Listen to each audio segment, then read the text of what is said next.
Oh, hey, Lily and Roxanne. Excuse me. So, jury has been in deliberation, excuse me, for 13 minutes. So, I don't know. We'll just chat here if you want while we wait for a little while until the defense closing arguments come out, and then I will go on a different live, but I'm going to try to keep this one open if I can so that we can just go in and see the countdown and try to go live on another, let's see. Yeah, I'll try to figure it out. Lily, you wake up early in the morning, huh?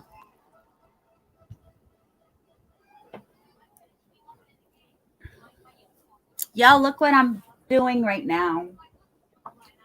Oh, wait, hold on.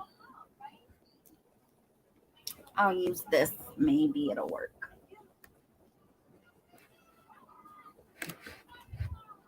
Bruh, if I catch this on fire, can you see what I'm burning?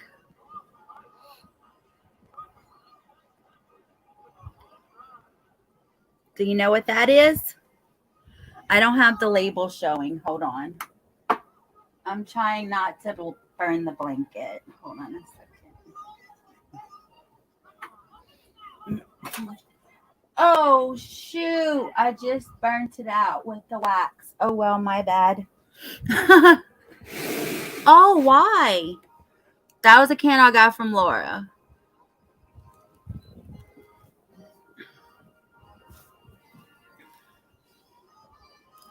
So what do you guys think? Do you guys think that the prosecution proved their case for conspiracy on Tammy?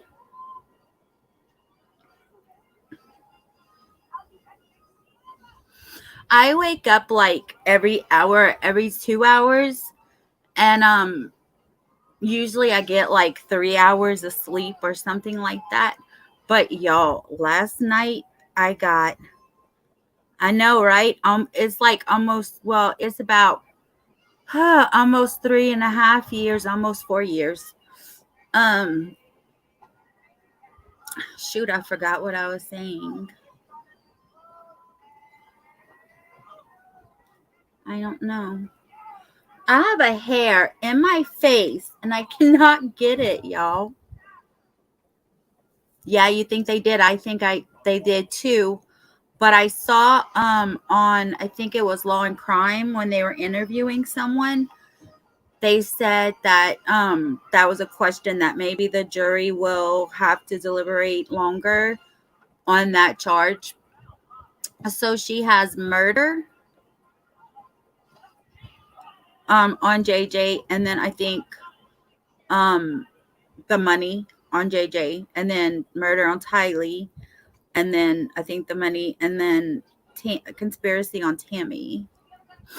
But you guys, John Pryor has been in the courtroom, and he's in the court. Well, nobody's in the courtroom right now, but he was in the courtroom today. Somebody must be a little worried, eh? That's how I feel about it.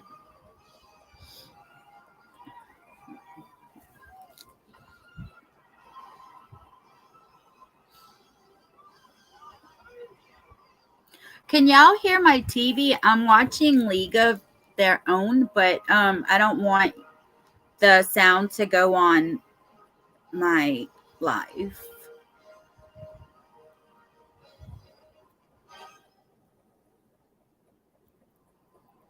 Okay, dude, he's in the same league as Archibald, in my opinion. Yeah. Okay, hold on. I'm still going to be here, but not in the chat real quick. I want to see if I can do something real quick to see how it will work later.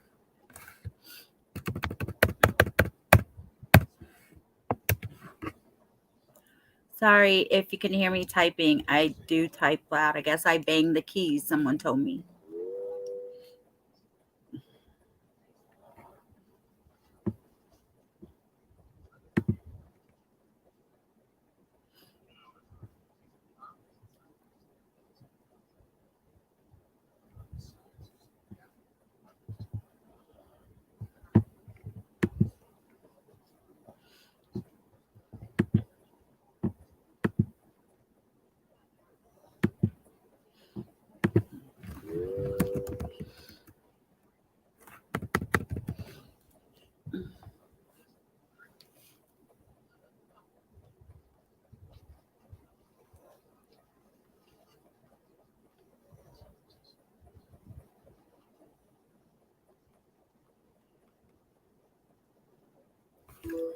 Oops. Okay.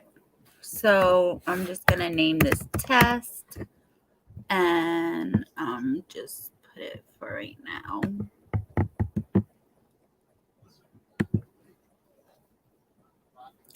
Okay. We'll see how this works, guys. Okay. I don't know. A lot of people are thinking that they will have a verdict today. However, it is 2:30 there. So I don't know. Okay, let's see how this works.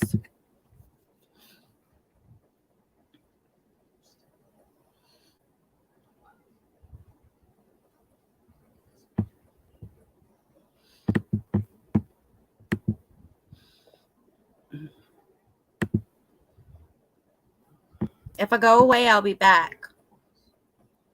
I don't know how this works. Okay. Can someone, Rock Jim or Lily, can y'all go into my other live that says test right now and see if you can go in there and chat? And then that way I can just leave this one open with the verdict watch countdown. And then I can go live on another tab with the court later to hear the rest of the closing arguments and the rebuttal from the prosecution. I guess I can do it from my phone. Hold on a second.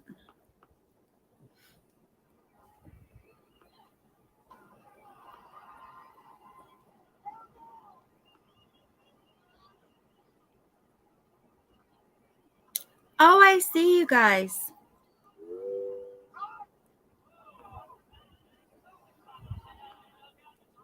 Oh, I see you guys.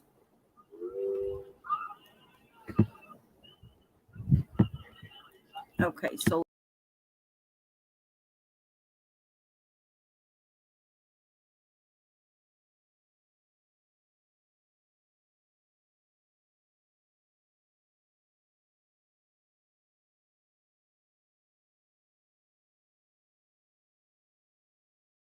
the ads be added to the stream. Stop camera.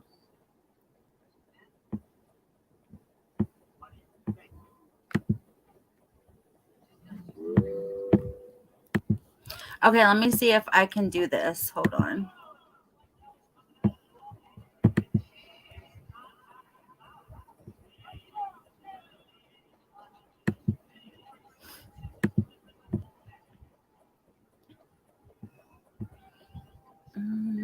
Okay, hold on a second. Okay, I'm not going to be able to do that one, so let me do another one.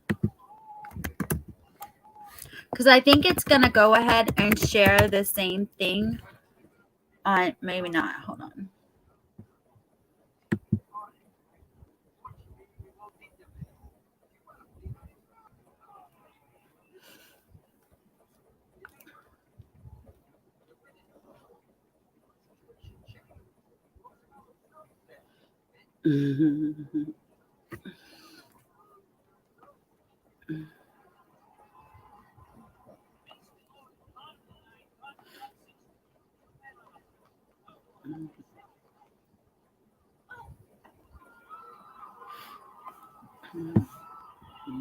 Okay, let's see.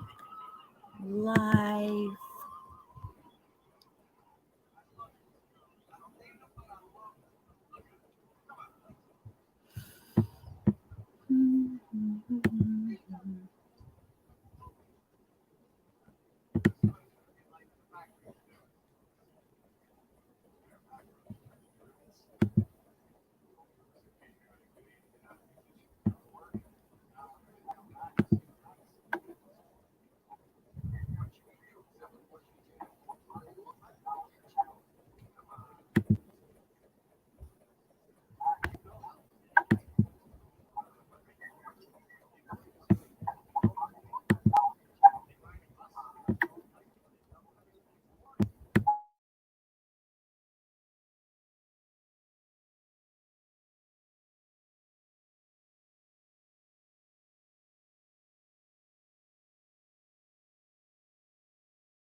Okay, I think I got it. So I'm going to go ahead and end this test one. And then that way I can go ahead and leave the countdown running while we go live with the hearing from today.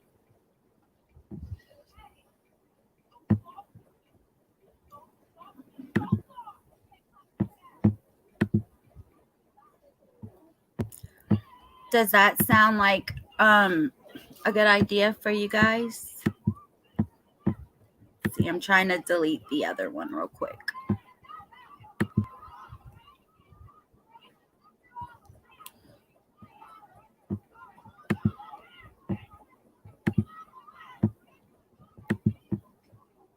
Okay. All right, so I just have this one running now. Hello, everyone. Please hit that like button for me.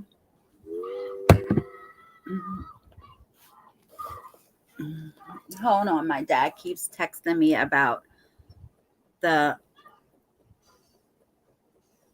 leaving Friday, not tomorrow, but the other Friday, next Friday. Yeah. Oh no, hold on. No. I don't know who the hell is just trying to play right now. I need to see. Okay, 1,200 miles. We're trying to see how much gas it's going to take to get back home. 1,200 miles times 350. Whoa, that's $4,000. Okay. No, that's not how you do it. 1,200 miles divided by, say you get 14 miles to the gallon. So that's 85 gallons that I'll need times 350 average. No, that's not right neither. Hold on. Oops. .50. So it says $300. I knew I was getting it right.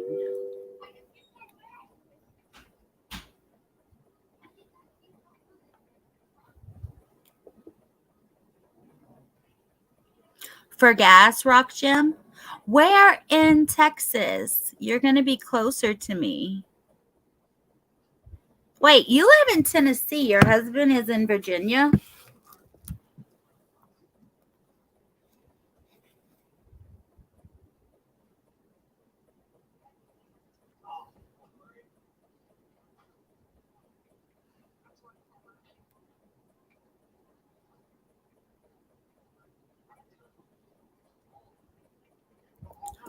Oh, I'm sorry, never silent. I was doing a test to see if I can go live twice at the same time, like two different lives at the same time.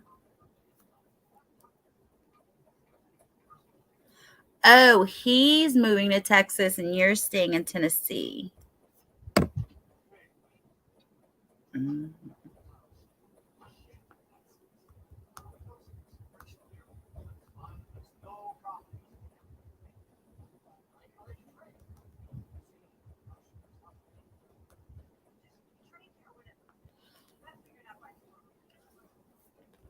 Paris, Texas. I never heard of that. I lived in Houston for a couple of years, like in 98 and 99.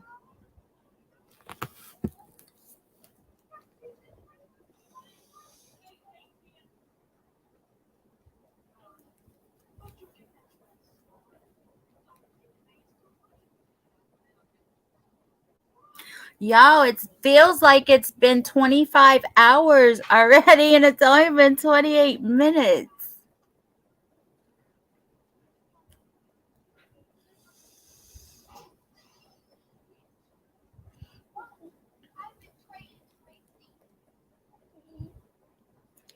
Yeah, I can imagine how tough it is, Rock Jim.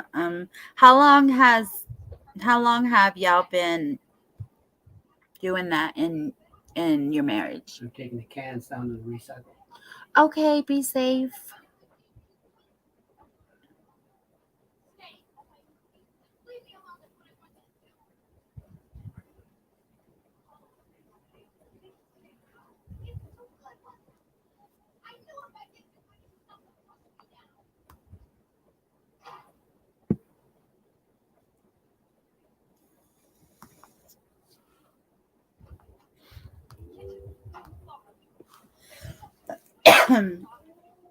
$1,200 divided by 14 gallons times 350 a gallon equals 300. Sorry, I'm texting my dad. 2 years, but he was an over the road trucker before. So, did you ever go on the road with him?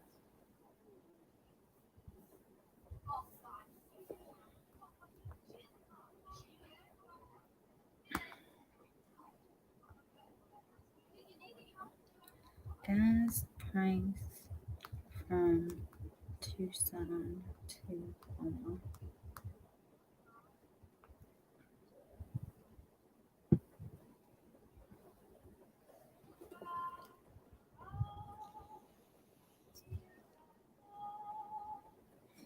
Really, dude?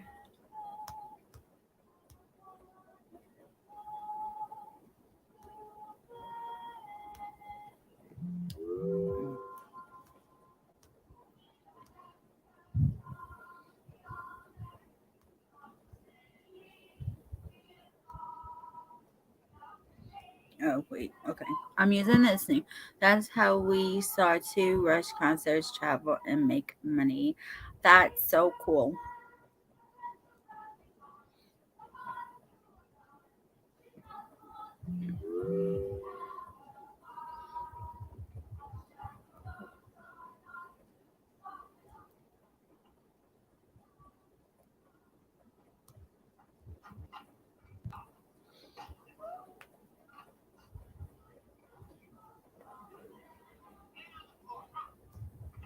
How many how many miles, highway miles, do you usually get on a tank of gas in a regular sedan vehicle?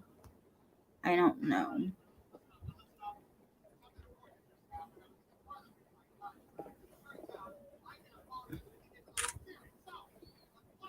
All right, let's see. Not $300 a tank. Are you serious right now, dude?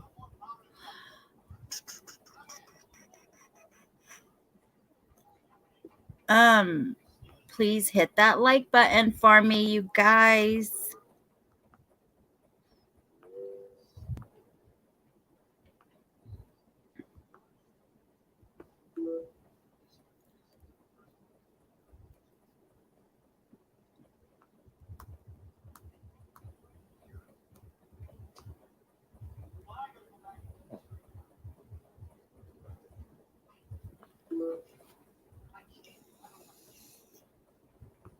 Let me go see how many likes that I have. Hold on one second.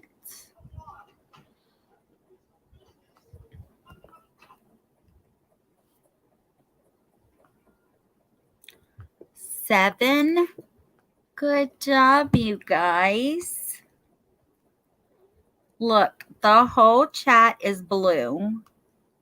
You guys are awesome. Never Silent. You need to meet Lily and Rock Jim. They come from the true crime community and they're really awesome. Never Silent has on their channel like go ahead and tell them what you have on your channel. It's like domestic violence, drug abuse, child abuse, um, resources on how you can get help with whatever. And yeah, hold on one second.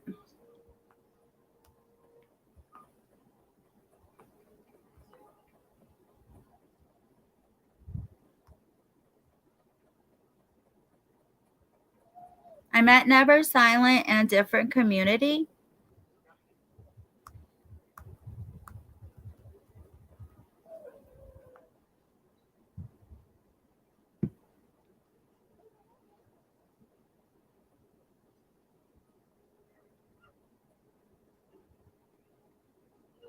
Yes, a lot of information on well, Never Silent is transgender, so has a lot of information on that, and like talks to people that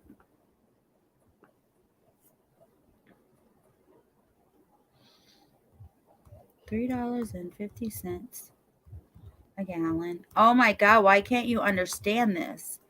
At for 18 miles a gallon for 1,200 miles. This is stupid that I have to sit here and do, like, seriously put this out like that. 350 a gallon, 18 miles a gallon. Okay, Christy, type right. For 1,200 miles equals, I'm not typing this again, you guys.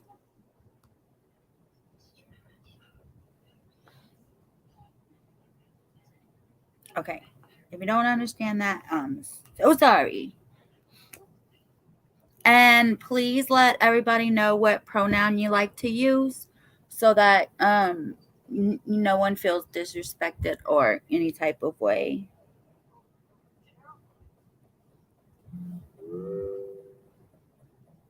No, that's not how you do it.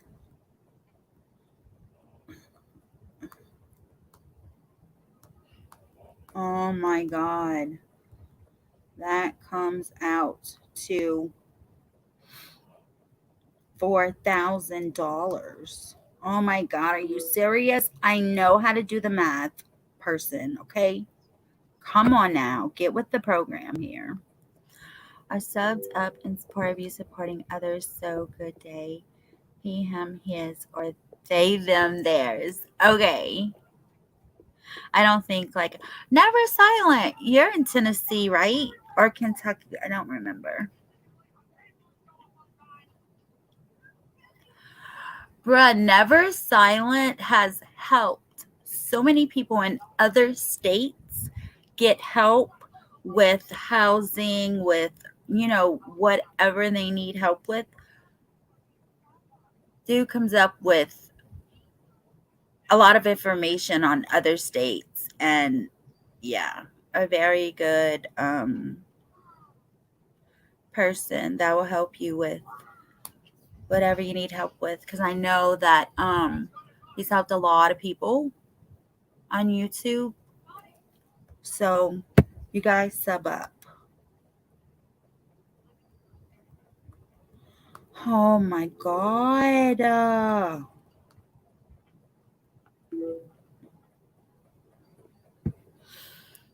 my God. That's not how you do it. Oh my God. Let me see 1 second. You guys, this is really making me so freaking mad. Right, Lily? Okay, let me 38 minutes, guys. Hey, you gotta take how many gallons it takes to fill up a gas tank. So 350 times, say, 18 gallons to fill it up.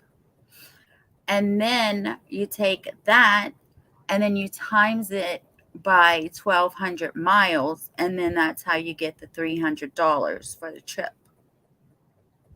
Yeah. Huh?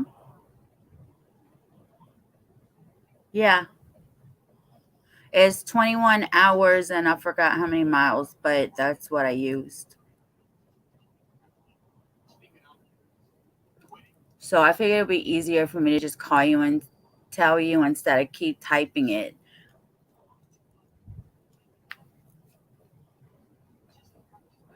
Okay, well, I'm live with huh?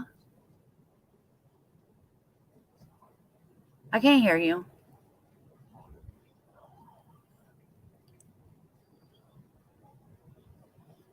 I put Tucson, Oklahoma. Oh. Oh, okay. All right. Bye. Okay, sorry guys. I had to call him and explain this because obviously he wasn't getting it through text message. So let's see. Let me go back to Twitter and see what they're saying about, if they're saying anything. No, they're not saying anything because the freaking courthouse is empty. Hello, Christy.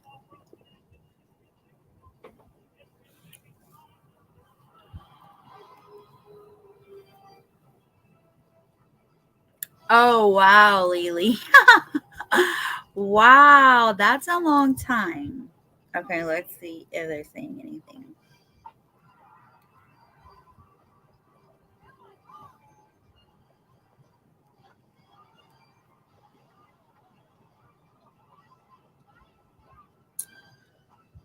Um, oh, yeah, Larry walked into the courthouse playing We Will Rock You because that was one of JJ's favorite songs. So I thought that was pretty cool. Oh, wow. So it says, Jim Archibald is leaving the courtroom, but Larry Woodcock grabbed his hand and is shaking it like they are old friends. Larry has told me in the past he knows the attorneys are doing their job and respects them. Around 50 to 75 people are mingling in the courtroom. So JJ's grandfather, Larry Woodcock, shook Lori's attorney's hand because he is an amazing person and has respect for both sides, knowing that they work so hard and put in all this time. So I thought that was pretty cool. Like, I didn't expect that to happen. I don't think anyone did. But yeah. So that was the last thing. So I guess the next update that we get will be a verdict. I don't know how long it'll be. Put a 1 in the chat if you think it'll be today. Put a 2 in the chat if you think it will be tomorrow. I hate this brace on my hand, you guys. I'm so tired of it.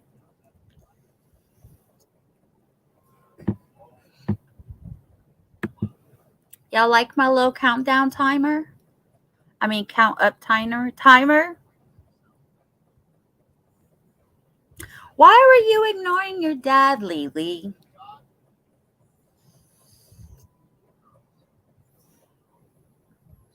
You don't know? I saw a poll on Twitter and it was like half and half. What was like 51% tomorrow and like 40 something percent today. So it was really, really close. So it's hard to, I don't know. I guess no one else knows because there's 7 people in here. I'm the 8th one. And nobody is putting 1s and 2s. So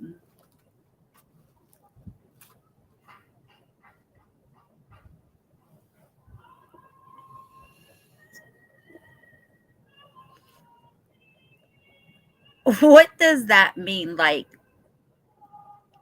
diarrhea? I had the shits with him. Like that means you were just done for a little while or something? I don't know.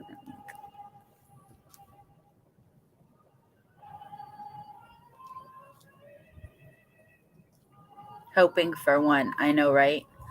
Well, it will take them probably a long time to fill out the instructions sheets. It means you was angry. Hello, Freeside. How are you? Yeah, Lily, I was thinking that. That's why I asked you.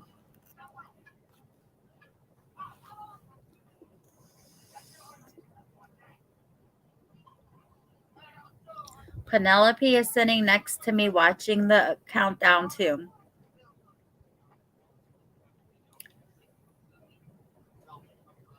Let's see if I could put her on the camera while she's laying down because um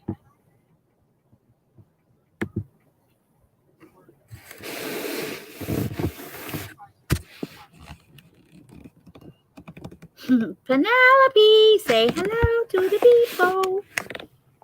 How do I get her? Hold on. I'm trying to get her into the thing. Can y'all see her?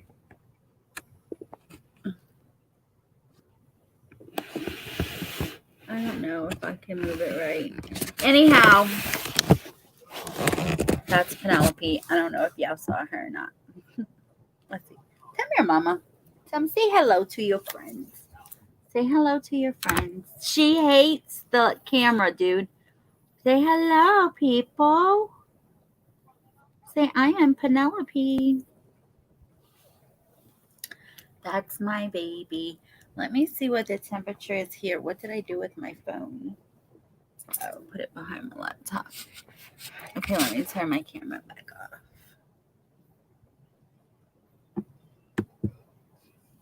Okay. It is 83 outside. Lily said, hey, Penelope. Hey, Penelope. I am leaving the dry air and going back home to the humid air. So we will see the transition on that one. And also, Penelope is so scared of thunderstorms. So we'll see how that works too when we get back to Louisiana.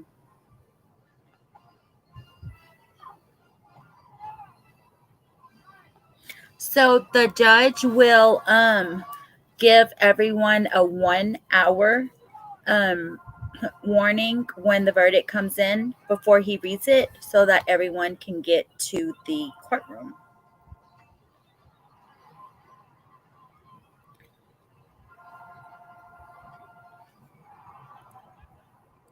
Let's do bad things. Like what? Do you have any ideas, Freeside? I mean, you was telling everybody we was going on a date, and that never happened. I'm still waiting for that.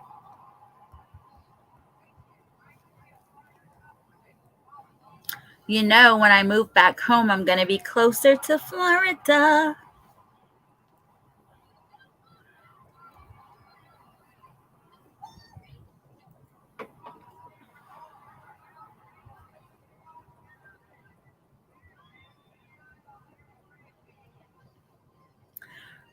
47 minutes. We're getting closer to an hour.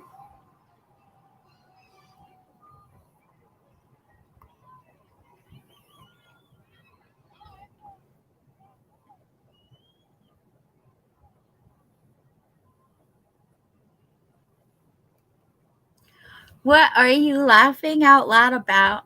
I'm still mad that Lori's little happy and laughing podcast was listened to. I know. And you know what? I thought it was so stupid because, like, the guests that was talking on the podcast, like, made absolutely no sense, didn't know what he was talking about, and he should have rehearsed before he got on that podcast because I was just like, dude, okay.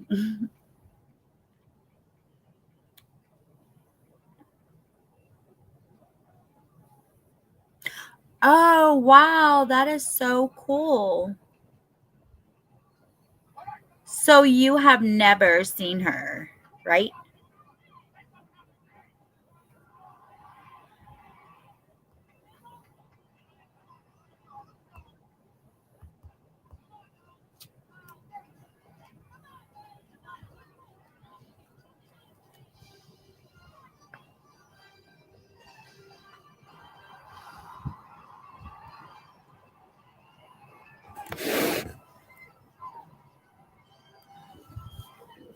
Penelope is always pushing me off the bed, y'all. I legit fell off the bed the other day because she just keeps getting closer to me and closer to me and pushing me over.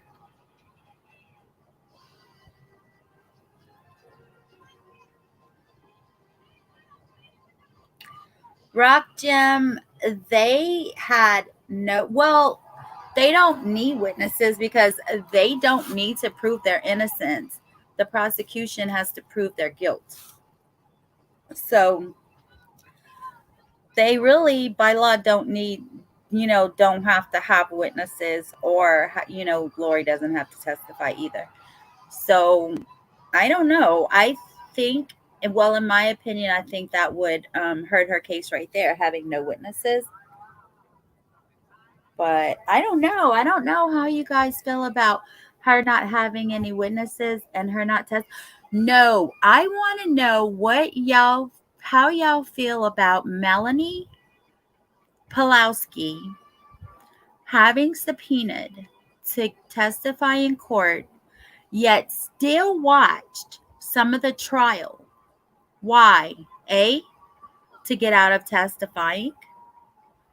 B, because she really didn't remember that she couldn't watch it when her freaking husband testified. Okay? So I feel, in my opinion, that she needs to be charged with something because she knows something and she got out of testifying, and that was messed up because I think that would have been like major, like, evidence. Well, if she told the truth, she'll probably lie to take up for. Hi, Millie Rivera. How are you? Probably take up for her. I don't know if they're still in contact or whatever. No one's ever brought that information out.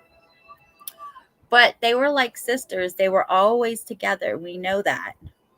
Oh, how's your puppy doing, Never Silent? Never Silent recently got a puppy. Well, I'm sure it's been a couple of months now. Hello, everyone coming in. Please hit that like button for me. And we are waiting. The jury is in deliberation right now, and we are waiting for a verdict. And the verdict will be live, as many of you know.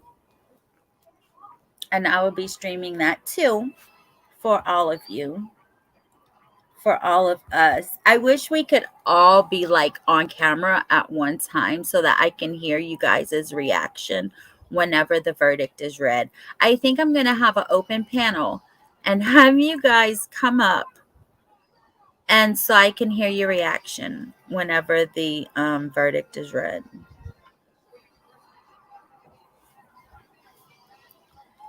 So somebody better come up.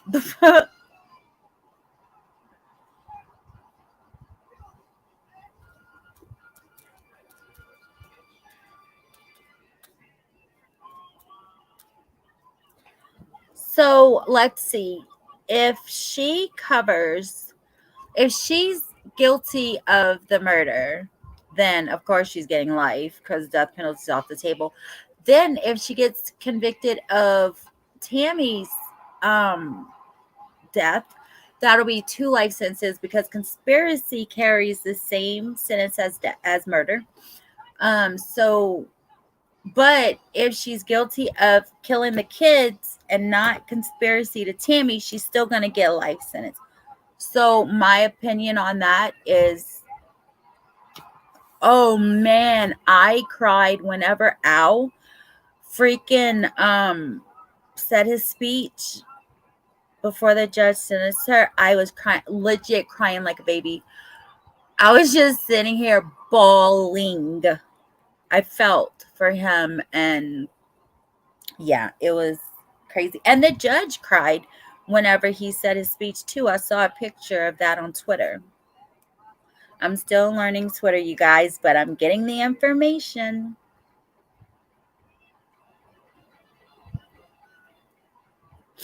Oh, do you think that if Lori's convicted and gets life, do you think that Chad will try to make a deal with the prosecution to get the death penalty off the table and take life?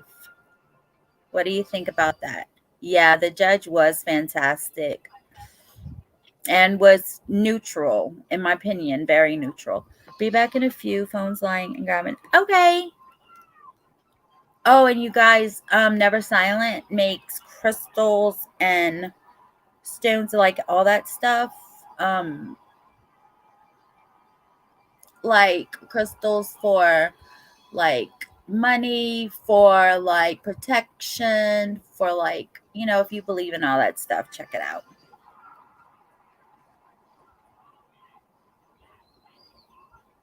You think he will, Millie? Me too. I think so too. Yeah. And I think that's why Pryor has been in the courtroom, because he's scared too. He's a dingbat. But he doesn't talk. I don't think he talks as slow as Archibald and Thomas, though. So that would be a good thing. So if he takes a deal for life, there would be no trial. He would be crazy not to. He would so get the death penalty.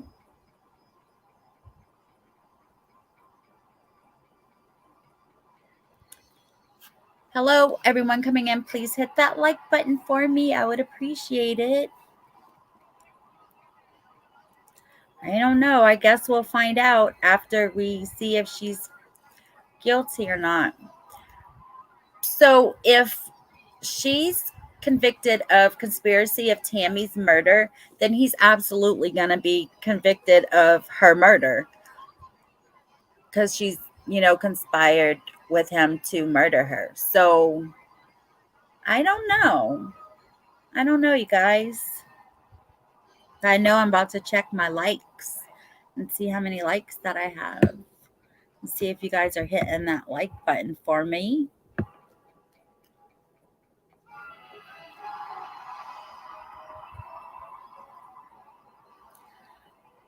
Five minutes from an hour, 13 likes. Come on, you guys, hit that like button for me, please.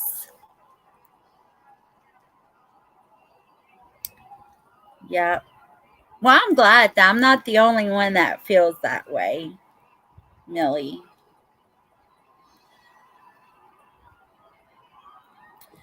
But I will go live when they drop the audio from today's hearing.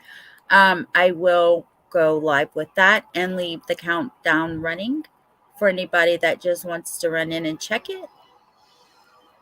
Hopefully, they'll have the audio in a couple of hours.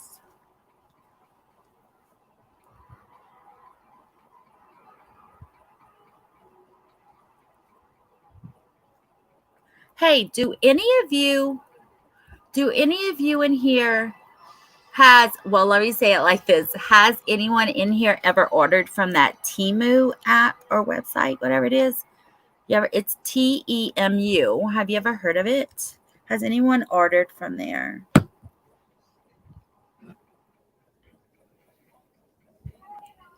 Chad's probably shitting in his drawers right now, y'all.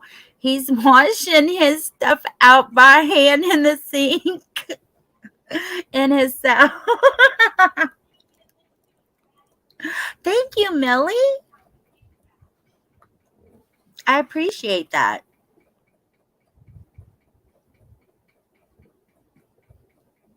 I think so, Rock Jim. So, I ordered two bags, like a duffel bag and a tote bag, um, to put some of my stuff in, for me to move. Um, so I hope they're like decent. The comments and reviews about it was good. So, really, Lily? Well, you're in Australia. I don't know if you would get it faster from China than the United States, but it has landed in the United States. It's gone through customs, and I guess it's in another airplane to get closer to where I am. So I've gotten that far. Thanks, Millie. I really appreciate that. So, how was the quality of what you ordered, Lily? Oh, really? Well, I only ordered the duffel bag, the tote bag, and then a dress because I'm losing so much weight. You guys, I lost 20 pounds so far in 2 months on that new medicine I'm on, Mounjaro. It's a once a shot for diabetes that makes you lose weight. Well, that's good, Lily. My mom has ordered from there a couple of times, and so that's why I decided to look through it. But I've only ordered those two bags and that dress. But I'm so excited because I'm losing weight, you guys. That's cool. Did you get any jewelry by getting what? I can see it on my phone, but not on StreamYard yet. Getting off your meds? Well, I hope that you're getting off of them because you don't need them anymore. I really have not had weight gain from medication. And I'm going to admit, with 27 people in here, I am fat because I eat too much. I ate too much. And now I have to learn how to make smaller portions on my plate because I'm still not, I'm still making too much food in my plate for what I can eat. It kind of feels like I had like gastric bypass surgery or some kind of surgery like that by the way that I eat, by the way that I have to eat now that I'm on this medication. So I'm really excited about that because I haven't been like smaller since I graduated from high school. And we all know that was like 20 something years ago, people.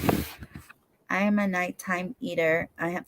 Well, see, with me, like, I have to make myself eat because I am not hungry at all. And I noticed that, being diabetic and, all that stuff, I have, like, smoking marijuana and stuff too. Like, I'm always thirsty. But now I'm less thirsty. So my drinks get hot faster And it aggravates me because I usually drink something before it gets hot. I cannot stand it once it gets hot. So we at 1 hour and 1 minute, you guys. I'm a nighttime eater. I have to break the habit. Um, I think I was too. Y'all know I stay up all night. Um, I think I was too, but it really helps me. Like when I did my blood work after the first month, like my protein was low because I'm not eating, and when I guess I'm not eating enough protein. Okay, I know my ibuprofen is ready, people. I'm waiting for my other meds. Thank you. Let's see. Yes. Yes, I know. I did my follow-up appointment with my doctor after the month to check and see, how everything is, make sure my sugar's been running like 80 to 100 now. And so it's really been good for me and it's all been positive. My sugar's been at a good level. I'm losing weight with it. Like it's all been good stuff. So if you have diabetes, and you want to lose weight, I would definitely ask your doctor about Mounjaro, and I'm going to put it in the chat so that you guys know how to spell it. I love it. There you go. You guys, please hit that like button for me.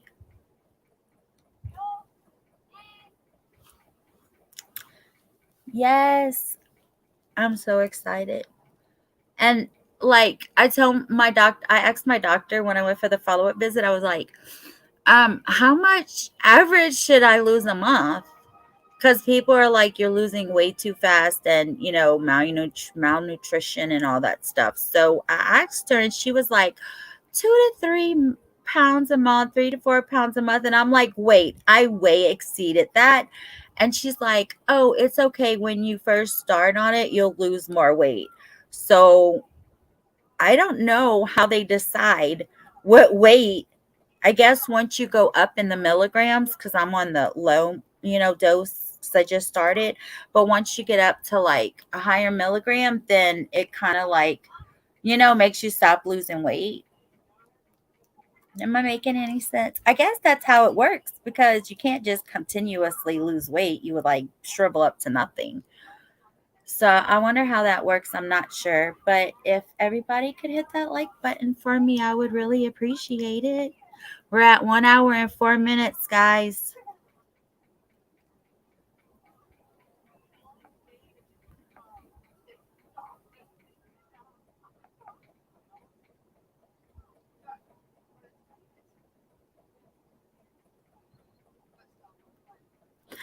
I only have 20 likes. Come on, you guys. You can hit that like button for me.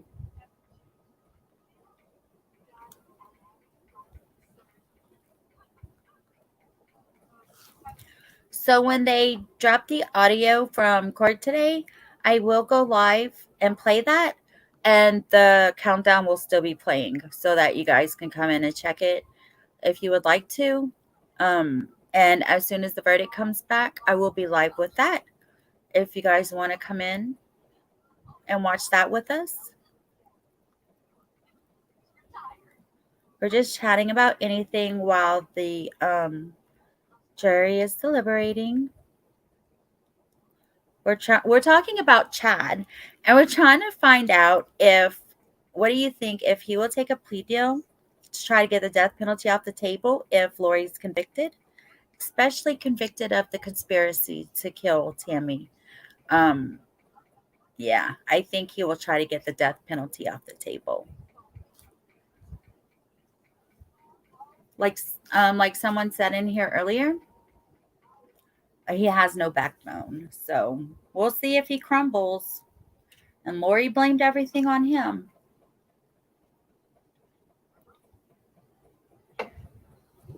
Chad was the ringleader, not Lori. According to the defense, according to the prosecution, Lori was the ringleader. I tell you, I don't think the verdict will take. You mean you don't think it will take long? A lot of people are thinking that.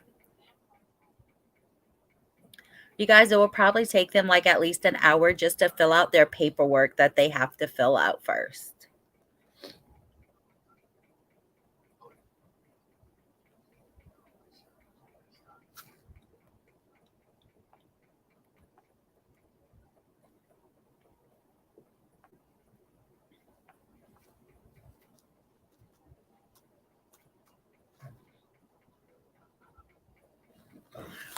But feel free to join in on the chat. Really, Lily? You think so? So you think, let's just say 2 hours and 45 minutes, okay? I mean, yeah, 2 hours and 45 minutes will be the countdown on the clock as far as what you think, right? Long enough to fill out the form. A few people are saying that. I've seen that in comments on Twitter and stuff like that. So I don't know. We'll see who's right. So you think, Millie, you think another hour or so?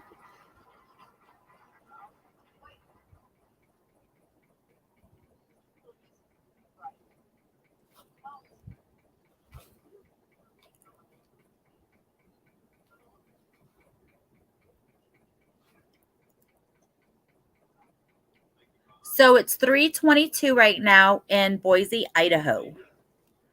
So we'll an hour and a half from that will be 5. So we'll see how that works out.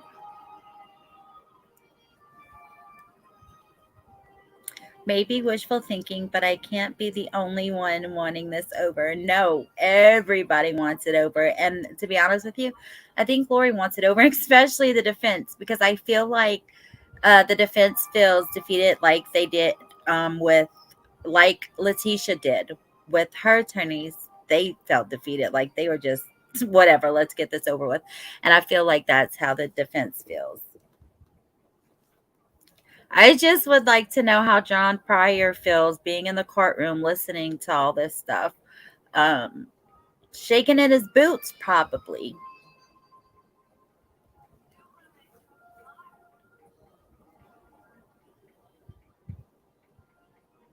Yeah. Yep. Like, I don't understand how Lori can come into court and, throughout the whole 3 years, every hearing she's had that she attended court or that we've seen her. And especially, I think at the beginning of the trial coming in, she was smiling like no worry in the world. And she was had no emotion at all. So I don't know if I just don't know how she could be so happy knowing that she has no defense, knowing that like she's screwed. I bet the defense, I guess in the 3 years, like she's kind of maybe, understood that she's going to go to life, prison for life. And I don't know.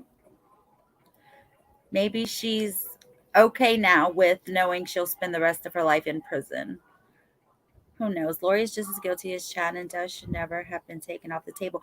Well, it's the prosecution's fault that death was taken off the table because they did not turn information over. I forgot what it was, over to the defense in time.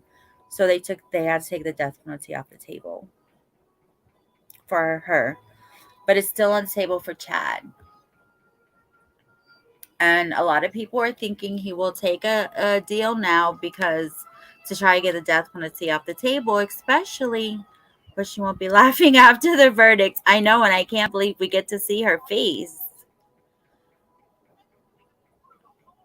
Yeah, that's what happened with, and I just feel like if she's convicted, that he's gonna try to get the death penalty off the case.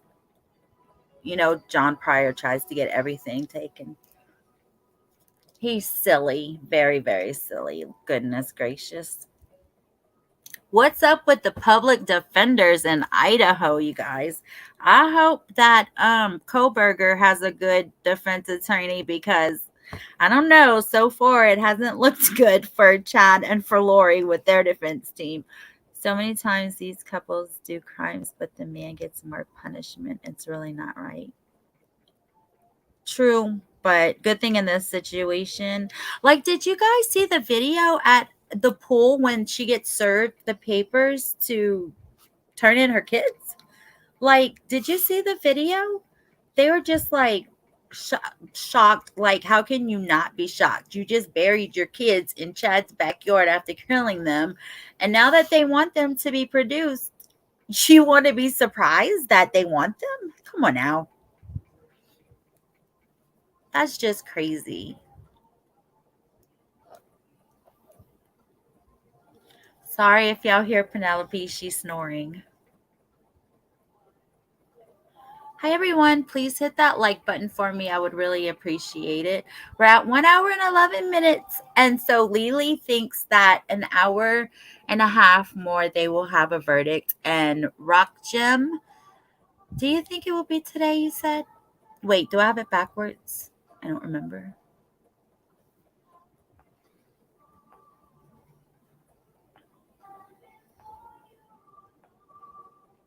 Don't feel it show and your heart is breaking.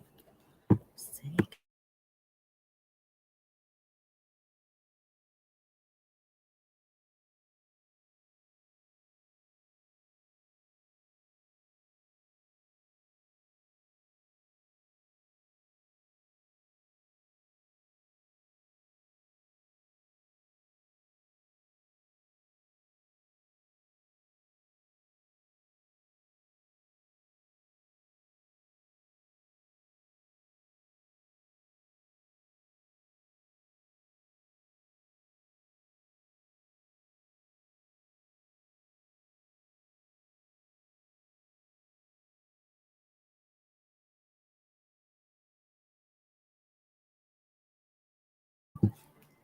Okay, sorry, I had to mute myself for a second. Millie, the closing arguments are over with. Um, I have the prosecution's closing arguments from yesterday. You can watch that, and then today we are going to listen to the defenses and the prosecution rebuttal. The poor jurors didn't know what they were getting into. Well, it's like this. If you register to vote in your state, then you automatically put yourself in a pool for jury duty. And that's how it works. So you register to vote, then you are possibly putting yourself in a situation to be a jury in this kind of case. You know what I mean? So it's kind of like you want the right to vote, you have to, serve on the jury too. That's why they're always thanking them.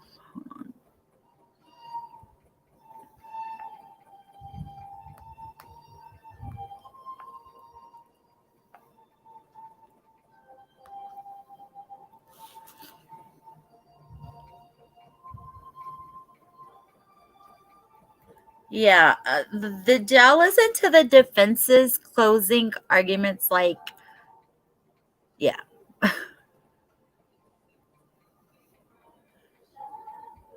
it was crazy. Hi, everyone coming in. Please hit that like button for me.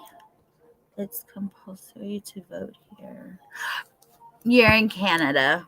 I mean, you're in Australia. What time is it over there right now? I wonder where Kaz is.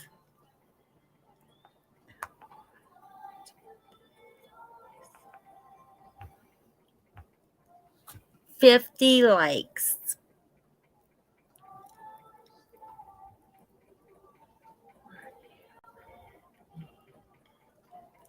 So we are now in jury deliberations. We're watching a countdown for the verdict, and we're just chatting about whatever we want to chat about.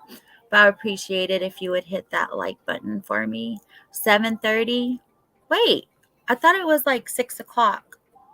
Oh, might have been 6 o'clock an hour and a half ago. It feels like forever. Already, it feels like forever that they've been deliberating. If you would like to stay and watch the clock with us, feel free. If you don't feel like chatting, that's awesome. With us, we're just chatting to make the time go by faster. But I appreciate you for being here, and I would appreciate you to hit that like button for me. Lily, I'm like,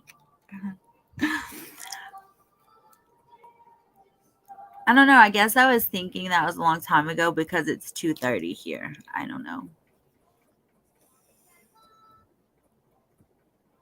And when I go back to Louisiana next weekend, I'm going to lose 2 hours.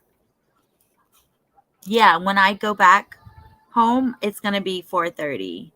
Well, I'm going to lose 2 hours when I go back over there. I'll be on the same time zone as you.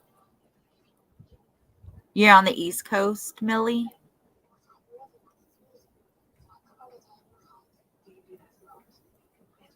We need Denise and Kaz up in here. Millie, welcome to the chat. I appreciate you for coming in the chat with us. Ohio? Doesn't Ohio have 2 time zones? Is that one of the states that have 2 time zones?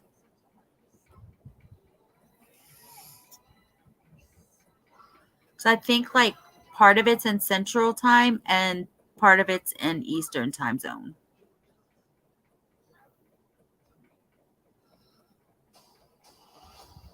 I know Arizona, the state I'm in now, doesn't change time at all. That's really weird. At this time of the year, we're 3 hours apart, and once time changes for the fall and the winter, it's 2 hours apart from each other. Okay, the movie's over, so let me turn on my TV. I hope you guys wasn't able to hear it. No, the whole thing is Eastern. For some reason, I thought some of it was Central Time Zone. I'm glad I learned that.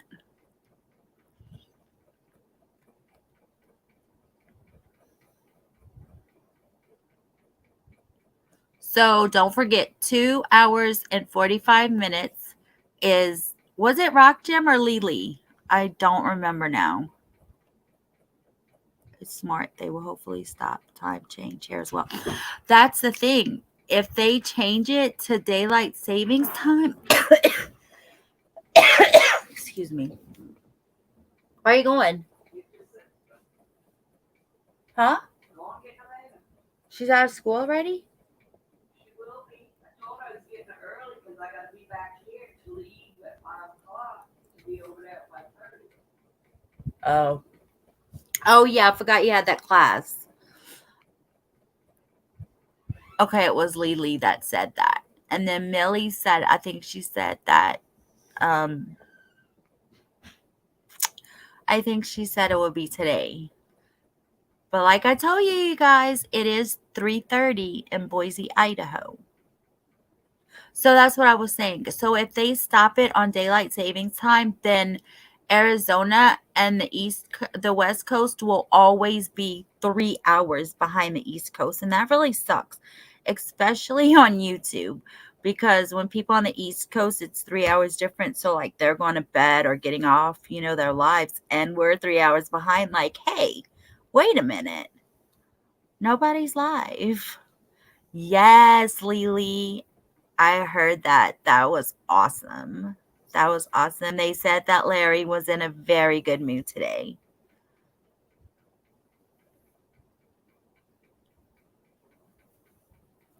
Rock Jim, do you think that they'll come back today or tomorrow? With a verdict. Goodness gracious.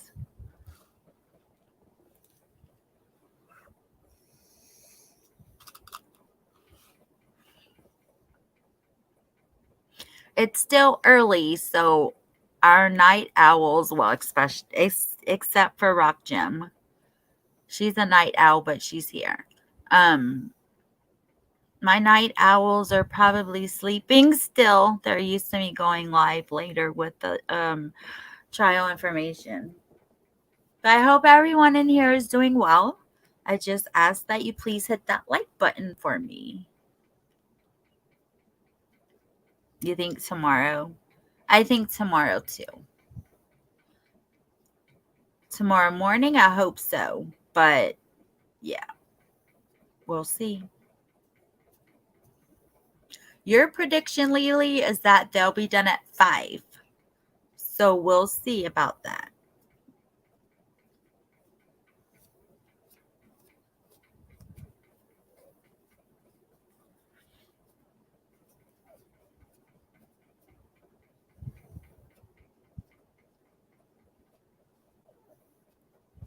Hello, everyone coming in. If you just came in, we're at 1 hour and 21 minutes. We're just watching the countdown for the verdict and just chatting about anything. Feel free to join in. I just ask that you hit the like button for me. Lori thought she was slick. The love Larry and Kay had for JJ gave Kay the opportunity to outsmart people that had planned this. Yeah, did she really not think through this and like cut off communication between JJ and Kate and Larry? Did you not think that they would do something to find the children? Like, come on now. As close as they were, you can't do that. Obviously, they're going to want to know where he is. You know what I mean? That it's just crazy how people think that they can get away with so much stuff. You guys, if you want to commit a crime, don't plan it on your phone.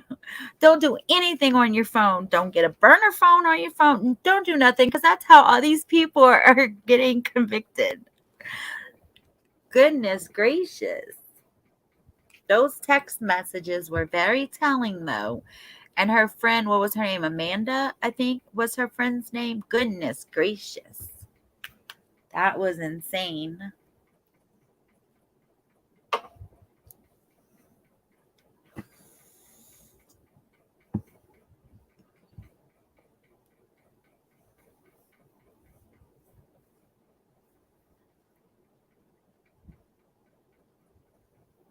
I just can't believe how emotionless she is. Having her, how long has the jury? 1 hour and 23 minutes, Deb Price.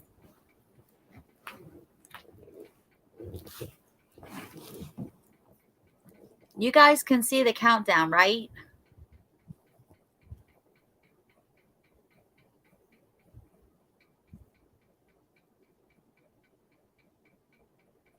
Yeah. Yeah. Do you think they'll come back with a verdict today, Deb?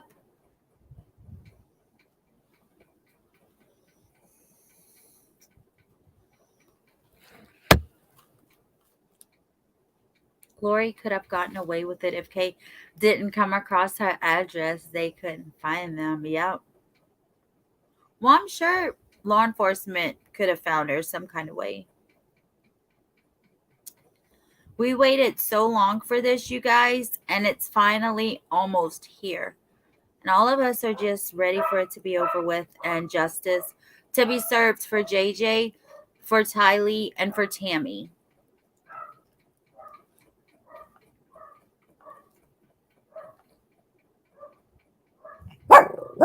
Penelope, no ma'am.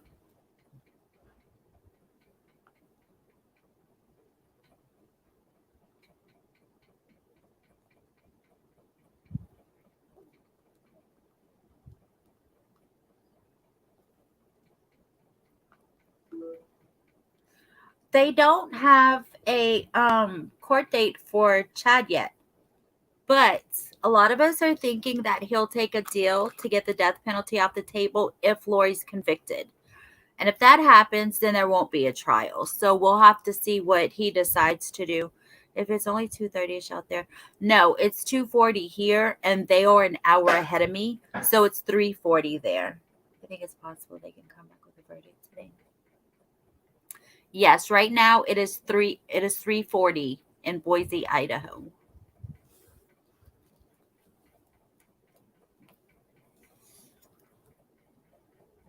Yeah. And I definitely had to Google that to make sure we weren't in the same time zone. So it is definitely correct.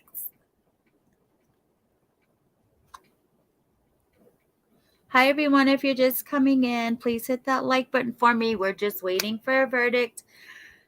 And it's been 1 hour and 26 minutes so far, and it's feels like it's been 5 hours and 26 minutes.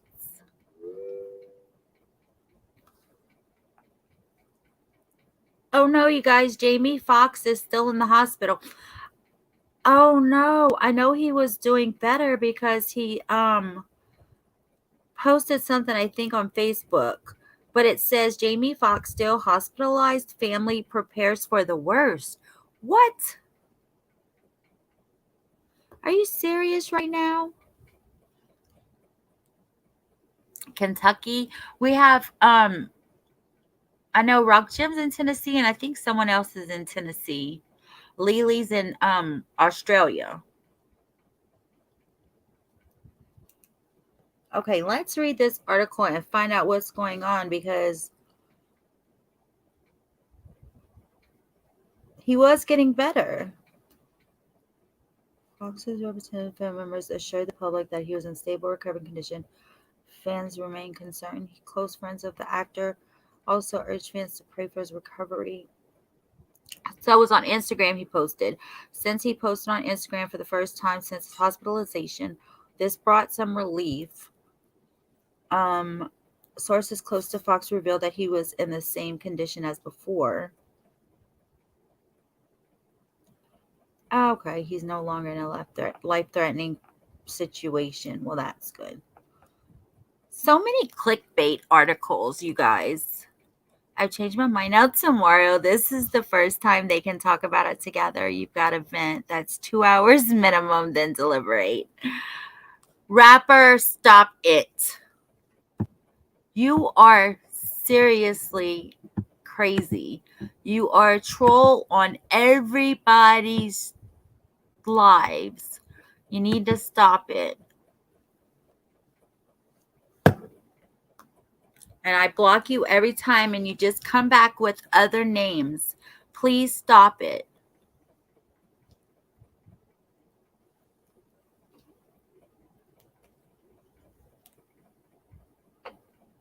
Man, can you imagine how good it felt for them to finally be able to talk about all this crap? You know, I saw on Twitter that someone said some of the jurors had like 3 and 4 notebooks of notes, like full of notes. Can you imagine? That's a lot of writing. But that means that they're very attentive, and, you know, really, I think they'll really make a good decision. I think it's a good set of jurors, just like Letitia had. Tomorrow, late morning, we'll see. Yes, guys, if he comes back, just automatically block him, because he says the craziest stuff, and he does it in everybody's lives. True crime lives and everything. It's crazy.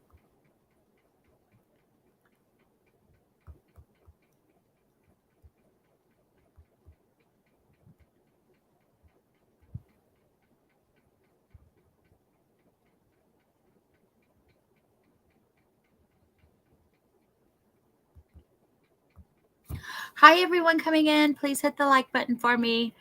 Yeah. I don't think so. I think they're going to be sent home. They just can't talk about it. I'm not really sure.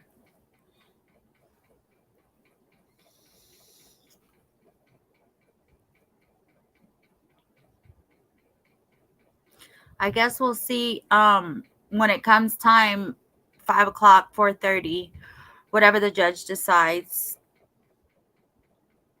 and wherever the jury's at for the end of the day. I guess we'll see what he says.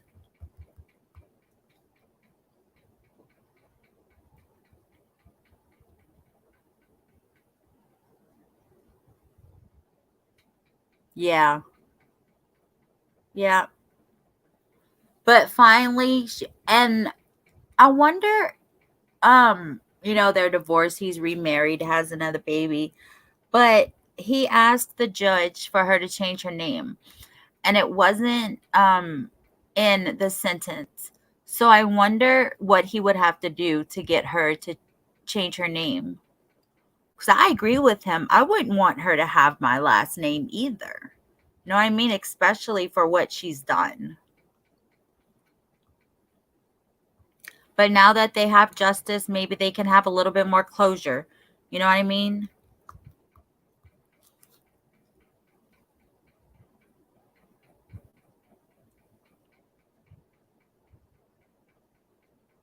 Yes. Yes, his name is John Pryor. Hmm. He's been in the courtroom during the trial, and I read on Twitter today that he was front and center for today. I guess he wanted to see the defense's closing arguments. I don't know. I think he's screwed just like Lori's screwed. I just wish they would come up with a court date for him already. Goodness gracious, but I know they said it will be this year. So we'll see.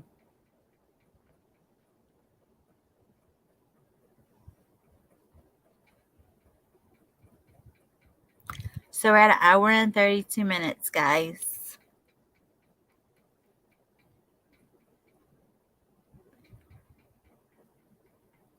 We only have like an hour and a half left until 5 o'clock there. So we'll see what happens.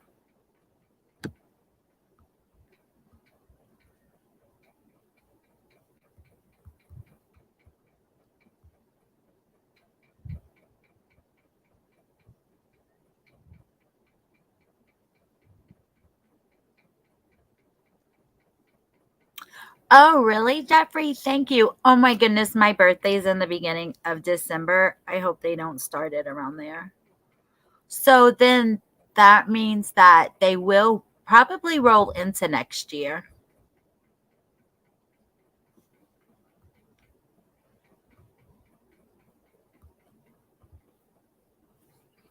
Hi, everyone coming in. Please hit that like button for me. I really appreciate it. We still have time. You know, I'm praying hard. Yes, ma'am. Everyone is. I don't know. I think when the verdict comes back, like, I'm going to be a nervous wreck. Yeah. I don't know. That's crazy. I think all of us have been just so invested in this case for so long that we're all just ready for it to be over with and to find out what they're gonna, what she's gonna get. But it's finally time, you guys. We just have to wait a little bit longer.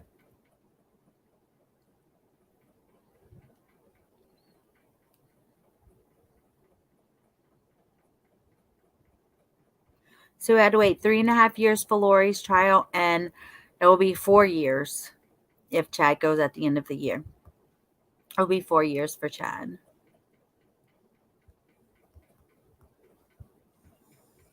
Yeah, Jeffrey, we all do. I know, that's why I told you guys that I wanted to have an open panel for you guys to come up so that I can hear y'all reaction. I was listening to a report yesterday that said they're talking next year. Holy moly, I wonder why they keep pushing it back. But if he does have a trial, it will probably be we'll probably have cameras in it because he did want cameras if they would be co-defendants, and she didn't. Hi, Teresa. Thank you for being here. Yeah, we think he's going to take a deal too, especially if she's convicted, to take the death penalty off of the table and just take life.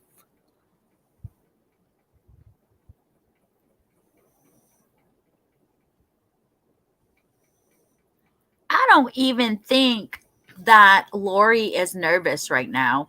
I think she's just like chilling, whatever, not giving a care in the world about what just happened.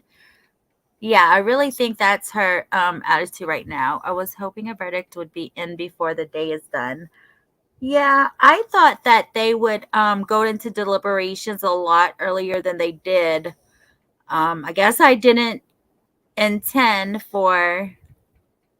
You're welcome. I call as I see them. Thanks for being here. Yeah, I thought they would go into deliberation a lot long before they did. However, I guess I felt like the defense would have a shorter closing argument than they did. But here we are. It is what it is. Here we are now.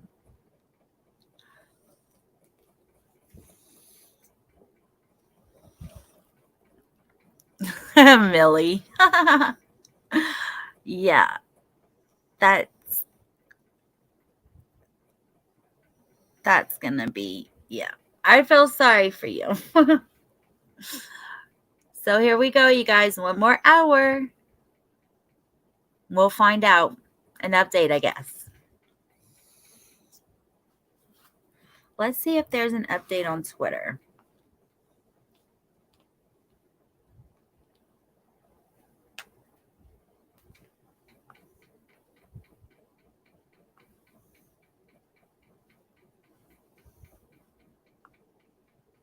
Can you imagine the jurors that sat there through this whole thing and then get sent home because their number wasn't picked out of the hat to stay on the jury? Man. And they Okay, so 51 seconds ago, he says jurors have left every day at 3:30 p.m. during the trial. Not today. They are still deliberating. So that's a minute update from Nate Eaton, who is there at the courthouse. So we shall see how long they deliberate today. Oh, Millie, I thought you were going to miss it. Back in the day, the juries used to work until 7 to 9 p.m. These days, they on a budget don't want to pay over. Yeah, exactly. And I can't believe they paid Letitia's witness, that crazy doctor. I can't believe they paid her so much money.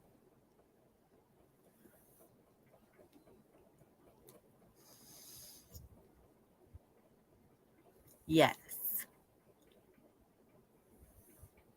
You'd be pissed if you couldn't see the verdict, Lily. Is that what you're talking about?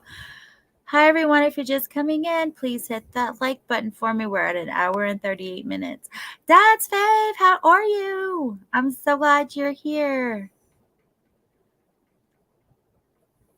No doubt. No doubt. I mean, come on now. Some jurors had 2, 3, 4 notebooks full of notes.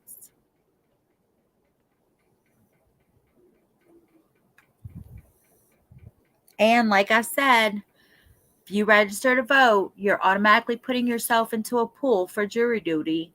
And you can be picked for any case, a little case or a big case like this. I mean, it's what you have to do to have the right to vote.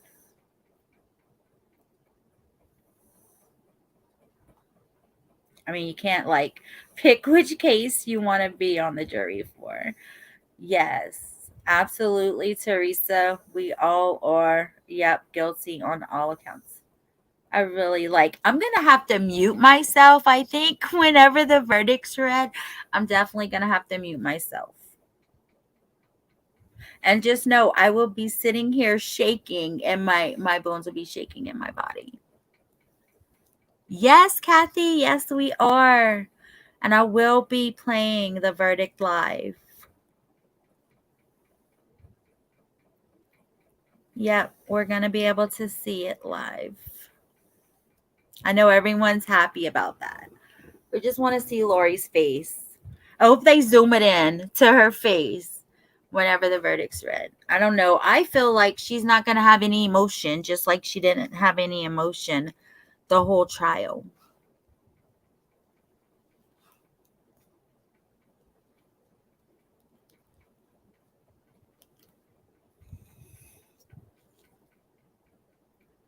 Oh, yeah, I forgot. You were in Boise. Yep, 1 hour and 40 minutes. Judge approved live stream for court cams. We will see Lori one more time. Yes, Teresa. And like I said, I really think she will have no emotion when it's read. Like, how can you have no emotion when they show your children that you killed on a screen and you just sit there with no emotion? Come on now. And I know the jury's picked up on that, you know?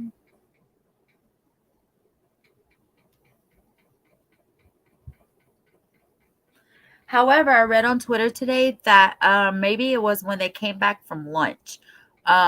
He said that Lori looked like she was upset, possibly crying, and one of her attorneys, Thomas, had his arm on her chair. So maybe she will have emotion. Maybe she's starting to realize that it gets as it gets closer that she's probably screwed.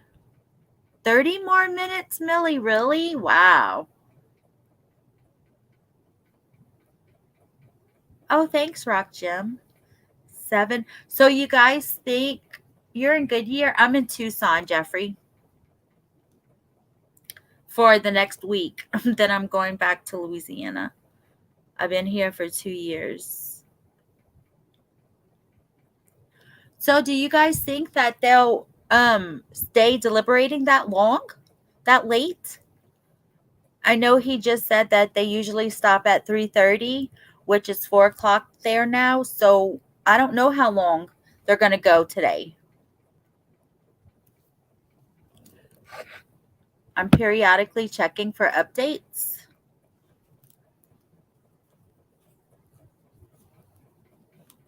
Uh-oh, hold on one second. Let's see.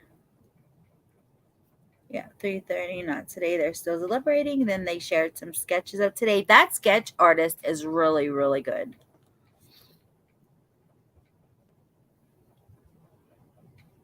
Larry is watching videos on his iPad as they wait, and Kay is chatting with Tammy's aunt.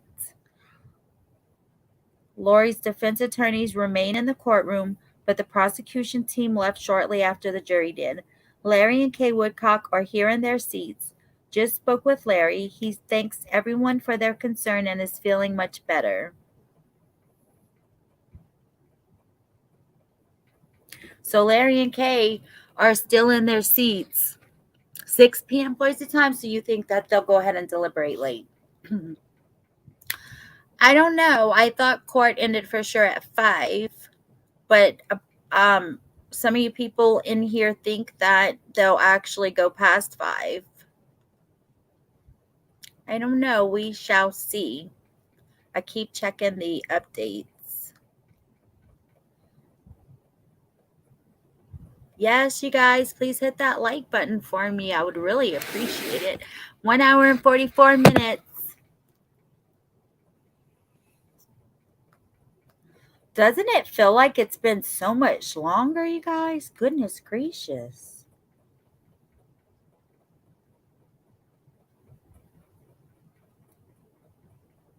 Thanks, Fun Size. Wasn't it awesome today that Larry thinks, oh, really? I guess that's why they're staying there instead of leaving. And obviously Tammy Daybell's aunt's still there because she's talking to Kay. So we'll see Chad's family and Tammy's family.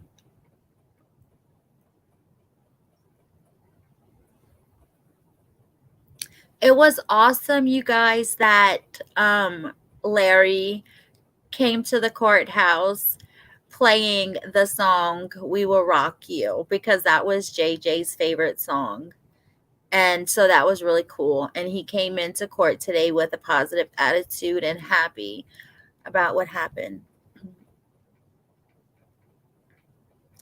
Yes, you guys, Rock Jim and Lily has stayed with me the whole 21 days for every day. That's so awesome.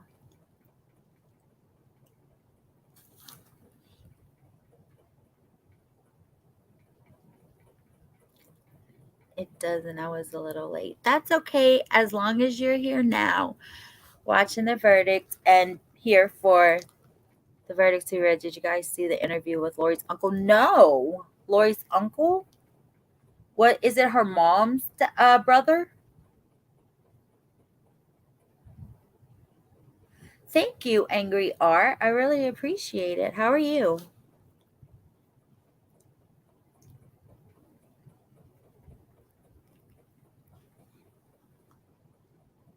Millie, what did they say? Are they on I assume no one's on Lori's side. I think she had absolutely no one there on her side. Yes, I calls them as I see them. That's who I'm following on Twitter for updates. You're angry? Well, I hope you'll be happy in a little while. Well, when they come back, I hope you'll be happy. He did not say, but looks just like her brother. Alex?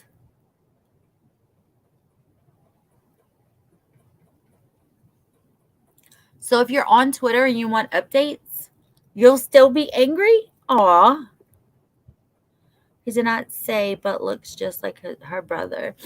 So the last update we have is that the prosecution's left the courthouse. The fence is still there, and Larry and Kay is still there, sitting in their seats inside the courtroom.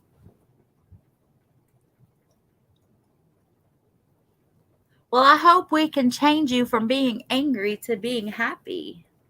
Just like Alex. Wow. Oh, wow. I'm going to have to look for that interview. Was it? Oh.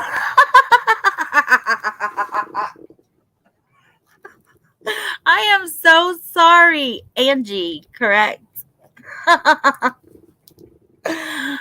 Oh my goodness. I know, I see that now. And I kept thinking you were typing angry. I'm sorry. Angie. I think that's how you say it. Thank you, Lily. Okay. Maybe I need to make the words a little bit bigger. I don't know. And you guys are probably hollering at me on your devices like, it's not angry. Oh, good, fun size. I'm glad I'm not the only one.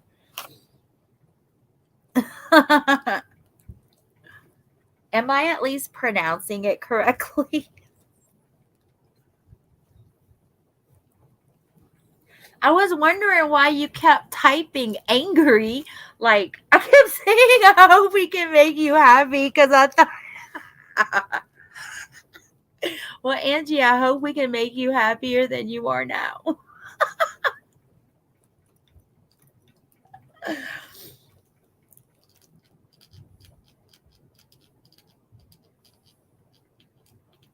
I try to make everyone happy. He said nothing about Lori, said the defense did the best they could with what they had. Oh. Hey, Kaz. We've been in deliberation for an hour and 49 minutes now. Kaz is in Australia also with Lily.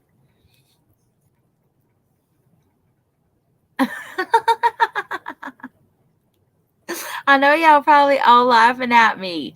Except for who? Except for Fun Size. Fun Size was with me. Like, yeah, why are you so angry?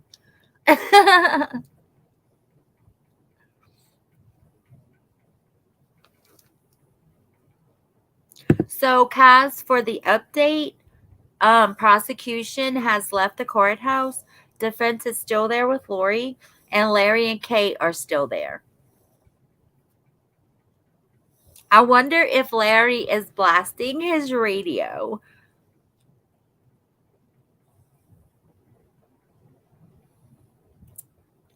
I'm on Nate Eaton's Twitter account.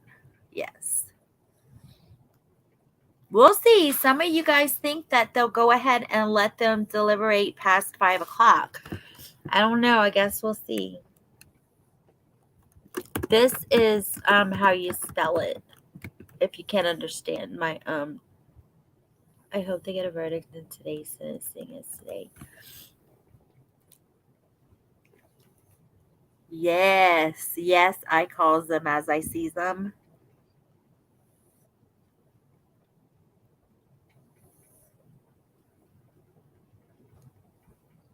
So Larry must think that they'll really come with a verdict today because he's just sitting in his seat happy as can be. according to Nate.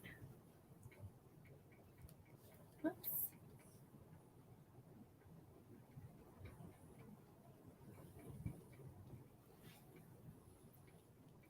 Please tell me why my dog has to lay long ways across the bed to try to push me off instead of the right way. Nate is awesome. Definitely gone above and beyond and followed this through. Yes, he went to Hawaii to ask Lori where her children was. Yes, he's been on this case for day one. I left a comment on his Twitter thanking him because he's really done. And Justin Lum too in Phoenix. I don't know. I don't know. She's been like so emotionless the whole time, and then now they're saying that she's looking sad. I'm so glad that another person thought so. Thank you. You're welcome, Kristen.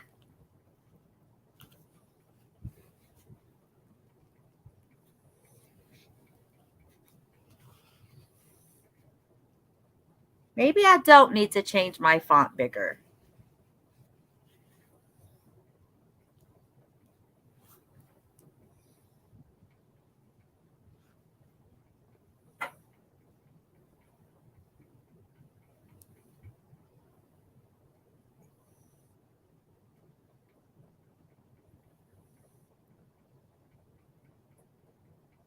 We will see. Maybe it's settling in that she's gonna do life.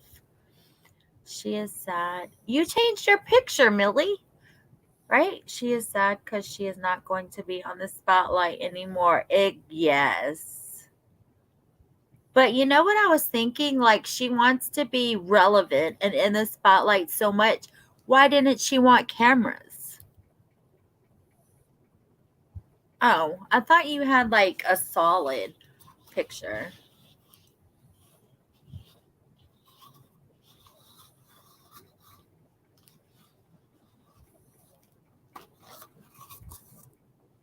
Yes. So I've never seen Angie spelled that way, though. That's pretty unique. Oh, I do have two Millies in here. Okay, I see you now. You have different last names.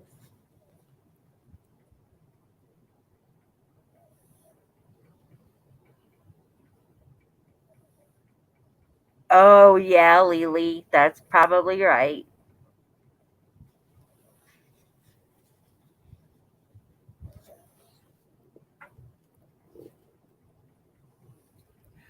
Well, it's nice to meet you, Millie. Oh, yeah, you have one L. I think the other Millie has two. I'm not even going to try to butcher your name. It's nice to meet you, Millie.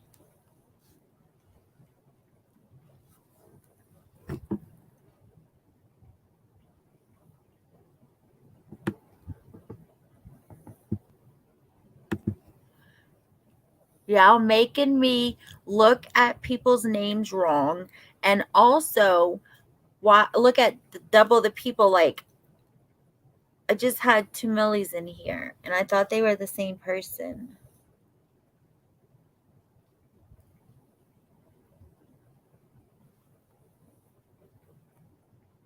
I guess we'll have to wait and see what happens at 5 because there hasn't been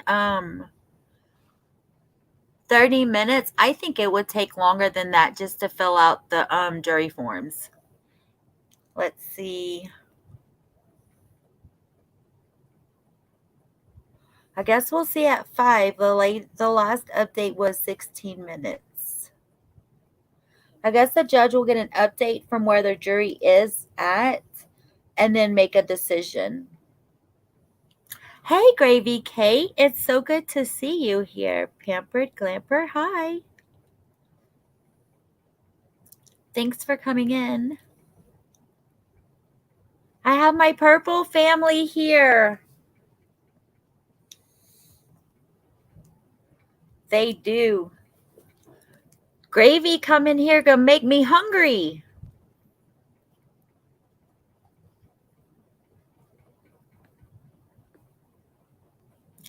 Hello, everyone coming in. Please hit that like button for me. We are waiting on an update and just chatting about whatever we want to chat about. They're confusing me.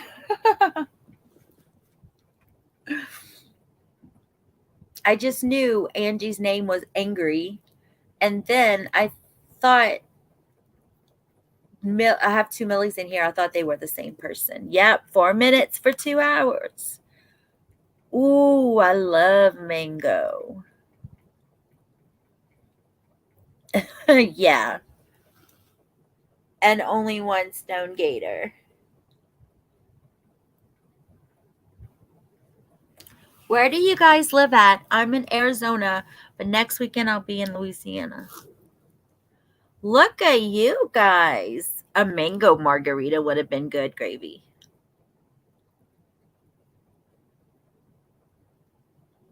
I had some strawberry margaritas on Cinco de Mayo. Minnesota, Virginia.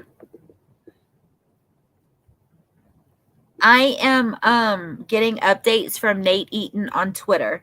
The last update was 20 minutes ago. Kay is in the courtroom talking to Tammy Daybell's aunt, and Larry is playing videos on his iPad. The prosecution has left the courthouse, but Lori and the defense team is still there. Utah, Minnesota, Virginia. I have Tennessee. I have 2 in Australia. And let me see. Millie, you spelt it the same way. Oh, yeah, you do have 1 L also. That's so cool.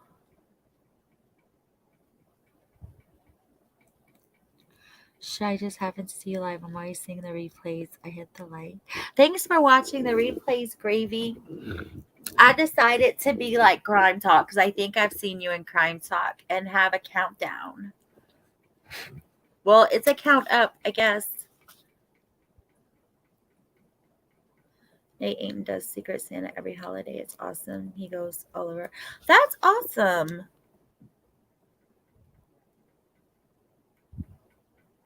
That's awesome, Teresa. I didn't know that, but yeah, he really is awesome. Like, he's worked his booty off.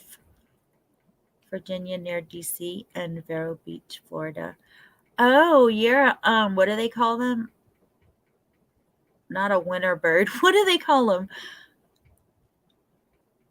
Wait, hold on. I don't see that yet. Oh, that's from earlier. That's from when they came back for lunch. I just, for some reason, it's let me find it.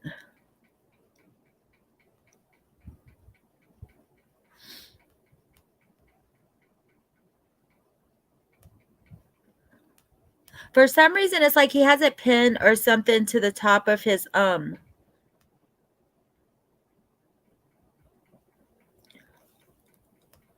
me find it.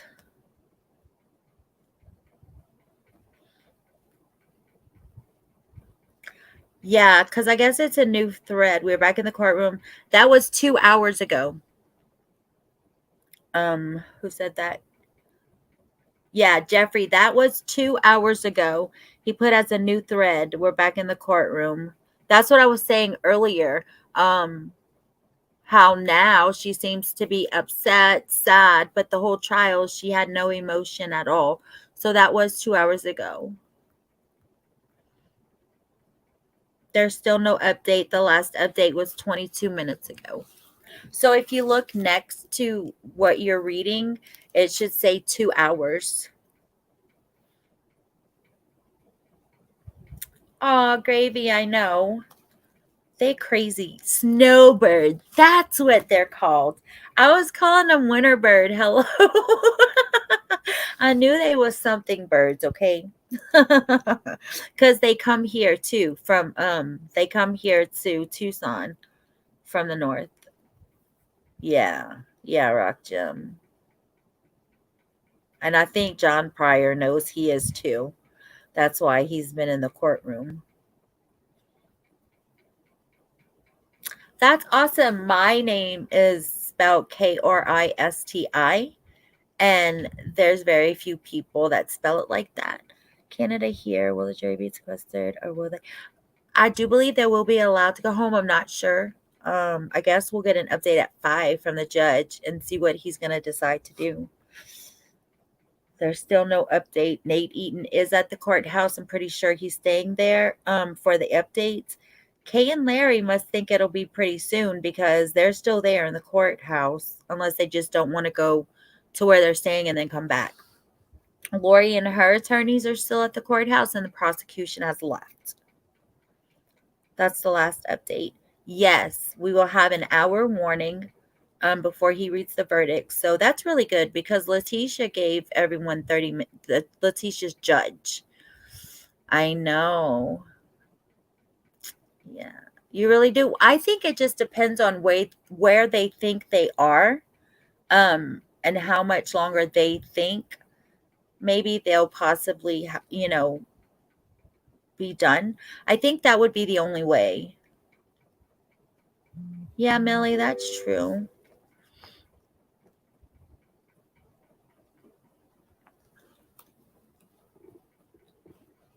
I don't think they will. But you guys seem to think that they'll stay longer than normal, which they already are. Nate said that they usually leave at 3:30. It's 4:17. So they're staying longer than they usually are. So I guess we'll see at 5. We have 45 minutes to see if the judge is going to adjourn for the day or let them continue deliberating. Maybe so, pampered glamper, but also that's one of the reasons why the judge is allowing cameras for the verdict. I believe is for the families and the friends that couldn't go to the courthouse.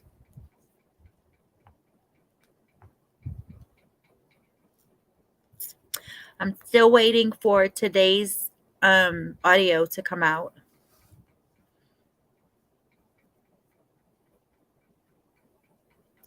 Well, Letitia got her judgment before Mother's Day. We can see if Lori gets hers before Mother's Day. Nate has been amazing. I love that guy. I used to watch his Friday Secret Santa clips and I would cry like a baby. I really only watch his stuff about the case. If they're getting close to verdict, they may. Yeah, that's what I was saying, pampered. I knew what you what you mean, Millie. You're all good. You don't have any grammar and spelling experts in here. It's 4:19 in Boise, Idaho.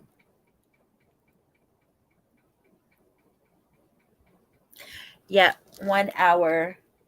But I don't know where Kay and Larry's staying at, if they're staying close to the courthouse or, a little bit further away. You're welcome.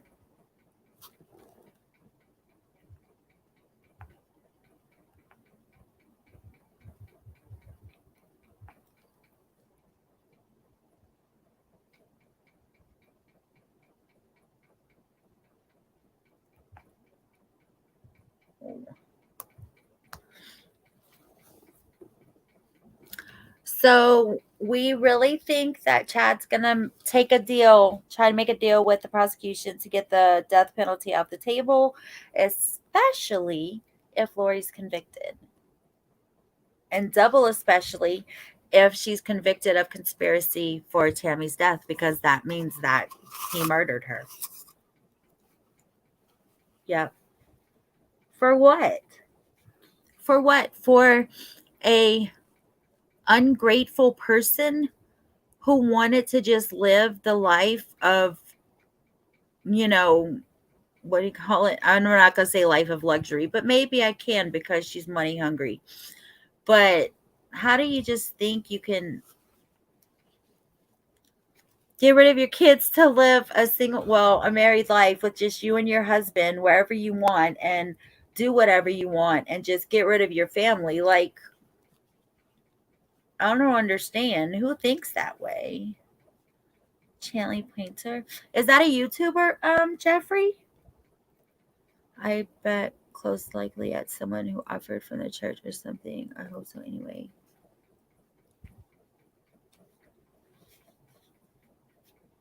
I try to keep it that way, Kaz. Whoops, I dropped something. My dog has finally moved over, y'all. I can finally move over. Twitter news. Oh, okay. I keep refreshing his page to see what the update is, but it's only been 30 minutes since his last update, and it just feels like so much longer. Well, we reached our 2-hour mark, guys. Hey, Alexis.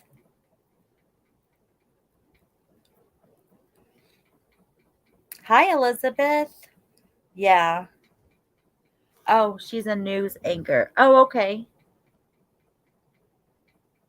So just do I look up Twitter? Okay, don't laugh at me because I'm very new to Twitter. I'm still learning.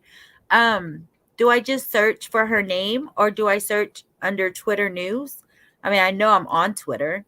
So do they have like a special category just for that? You guys, I can't believe that they had such a horrifying death. I really thought that they would have overdosed JJ, but no, they suffered. Both of them suffered. Why? Oh, okay, Teresa. They would they wound up having maybe 1 or 2 months. Yeah, right? That's what I was thinking, Gravy. Like they've been married for 3 years and only spent a few months together.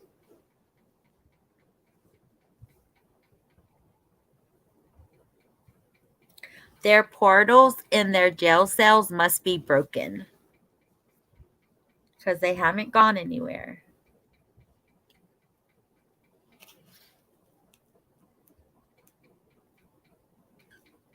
Yeah, true. If they feel if they don't feel like they're barging in on people or oh, what's the word I'm thinking of? Yeah, it's KKAY, but they are at the courthouse still. Kay's talking to Tammy Daybell's aunt, and Larry is watching videos on his iPad.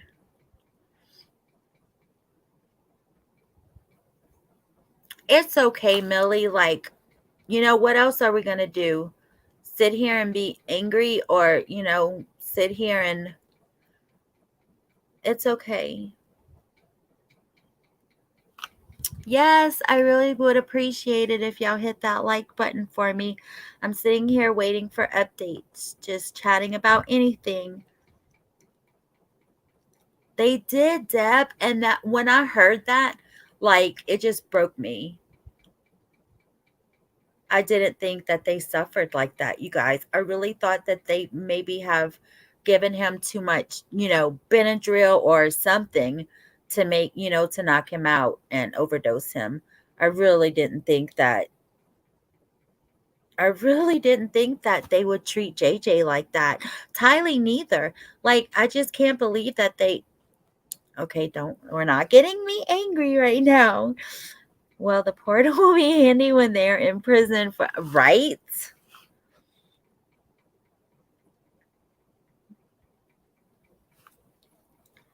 I just think they're in a messed up situation and it's been too long for us to wait. I really hope we don't have to wait this long for Brian Koberger's trial. But they're both in Idaho, so we'll see. Yeah, she did. And she could have been there at the backyard without her phone. She could have left her phone at home and still been in the backyard. Her GPS wouldn't have showed her. She could have rode with, Alex maybe, and they just had his phone. Yeah, that definitely broke me when they said what they went through. And I heard that a lot of the jurors were very upset with her. Yeah, and then when they put the autopsy pictures up and the crime scene pictures up. She was just no emotion at all. And now that it's getting closer to her getting sentenced, she wants to be upset and cry? No, boo boo. Not today. No, ma'am. Absolutely. She didn't get the social security the insurance money, the life insurance money from Charles, and so she had to get it some other way, I guess. That's just crazy. She needs to go back to being a hairdresser like she was when she was younger instead of being a money hungry dude. I can't believe they did that. Ugh.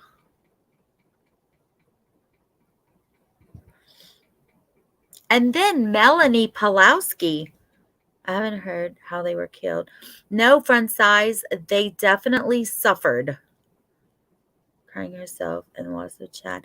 JJ had bruises on his arms that they said were from him being held down, just like Tammy had bruises on her arms. From what they said, she was held down also. He had JJ had scratches on his neck. She is mad that they referred to the storm name for Chad. I would never let that woman touch my hair. Now she can do hair in prison. Yep, they do. They do have beauty shops in prison, and they do get jobs. So we'll see. They only get 25 cents an hour, I think, or something like that. But remember, guys, the world's supposed to be over. Like they thought the world was going to end 3 years ago. I think it's okay to laugh today after the horror these children suffer. Today is the matter that once their mother is going down. I agree with you, Kaz. Dude, I know, Gravy. She looks really older. Ha ha ha, Carolyn, that is so funny.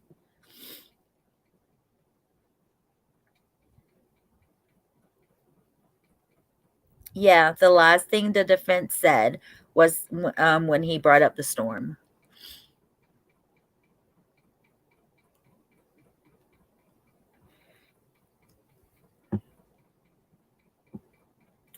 See, it doesn't matter if you're in there for murder. It doesn't matter if you're in there for the R word. It doesn't matter what you're in there for. When someone comes in and has hurt a child, they are going to get you. It don't matter what they're in there for. If you're in there for hurting a child, they will get you in prison. She might have felt safe in the regular county jail, but when she gets to prison, they're not going to play with that. They do not play with people. I know when my ex was in jail, he knew somebody was in there for child molestation or something like that, and he wouldn't show people his rap sheet, and he wouldn't tell people his charge, because when they do, and when people find out, they get their ass beat, you guys, and that's what they deserve. They deserve everything they get in prison, and that's just the bottom line.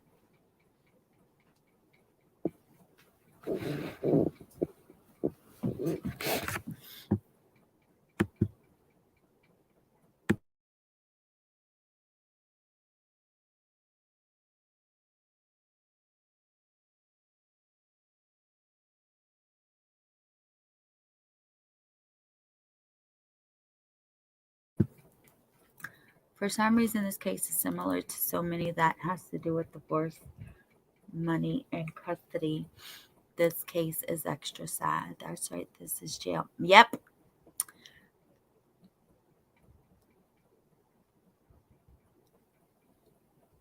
No protective custody for these two. Nope. They're going in general population. Yeah. She will probably flirt with the male guards and get special treatment like Jodi Arias did. Like Jodi Arias is still doing. She's here in Arizona. I don't know. I guess we'll have to see. YouTubers are gonna come up with updates on someone who knew her in prison, or she'll probably flirt with. I don't know, you guys. Like, you can really get in trouble if you get caught, right? Like, trying to flirt and stuff with a CO. But I don't know. I guess we'll find out. It's 4:31 there. Hopefully we'll get an update from the judge at 5. Is most likely upset because she thought the trial. Everybody thought it was too quick.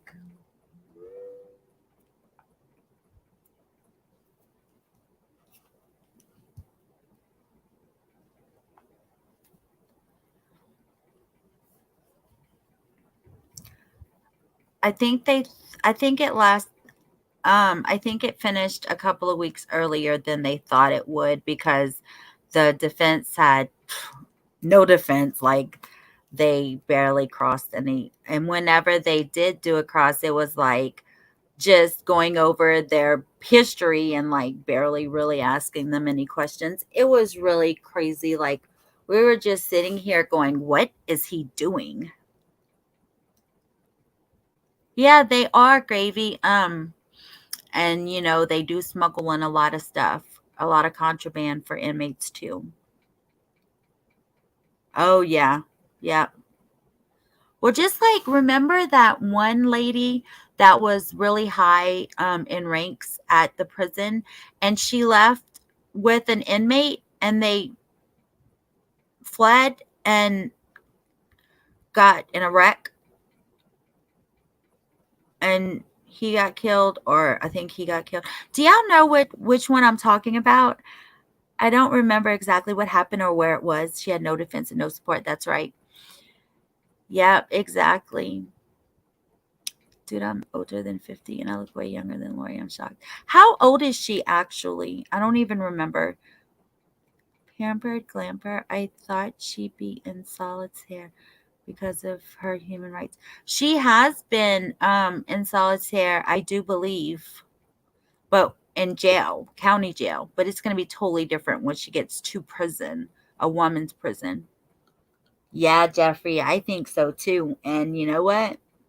Like I said, she deserves every bit she gets in there. Oh, yeah, I did too, Carolyn. And you know what? I feel like they felt defeated and I feel like Lori's attorneys feel defeated just as Letitia's did. Dang. I hope she's haunted every single night for what she did and she cannot sleep. I don't know. I just hope that she deserves whatever she gets if it's bad. She doesn't deserve anything good. 49. Okay, so almost 50.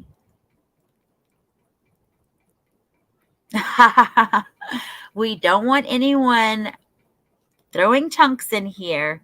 So, yeah, let's not talk about the storm. We can talk about that whenever he goes to trial, if he does. I don't think he will.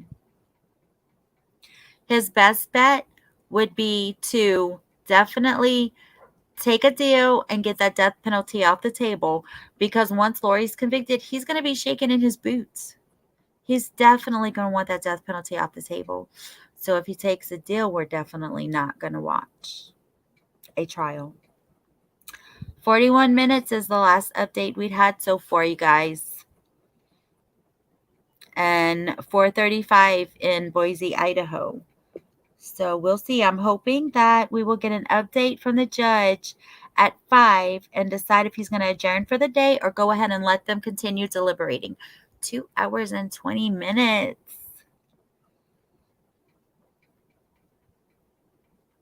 So I thought it was pretty cool that when Archibald was leaving the courthouse, Larry shook his hand and thanked him for all his hard work. I thought that was amazing. I really do. I bet you that made Archibald feel, a little good. And he's just respecting them for all their hard work. And I thought that was really awesome. Kay and Larry's really awesome people. Prisoners already know Lori Channel. I know. So prisoners probably watched Letitia's trial. I'm sure, and definitely didn't hear audio of Lori's because they only get what's on TV or a little radio if they're in prison. So they definitely don't get YouTube. Yes, Millie. Yes. They are amazing people, and it's so sad that they had to go through this. So very sad.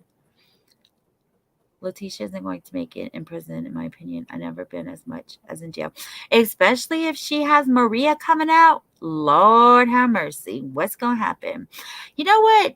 Is Arizona gonna charge her with Charles' death? I'm not really sure if they had actually.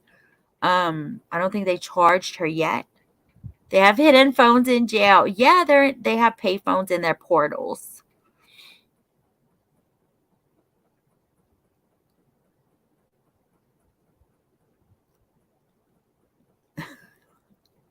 She better not let Maria out. But we all know that's fake. We all know she was lying about that. There's no Maria. There's nobody else. So Letitia, be Letitia. And whatever happens to you, you deserve too. Because that was crazy insane what you did to Gannon. Lori will not like prison just because everything. Yes. Yes, Millie. Oh, Lily, so do I. I feel like I I feel like she did what she did to actually get out of testifying. I feel like she knows a lot more than what she's saying she knows. Her and Lori were actually best friends. She was like a mother to Melanie because Melanie's mother died, who was Lori's sister. So, yeah, Melanie definitely does know something, especially if she tried to get her friend, I think her friend's name is Amanda, especially if she tried to get her in on it. Melanie definitely knows. And she watched the trial on purpose. She knew she wasn't supposed to. Her freaking husband had just testified.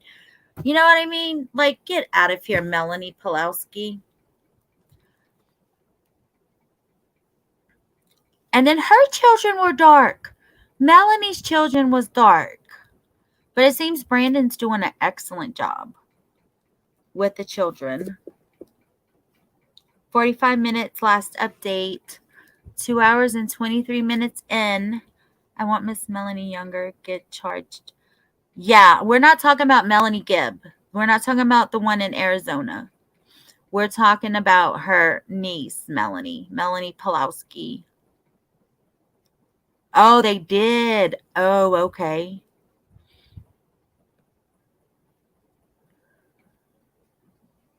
Absolutely. And she did what she did to get out of testifying. And so many, the majority of YouTube knows that.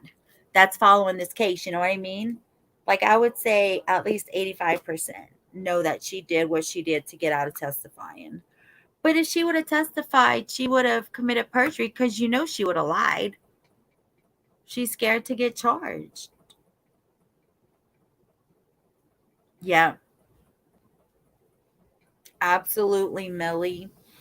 I had no. Yes, well, Lori had the death penalty also, but the prosecution didn't turn paperwork into to the defense in time.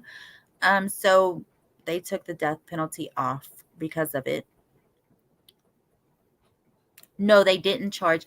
No, he's talking about they charged Lori with Charles' murder in Arizona. They didn't charge Melanie. No, they were not. They were light. His kids were light. Lori's kids and Melanie's kids were dark. But I remember they did say in the trial that his kids were light.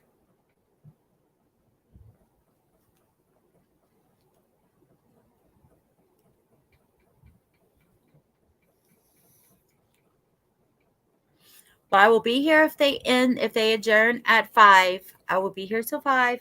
And if they stay later, I will stay later. So I just won't stay too late.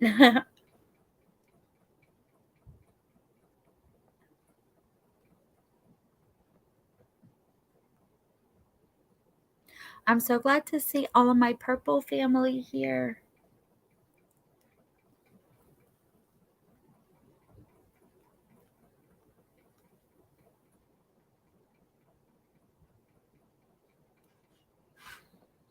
I'm still checking for updates from Nate Eaton. If you want to follow him on Twitter, that's where I get all of my updates from. He's amazing.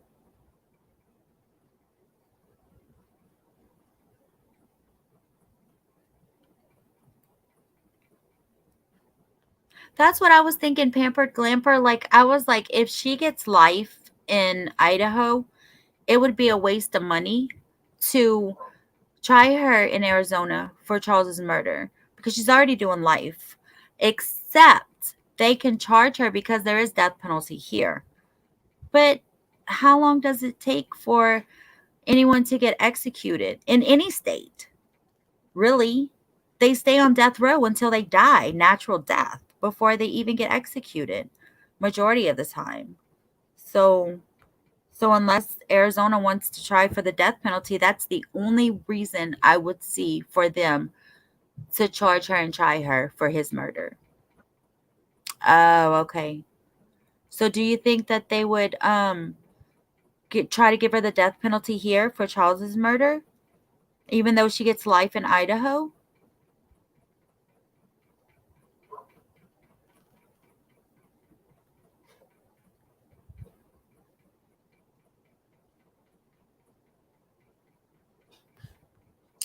It would be nice to get a verdict before Mother's Day, but we all know that she's gonna have no feelings about being a mother for Mother's Day, so that day is meaningless to her. Don't put her on death row, then she is protected. Put her in general population. Yep. I think that Arizona should just save their money, not bring her, not try her for his death because she's going to do life anyway. Inmates are getting freed and free roof over their heads. Death penalty is so long. Yep. Yep. You're exactly right. And it's crazy. And you know what?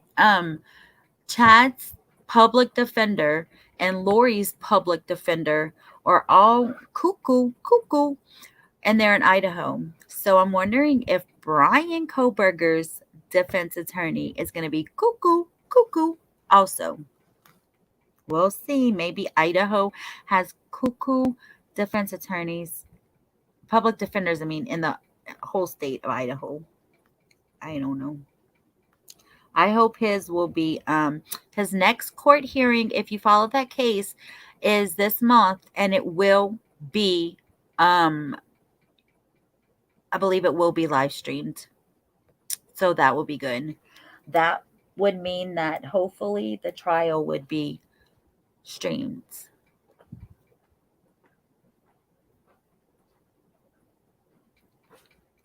Yep, they usually stay in prison for life. I mean, till they die a natural death. And Idaho. Oh, really? Do you live in Arizona? Hello, you said you was in Surprise. I'm not from here. I live in Tucson for the next week. I've been here for 2 years, but I'm going back home to Louisiana next. I leave next Friday. And I'm so glad this trial is going to be over before then, because I was so worried I didn't know how I was going to be able to stream the trial while I was driving. I was traveling. Only a cuckoo would defend exactly. But you know what? Once you're a public defender, like, you don't, I don't know if you get to pick and choose. Don't do it. No death penalty in Arizona. Seems like no jury wants to enforce it. I don't know. Jeffrey lives in Arizona, so he might be more up to date on what's happening with that, with the case with Charles. Yeah, Chad's kids were like, and I heard that his children are going to testify for his trial if he doesn't. I think he will take a deal to get the death penalty off the table, take life, and there will be no trial. That's my opinion.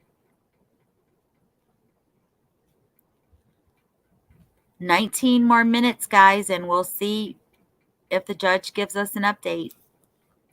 It's been 52 minutes since the last update with Nate.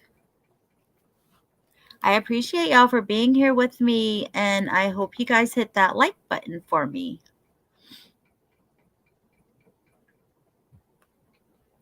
And this is day 21. I have been here every day, doing it every night since it started. Because I figure if I'm going to listen to it, I might as well listen to it with all of you guys, right?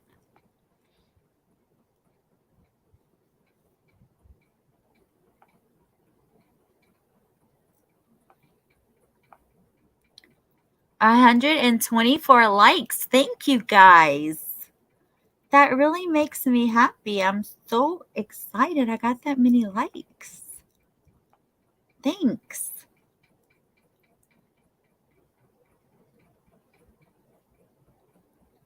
I don't know. We shall see. After she gets sentenced, we shall see what Arizona is going to do. But Jeffrey, do you think that if they try her here, if they would be wasting their money because she's going to stay for life anyway? And when is the last time? So I think they executed someone this year or last year, Arizona. But they don't execute inmates often. So in my opinion, she would stay here for her, like I said, the rest of her natural life.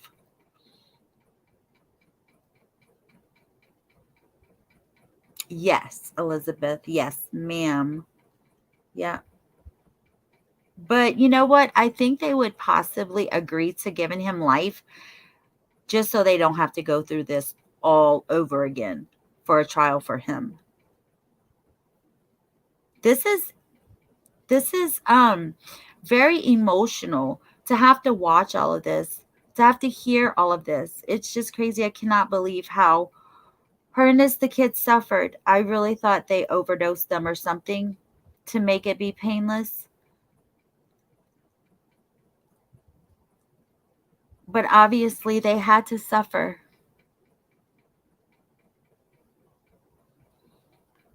Yeah, Jeffrey, I know Arizona has a death penalty. However, they don't execute them often because it's too expensive.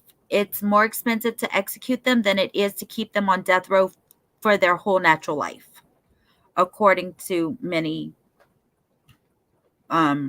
prisons and stuff like that.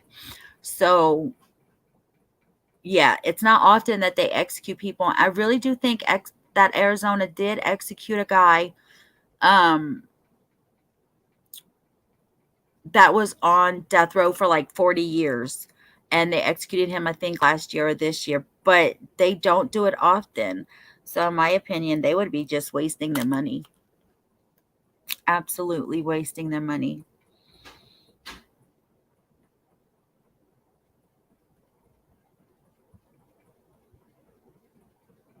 But we all know Alex killed Charles.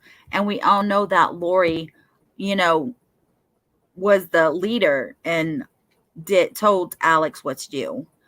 And like Wood said today, in all the text messages, Lori was telling Alex what to do. Alex was never telling Lori what to do or really, responding much to Lori about it. So I really think that she could get the death penalty here in Arizona. I just don't think. Oh, yeah. That's true. Thank you for pointing that out.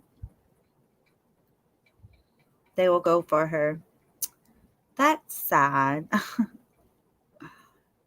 I don't know if anyone agrees with me, but I think it's a waste of money if she's already going to spend life in prison and she can't get out. Like, yeah, you're wasting your money. 10 more minutes and we'll see if we get an update, guys.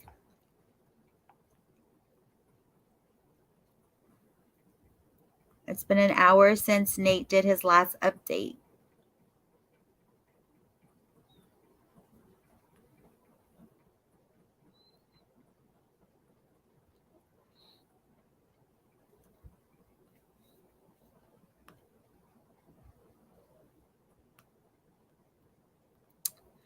We shall see.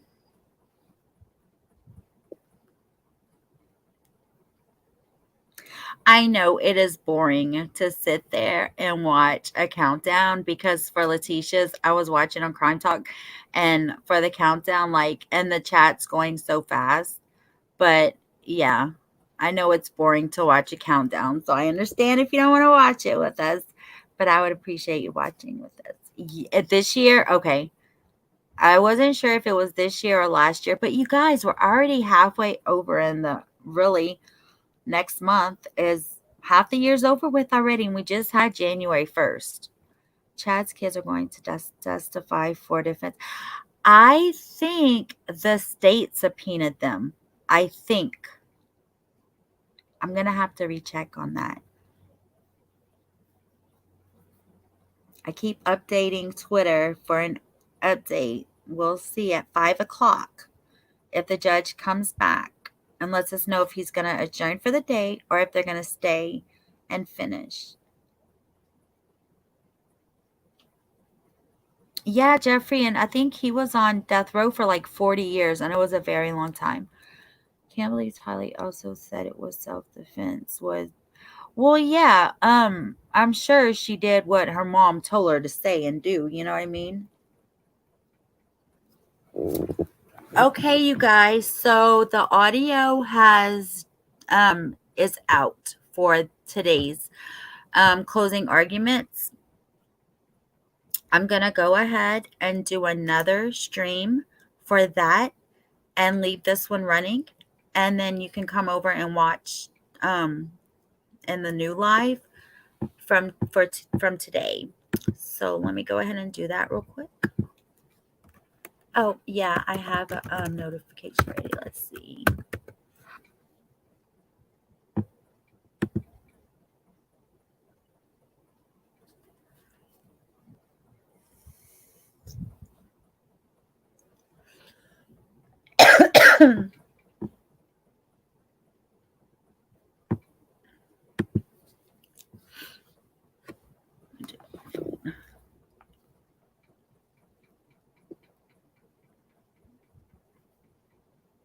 I just need to set it up real fast.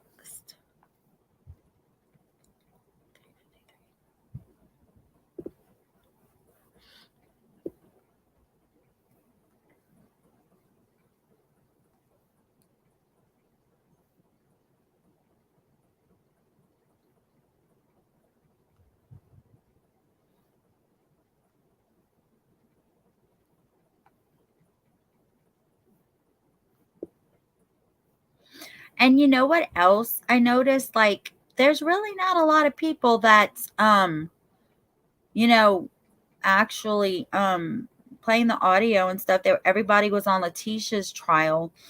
That hardly anybody has been playing this one.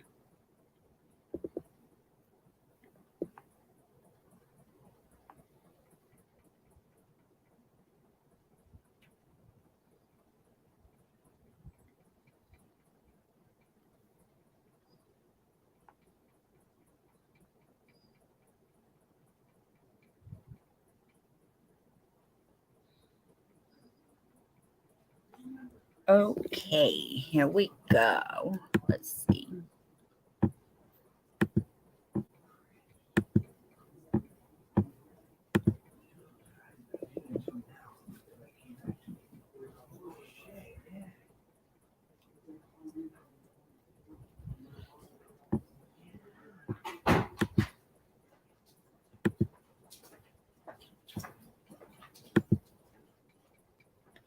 Okay, guys, come on over to the live with the audio from today. Hey, Stevie, how are you? My purple family's here. I love you guys. Yeah, Jeffrey, that's what I thought. The state subpoenaed them. I'm going live with the audio from today. If you want to hop over there, I will play that. If you want to stay here and watch the countdown, that's fine also.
beyond recognition. Her body was dismembered in such a grotesque and extreme manner that the medical examiner had to determine the cause of death as homicide by unspecified or unknown means. She was burned and buried in Chad Daybell's backyard on September 9th, 2019. What was left of her body, they dumped in a green bucket and buried in a pet cemetery on top of a piece of her skull. Tylee was gone and buried and out of the way, but Lori Vallow kept collecting Tylee's money. Tylee Ryan had been receiving Social Security benefits from the death of her father, and Lori personally took steps to make sure that she kept receiving that money after Tylee was murdered. Lori never reported that Tylee was missing or dead. Not only did she not report it, she lied to multiple people about Tylee's location and whereabouts, including to the police. She had to keep her body hidden so she could keep getting the money. Idaho murder number 2.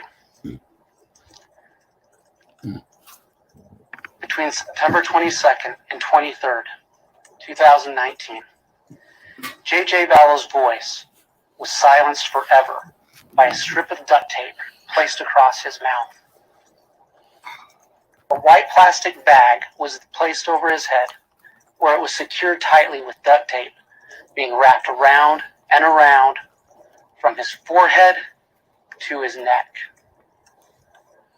The evidence shows he struggled, and we'll never know how long he fought before they bound his wrists, his forearms, and his ankles with duct tape. That white bag that was placed over his head, that was duct taped over his head, cut off his airways. So he stopped breathing. His heart stopped beating, and he died. It was a brutal, horrific murder of a 7-year-old boy with special needs. A 7-year-old boy with special needs. JJ's body was placed in a black plastic and buried like a piece of trash in Chad Daybell's backyard. In a shallow, but well-prepared and precise grave. Just like Tylee, JJ was the recipient of Social Security benefits from the death of his father, Charles Vallow. Just like Tylee, Lori never reported that JJ was missing or dead. Why? He had to remain hidden so she could keep receiving the money. Not only did she not report, she lied to multiple people about his location. She even asked a friend, Melanie Gibb, to lie to the police about JJ's location, and further asked her to falsify evidence of his location. Just like Tylee, after JJ was murdered, she kept collecting the money. Idaho murder number 3. Between the night of October 19th and the morning of October 20th, or between the night of October 18th and October 20th, 2019, Tammy Daybell, a loving, active, healthy 49-year-old mother of 5, and a school librarian, was murdered in her own home. She was asphyxiated in her own home. The evidence is clear that Lori Vallow, Chad Daybell, and Alex Cox conspired to murder Tammy.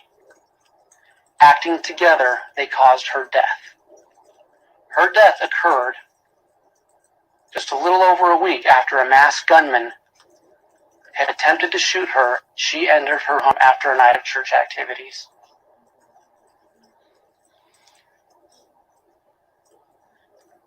When their first plan didn't work, they formed a second plan, and she was asphyxiated. Lori was conveniently gone for both the attempted murder and the successful murder. She was conveniently out of the state.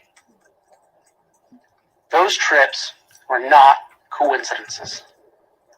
And just like Tylee and JJ, there was money to be gained from Tammy's death. $430,000 worth of life insurance. And Lori wasted no time in making sure she could benefit from that money. A mere 2.5 weeks after Tammy Daybell died on November 5th, 2019, Lori Vallow married Chad Daybell on a beach in Hawaii. So, less than 2 months after Tylee and JJ are murdered, and within weeks of Tammy's murder, Lori and Chad are on a beach, in the words of her sister, dancing on a beach in Hawaii. Free from the obstacles that were Tylee, JJ, and Tammy, but living with the money that was gained from each of their deaths. Ladies and gentlemen, I want to quickly talk to you about the timeline of this case. The timeline tells the truth, and Lori Vallow is convicted by the timeline she created. She meets Chad in October of 2018. You have seen plenty of evidence of the affair that took place after they met. July 11th, 2019, Lori's brother, Alex, shoots and kills Charles Vallow, Lori's husband. September 8th and 9th, Tylee Ryan, Lori Vallow's daughter, is killed. September 22nd to 23rd, JJ Vallow, her son, is killed. October 19th, 2019, Tammy Daybell is killed. These are not coincidences. And there is one common thread through these murders. Lori Vallow. She is the one person who ties these all together.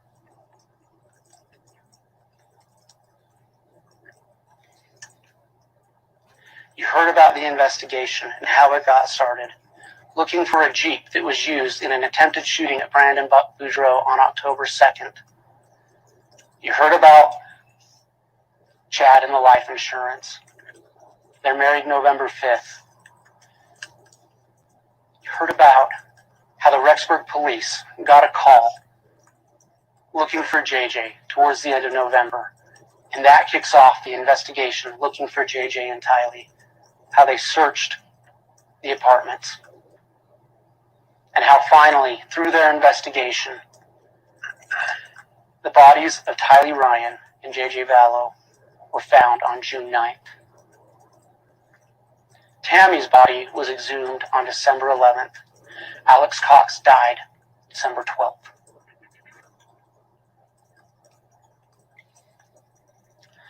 Ladies and gentlemen, I want to speak with you about the law a little bit. The judge already read it to you. I'm not going to go through and read it to you again, but there's some things that are important to point out. And so in the jury instructions, you have them, you don't need to turn to them, but as you go back and deliberate, there's things we want you to think about. In jury instruction number 28, which is the elements you need to find to establish that Lori Vallow is guilty of conspiracy to commit murder and grand theft against Tylee Ryan. Some of those things are easy. The dates, the state of Idaho, those are incontrovertible. Conspiracy comes down to, this is a crime of agreement. Did Lori agree to have Tylee killed and to steal that money? Did she intend for those events to actually happen? And did someone, any of the conspirators, perform an overt act in furtherance of that agreement?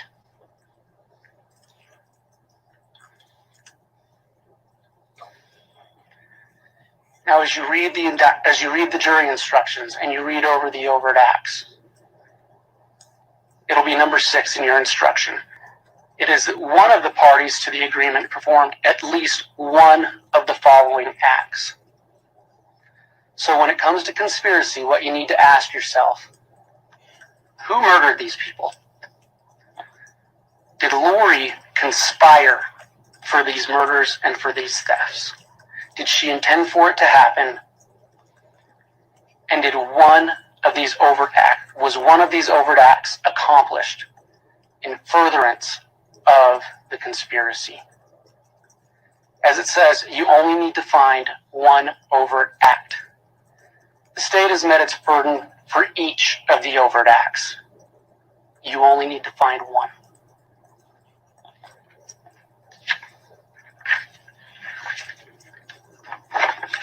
Turning to jury instruction number 29, which is the actual murder of Tylee Ryan. Because we want to differentiate. There's the crime of conspiracy to murder, which is crime of agreement, and the actual murder. And what you need to ask yourselves, again, on or about certain dates in the state of Idaho, that's incontrovertible. What you need to ask yourself, who killed Tylee Ryan? And did Lori aid, abet, advise, or counsel that murder? Did she encourage that murder? You remember in voir dire, when you were all asked, and you all raised your hand, about the question, someone is proven to have aided or abetted, could you still find them guilty? Under the law, if you find that Lori aided, abetted, advised, or counseled, you must find her guilty. Jury instruction 29 is the conspiracy for JJ. You need to go over those same questions. Who killed him? Did Lori conspire to that? Did she agree to JJ being killed? Did she intend for it to happen? And did one of those overt acts happen in furtherance of that agreement? 31 is the murder of JJ. Again, remember to separate the crimes of conspiracy from the crime of murder. Instruction 32 is the conspiracy on Tammy. Again, who killed her? Did Lori agree to it? Was there an overt act taken in furtherance of that? And the final, instruction 34, the grand theft.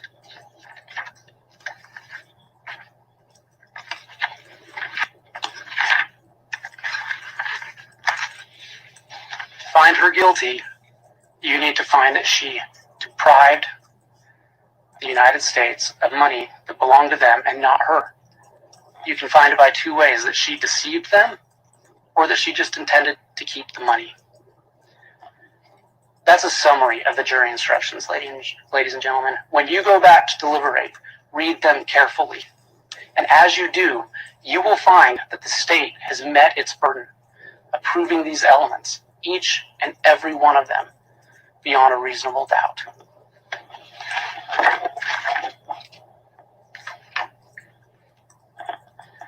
A few things to consider. This is just a portion of the definition of reasonable doubt taken directly out of your jury instruction. Follow the jury instruction, read the whole jury instruction. But I want to point out, a reasonable doubt is not a mere possible or imaginary doubt. It's not something you make up. It's a doubt based on reason and common sense. Reason and common sense. So ladies and gentlemen, as you go back and deliberate, and you consider these elements, and you consider these crimes that were committed, use your reason and your common sense. Malice. It's one of those words that may mean something out in the normal world, and in court may mean something a little bit different. Follow the jury instruction. Malice can be express, where someone says they want this to happen. It can be implied. You will find express and implied malice in this case. There is an abundance of malice. Aiding and abetting, again, already went over this, but any person who aids and abets, who assists, facilitates, promotes, or encourages a crime to happen is just as guilty as anyone else involved in the crime. Aiding and abetting is just the same as pulling the trigger.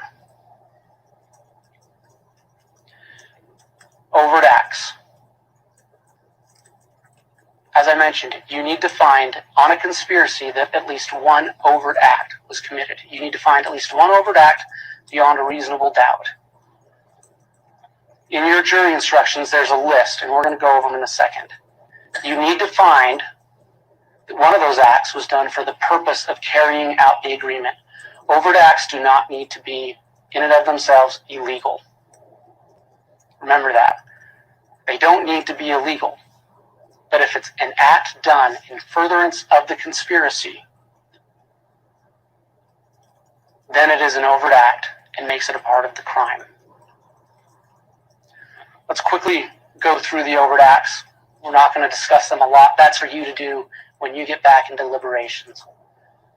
But in regards to Tylee, JJ, and Tammy, Lori is charged with endorsing and espousing religious beliefs for the purpose of encouraging and or justifying murder.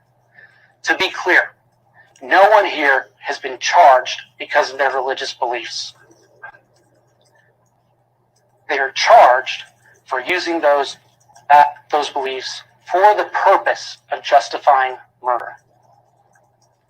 In terms of Lori Vallow, on or around August 16, 2019, changed the deposit for the Social Security benefits to go from Tylee's JP Morgan account to Lori's personal BBVA account. You saw that evidence. In regards to the conspiracies on Tylee, JJ, and Tammy, Lori Vallow, along with Alex Cox, Tylee Ryan, and Joshua Jackson Vallow, JJ Vallow, moved from Arizona to Rexburg. Why is that important? Why is that an overt act? They couldn't kill the kids in Arizona, where they had friends and family. Moving to Rexburg was the catalyst for these murders. They had to hide Tylee and JJ. They had to go somewhere where nobody knew them. So moving to Rexburg furthered the conspiracy to kill Tylee and JJ, and it brought Alex Cox to where he could kill and help kill Tammy Daybell. In regards to Tylee's conspiracy, Chad Daybell Googled south-southwest wind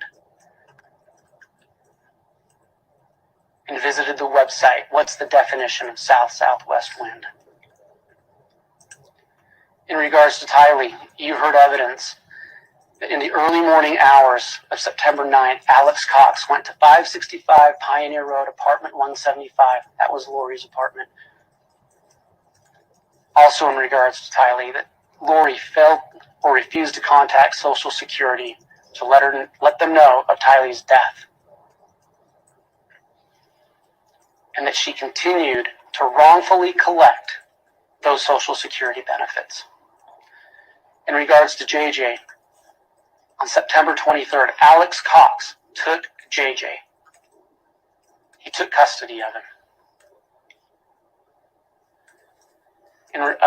Also in regards to JJ, November 26, 2019, Lori Vallow provided a false and or misleading physical location of JJ to the police. You saw that on video. Also, in regards to JJ, September 23rd, 20th through the 19th, that she failed or refused to contact Social Security to inform them of JJ's death. Why? To further the conspiracy of grand theft, to keep the money. And that she continued to collect that money, furthering the conspiracy. In regards to the conspiracy to murder Tammy, again, Chad Daybell and Lori Vallow espoused, or endorsed religious beliefs for the purpose of justifying Tammy's homicide. September 1, 2019, again, they moved to Rexburg. I've already spoken about that. There were text messages in regards to the conspiracy for Tammy between Chad and Lori regarding death percentages for Tammy and JJ July 30th, 2019. Chad Daybell obtained a burner phone on September 18th, 2019. Alex Cox obtained a burner phone October 9th, 2019. All these steps taken to further their conspiracy. Further on Tammy, text messages between Chad and Lori about Tammy being in limbo and Tammy being possessed by a spirit. In regards to Tammy, Chad co-signed a life insurance policy increasing the amount of insurance he would get upon her death. On October 9th, Alex Cox attempted to shoot Tammy.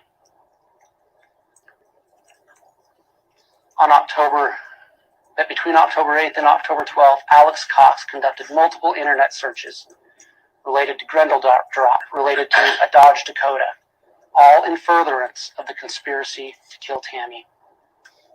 He goes to gun ranges in furtherance of the conspiracy. He went to Sportsman's Warehouse. You saw what he bought there.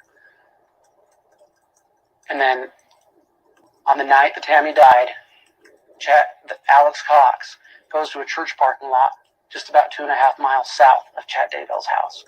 These are all overt acts. Things done to further the conspiracy. Steps taken to get to murder. Let's talk about some of the digital evidence you've seen in this case. You've heard evidence from HomerJMaximus@gmail.com, Chad.Daybell@gmail.com, LollyTimeForever@gmail.com, other phone data and iCloud accounts. Let's look now, as we're thinking about these overt acts and the steps taken for murder.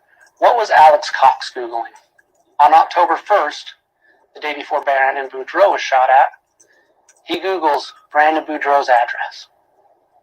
October 8th, the day before Tammy is shot at, he Googles drop from 100 yards to 300 yards. He's figuring out how to sight in his rifle. October 10th, after the failed shooting, in what you heard from the Gilberts, Todd and Alice Gilbert, was an unseasonably cold October. How to prep your AR for the cold.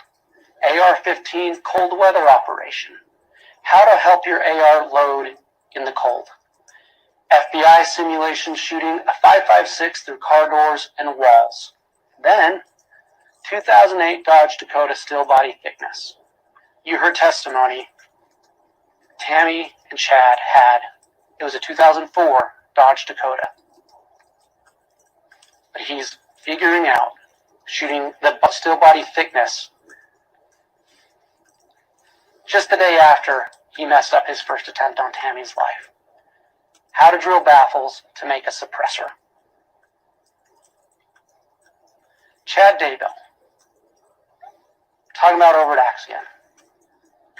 September 8th, he searched south-southwest wind and visited what is the definition of south-southwest wind direction. Why? Because the next day, he knows he will be burning Tylee Ryan in his fire pit, and he needs to know which way the wind will be blowing. You heard testimony of the officers who searched that account. The only time he searches wind direction. The only time. Lori on LollyTimeForever@gmail.com, 8/25/2019. She's searching wedding bands made of malachite. Tammy's not dead yet. They've gotten rid of Charles, but Tammy is still alive, and she's already searching for wedding rings. 9/30/2019, a couple of days before Brandon Boudreaux was shot at from the back of a Jeep Wrangler. How to take the back seat out of my Jeep Wrangler. October 22nd, 2019, the day that Tammy Daybell is being buried. What is Lori doing? She's looking up wedding dresses in Kauai. Her boyfriend's wife is being buried that day, and she's already looking for wedding dresses. Let's talk about Tammy Daybell's phone and the text that was recovered from that phone. September 9th, 2019, at 11:53 a.m., Chad Daybell places himself in his own backyard, and he says, to Tammy, "Well, I've had an interesting morning. I felt I should burn all of the limb debris by the fire pit before it got too soaked by the coming storms. While I did so, I spotted a big raccoon along the fence. I hurried and got my gun, and he was still walking along. I got close enough that one shot did the trick. He is now in our pet cemetery. Fun times." This text is where Chad Daybell told us where to locate Tylee Ryan. This text is where Chad Daybell told us he burnt her limbs. This text was further suspicious. Raccoons in daylight. It's not impossible, but they're nocturnal. And then he buries it in his pet cemetery. You saw the satellite footage of later in the day of September 9th, the disturbance in the ground near the pet cemetery. The day after Tylee Ryan is last seen in Yellowstone National Park. She's never seen again. But she turned up in that pet cemetery Chad Daybell was talking about that day. He told law enforcement where to find her. There are patterns that emerge through the digital evidence and through these iCloud accounts. About Chad and Lori's affair, you've read and you'll have back in Deliberations, the James and Elena story, their future together. This was all a plan. Like I said at the beginning, a plan for them to be together without obstacles. Obstacles is the word they used. You learn about the relationship between Chad and Lori and Alex, and how Lori is the conduit of information to Alex. How Alex does what Lori tells him. The plan to remove obstacles. And those obstacles are Tylee Ryan, J.J. Vallow, and their spouses, Charles Vallow and Tammy Daybell. And you also start seeing the need for money.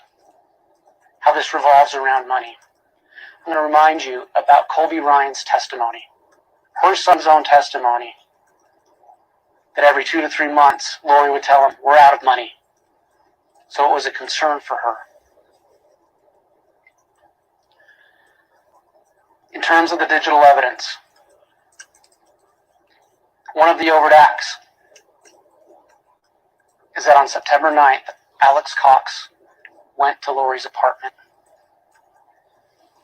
You see here, September 9th, from 2:42 a.m. in the morning to 3:37 a.m. in the morning.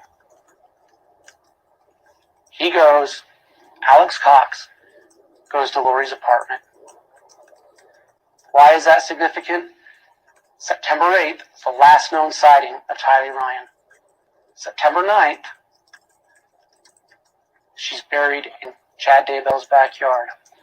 That morning, there's a phone call between Chad Daybell and Alex Cox. It's a 3-minute phone call at 8:11 a.m. By 8:49, Alex Cox is moving. We can track him by his phone.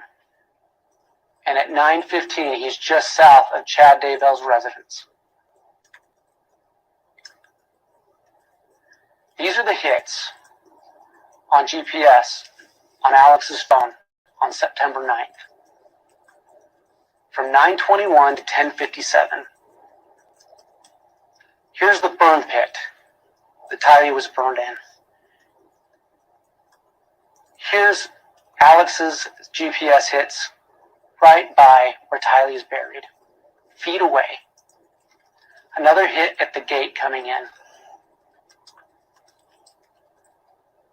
Again, within the same time frame as the text from Chad to Tammy about the raccoon. An overt act taken to further the conspiracy of the murder of Ty Ryan and to keep stealing her money.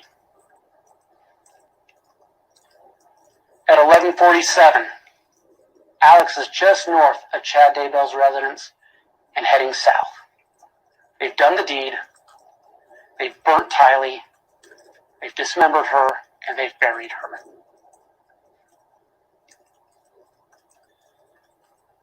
And then that same day, phone calls. You saw the full cast report, and you have it, and I encourage you in deliberations to go look at it. Chad calls Lori for 3 minutes at 11:45 as Alex is leaving. September 23rd. Before we look at this, let's talk about the testimony you heard about September 23rd. Melanie Gibb and David Warwick spent the weekend of September 22nd and 23rd with Lori Vallow in her apartment. Lori tells Melanie, JJ is a zombie. He's acting totally different, using a religious belief to justify his death. An overt act. On the morning of the 23rd, David Warwick inquires of Lori, where's JJ? She tells him that he's been climbing up the cabinets and the refrigerator. So she sent him with Alex Cox. An overt act. Alex Cox took possession and custody of JJ that morning. We can see that from 9:01 to 9:41, Alex is in his apartment on September 23rd. There's a phone call, a 38-second phone call from Chad Daybell to Alex Cox that morning. 38 seconds at 9:25. By 9:45, Alex is again on his way to Chad Daybell's house. This time with JJ Vallow in tow. September 23rd. Here's Alex's phone. Mere feet from where JJ was buried. Last known sighting of JJ, September 22nd. He was never seen again. No matter how many tips the police followed up on, they never found him. They never found Tylee until they found him here, where Alex's phone was being hit by GPS. He shows up. The first is at 9:55. At 10:12, he appears to be leaving on a Wi-Fi. So about 17 minutes. That grave was not dug in 17 minutes. That grave was too precise. It was too well prepared. This was planned. This was premeditated murder. Lori encouraged it. She aided it. She handed her boy off to Alex Cox. And then Alex Cox, at 10:12, heads back south to Rexburg. There's a lot of electronic devices in this case. You heard about a lot of electronic devices. This one is significant. Chad Daybell, on October 9th, activates a new phone. In a text to Lori from his old phone number, his normal phone number, he says, I will call right now from a 401 number. That was at 10:26. Oops, went the wrong way. 10:27. He's calling from the new 401 number. Let's talk about the digital evidence on October 9th, the day Tammy was shot at. Alex, from 12 to 1:23 p.m., he's at his sister's house. You saw the evidence. He goes to Sportsman's Warehouse. You saw what he bought: the black mask, the mittens, the black pants. That afternoon, this is one of the overt acts. He goes up and travels by Chad Daybell's residence. You can follow his phone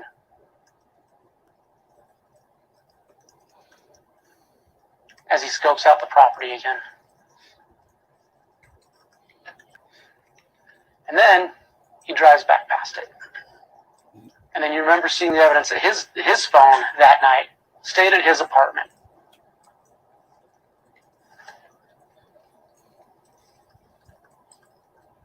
Here's some of the digital data from that day.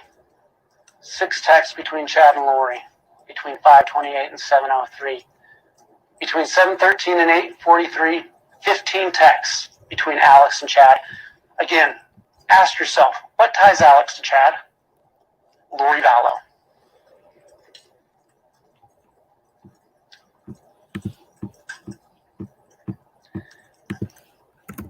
You remember Zulema Pastena's testimony that night, about that night. She hears Lori get off of a phone call and angrily proclaim, he can't do anything right. Because he failed. He failed when he tried to kill Tammy that night. October 18th, the night of the successful murder. Between 10:05 p.m. and 10:07, Alex Cox is traveling north. From 10:07 to 10:45, his phone is tracked at the Salem Church. This is just approximately 2.5 miles south of Chad Daybell's house. This is the night Tammy dies. This is the night Tammy was murdered.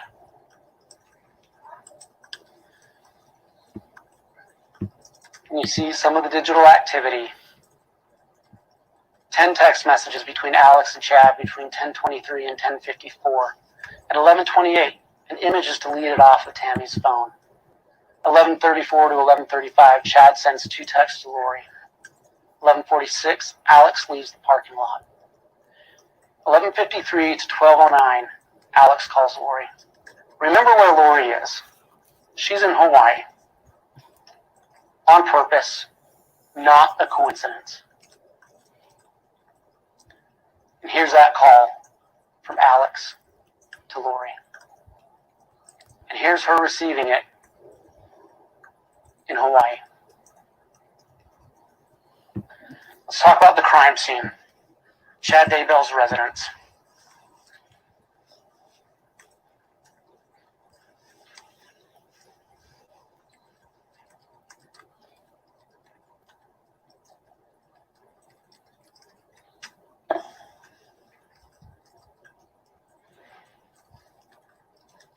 For some reason this isn't coming through.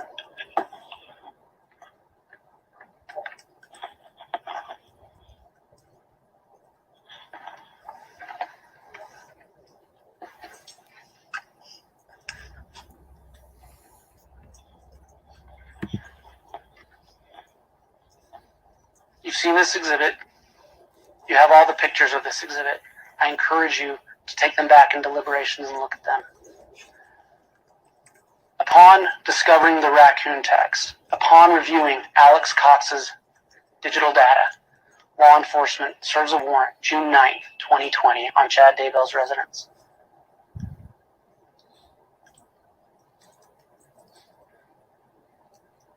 You remember multiple officers testifying to you as watching Chad Daybell in that front yard, sitting in his car, nervously looking over his shoulder to the location where Tylee was buried.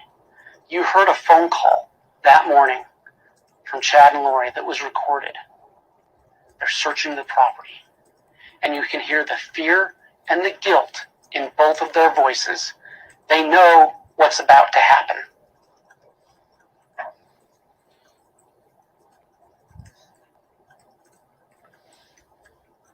On that crime scene, the fire pit.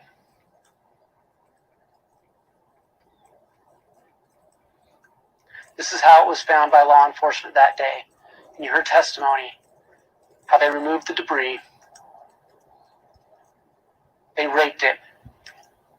They sifted that ground, and they found pieces of Tylee Ryan in that fire pit. They found this chain in that fire pit.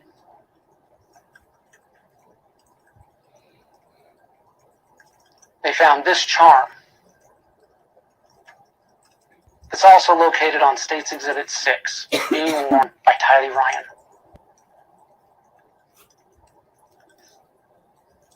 Just approximately 30 feet from that fire pit.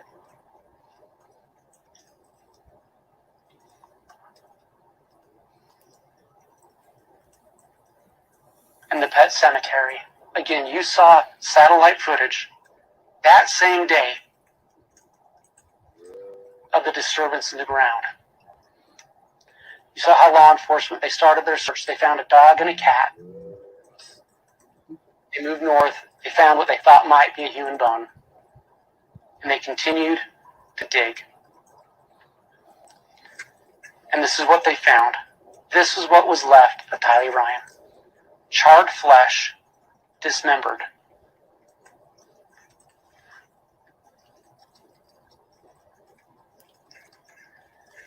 They came back the next day and found this bucket. You heard the testimony of multiple officers talk about how it felt like this ground had concrete or quickcrete in it. It was hard, and they had to finally use the backhoe to pull it off to get to this bucket. And when they finally did, they found this material that was Tylee Ryan. And again, sitting on top of a piece of her skull.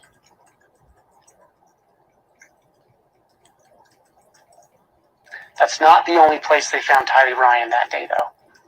They also found pieces of her here, in the shed. You heard how law enforcement searched the shed for tools that could be used in the commission of these crimes. These shovels, this pickaxe, were of particular interest to them. You heard testimony of this pickaxe, how it was taken to the Idaho State Lab. How in the eye of that pickaxe, there was material that looked different than the dirt, so it was separated out. It was tested for DNA. It was tested against a profile of Tylee. And it was Tylee, in the eye of the pickaxe. This shovel, you heard how on the back of this the kick plate of that shovel, there was a piece of material that looked like it could be organic material. Again, it was tested for DNA, and it matched to Tylee Ryan. There was blood on the handle, tested, and it matched for Tylee Ryan.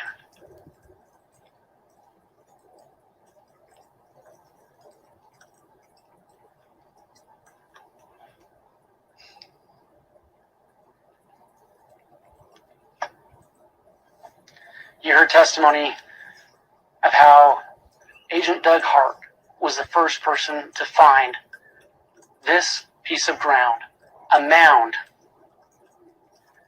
The vegetation was lower. You heard how he'd had training to find clandestine graves. You heard how he put his hand on the ground and felt the seam of the sod that had been removed. That he tried to probe it, and his probe wouldn't go through. And why? Because they found this. Meticulously placed rocks and boards.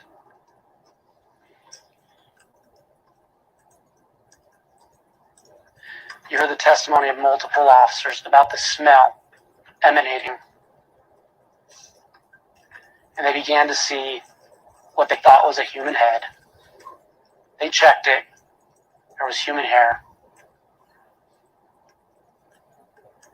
Look at this grave. The roots are cut. It's just the right size for J.J. Vallow. This was prepared in advance. This was a premeditated murder. The day was dug. J.J. was murdered. You heard testimony. Again, Lori Vallow handed J.J. off to Alex Cox.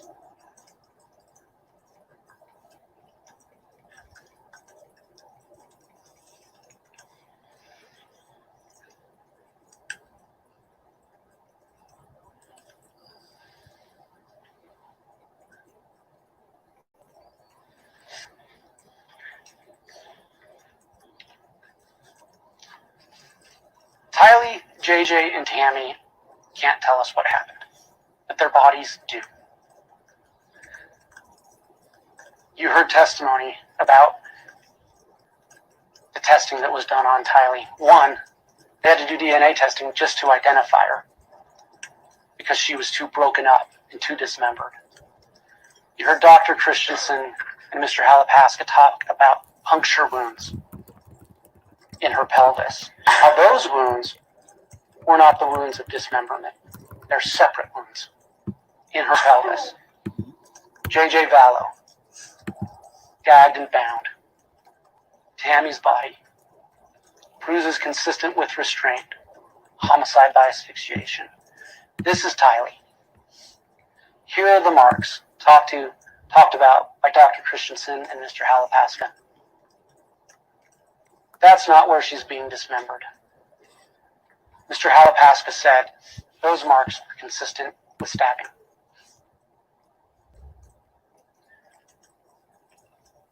White bag over JJ's face, the duct tape that blocked his airway. We know how he died. He was asphyxiated. He was bound with duct tape. A 7-year-old boy with special needs. Tammy's autopsy. You heard from the medical examiner for the state of Utah. She was exhumed. You heard about the extensive toxology they did. They found nothing. They found nothing in her that would have killed her. Her internals were healthy. Her brain was normal. There was nothing in her body that would have killed her. She had bruises on her arms. Remember, JJ had bruises on his arms too. She had bruises on her arms that the ME stated were consistent with restraint. She was murdered by asphyxiation. We told you this was about money, power, and sex. We talked a lot about religion, but this is not a case about religion. It's about money and power and sex. Let's talk about the money for a minute. Lori learned a lesson with Charles Vallow. The lesson she learned was to make sure you get the money coming to you before you commit the murder. She thought she was going to get the insurance money. She texted Chad about it. I talked to the insurance company. He changed it in March. So it was probably Ned. Remember, Ned was one of the other names for Charles before we got rid of him. I'll still get the $4,000 a month. So within a week of killing Charles Vallow, she's already talking about the Social Security she's going to get. It was planned. Tylee Ryan's Social Security. Tylee Ryan started collecting Social Security in June of 2018 when her father died. She collected it monthly. On July 11th, Charles Vallow dies. August 12th through the 20th, I believe the date was August 16th, Lori Vallow changes the deposit on Tylee's Social Security. Tylee was receiving her own money. You heard testimony about her spending habits. She was paying for her Jeep. She bought fast food. She lived like a normal teenager. And then Lori takes that money and starts putting it into her own BBVA account. Because she learned her lesson. She gets the payment on August 28th. September 8th, Tylee dies. She made sure to get the money before she killed Tylee. JJ Vallow. He collects Social Security after Charles Vallow dies. He collects it as a survivor, and she collects it as a parent in care of a survivor. Again, get the money and then commit the murder. Last proof of life for JJ is the first deposit, September 18th, 2019. Days later, JJ is dead and murdered and buried in Chad Daybell's backyard. She made sure to get the money first. She collected multiple payments. By the way, while we're here, let's talk about grand theft. What do you need to find her guilty of grand theft? That she either used deceit to take money that did not belong to her, or that with the intent to possess that money, she took money that did not belong to her. After this date, she has no right to any of this money. She failed to report. What's the amount you need to find for grand theft? It's $1,000. Ladies and gentlemen, if you find between any of these payments and any of these payments that Lori Vallow collected $1,000 she was not entitled to with the intent to keep it, you must find her guilty of grand theft.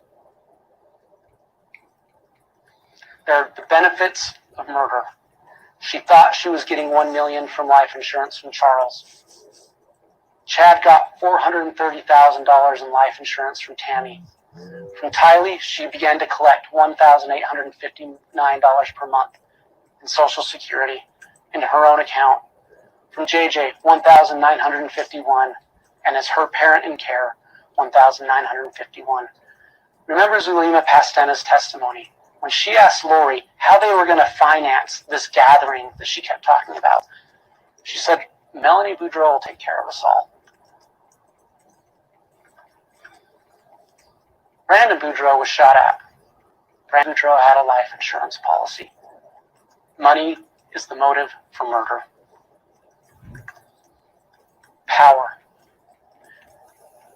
Let's talk about religion for 1 second, because we've heard a lot about religion. It does not matter what they believed. It matters what they did. They can believe whatever they want. But when they use that to justify homicide, that changes. They used religion as a tool to manipulate others. Lori manipulated Alex Cox through religion. She manipulated Chad through emotional and sexual control. They manipulated their friends through this use of religion. Let's talk about how she groomed Alex Cox. Ladies and gentlemen, you have multiple iCloud conversations in evidence that you can review in deliberations. I encourage you to do so. I'm not going to read everything here, but let's look at some of the things Lori said. March 20th, she says to Alex, I'm finding out some great stuff about you. I learned about you. You're going to like it. We can talk about it. How does he respond? Okay, hurry, please. He's eager for the knowledge. She says, we can talk about it tomorrow, hopefully. They move to Rexburg. He's going to go sight in his rifles. Fun. You need the practice. Lori Vallow is telling Alex Cox what to do. In these messages, you never see Alex tell her what to do. He's telling her what to do. She's telling him what to do. They have a conversation about JJ and a boy named Zach. And he says, my lips sealed. How does she respond? Good boy. Learning more. I'll fill you in the afternoon. Again, she's the conduit of information to Alex. Remember what Alex's wife, Zulema Pastena, said. He believed all of it. Where does he get it? He gets it from Lori.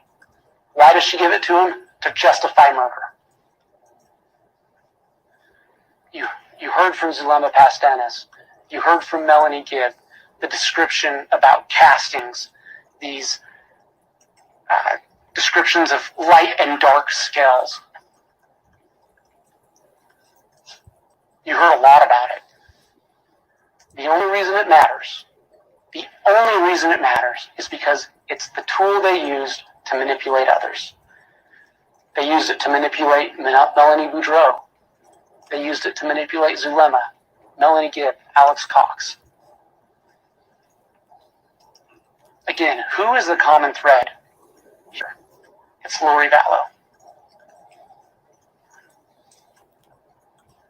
We talked about sex in this case, how it was a motive, their affair, how they had to remove obstacles so they could be together. Those conversations often turn sexual. Always talking about their future together, their plan to be together. The conversation on July 14th between Chad and Lori, where he wants to kiss her for hours, and it would likely lead to other activities. And she says likely or luckily lead to nakedness. Again, their conversations. He's saying she's incredible. Their mission has barely begun. Her mission has barely begun. As long as it ends with you, it's all good. Wish I could see with you and be cheek to cheek. Lori uses sex to manipulate Chad. And Chad seeks confirmation from Lori repeatedly. July 13th, he's having a conversation with her about when they can spend time together and about Tammy's passing. And at the end, what does he say? Please ask about that. He's asking her to confirm. Why? Because Lori and Chad are driving this together. It's their plan to be together, to get rid of the obstacles. Chad tells Lori that he's been instructed to focus his efforts on Hillary, who you heard from testimony in other places in the iCloud is established as Tylee Ryan. What does Lori say? She doesn't say, you know what, maybe we shouldn't kill my kids. She says, okay, find out her percentage for me and JJ's. And when Chad talks about Tylee's low death percentage, meaning she's close to death, and how JJ needs to follow Amy into the light. Ladies and gentlemen, we all know what it means to go into the light. He's talking about a young boy's death. And he assures JJ that Chad would be there. James would love and take care of his mommy. Because JJ's going to be gone, because he's followed someone in the light. And how does she respond? Again, she doesn't say, maybe we shouldn't kill my kids. That is sweet. I miss you desperately. She wants these children gone. There is no doubt. She wants these children gone. She is encouraging their murder. July 23rd. She asked Chad, need you to check JJ. When you get home, check Tylee. She's being super sweet and helpful. And she cleaned her room. She got switched. Totally not her. See if she got switched. Again, they're using this religion, even amongst themselves, to justify murder. And she's encouraging it. This isn't fantasy. Those children were found in real life, dead, in Chad Daybell's backyard. Again, 7/26/2019. In response to a text from Chad, need you to check JJ. She said he was calm and he watched movies all day, which he would never do. Justification for murder. This isn't JJ. Justification.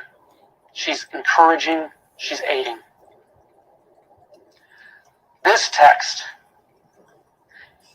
removes any doubt that they are talking about murder. From Chad to Lori, 7/30/2019. I got the inspiration to go back to my original death percentages that helped us track Charles. Not me, us. Charles, Ned, etc. What happened to Charles? Charles got shot in the chest by Alex Cox. Tammy is very close. So after he's talking about death percentages to track Charles, Tammy is close. They are talking about murdering Tammy. Her percentage has fallen. It is encouraging. And how does she respond? What is the percentage now? And then, what about JJ's too? So on July 30th, she's already planning for JJ to go the same way as Charles, to be murdered. Chad responds, Tammy is at 3, JJ is at 2. Both are being heavily shielded to stop intruder. And what does she say? She doesn't say, maybe we shouldn't kill children. She says, 2 and 3%, not 0. She wants the children gone. He says he'll explain when they talk. And this is sexual manipulation. Okay, still feeling hot for you. He's telling her what she wants to hear. She reinforces him with sexual behavior. Again, this is in the iCloud. I encourage you to go look at it. Here, it's a continuation of that conversation. Yes, we might need to release a little steam when we talk. Anyway, this is the chart that checks what percentage mortals are still in their body. It worked for my wife's friend who died, a real person. My neighbor, a real person. George Bush, Stan Lee, real people. This isn't fantasy. They're talking about the deaths of real people. This afternoon, Tammy said she felt lightheaded, as if her body and spirit weren't connected. They're talking about Tammy's death.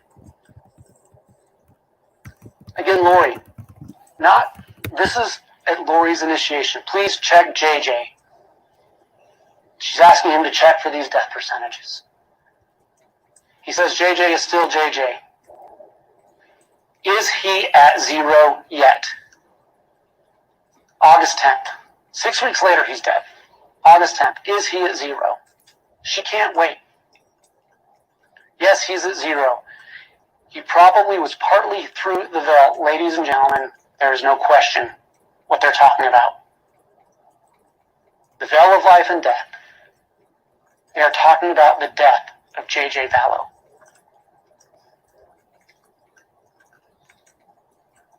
August 10th. Again, Lori initiating this conversation. Do you think there is a perfectly orchestrated plan to take the children, and we just have to wait for it to be carried out? I feel lost, like I should be doing something to help. Not, I think we shouldn't kill the children. I should be doing something to help for the children to be taken. And Chad tells her, there's a plan. What should I be doing? What do I need to do to make this happen? That's what Lori's asking. And he tells her she's doing everything right. He said to just keep resolving the celestial issues so you are unencumbered and fully free. Unencumbered by your children, fully free. Think about the money. Think about how Lori would talk about JJ. She saw him as difficult.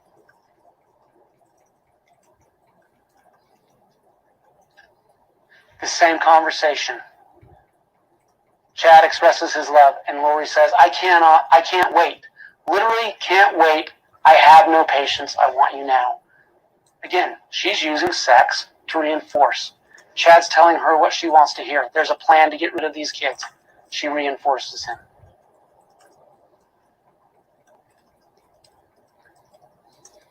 The next day, Lori says to Chad, I'm so alone without you. It's devastating. And he says, we are surrounded by celestial relatives that are simply obstacles. I'm so sick of it. Again, she doesn't say, maybe we shouldn't kill our relatives. Me too. What is it that you really want? Never a hesitation. She wants to move forward with this plan. They move to Rexburg. Alex Cox sends Lori a text about setting up their Wi-Fi. The password, too many kids. Too many kids. And she says, funny. It would be funny if her children were alive and just rambunctious and hard to deal with. But that's not what it meant. Her children are dead. There were too many kids, and they had to get rid of them. And he says, I can change the password. And she says, we are trying to get to the bottom of what we need to do to eliminate them completely. He had mentioned Z's or zombies in the text above. And then again, I'm sure you will be told also, manipulation of Alex Cox with religion. I will provide you this information in the future.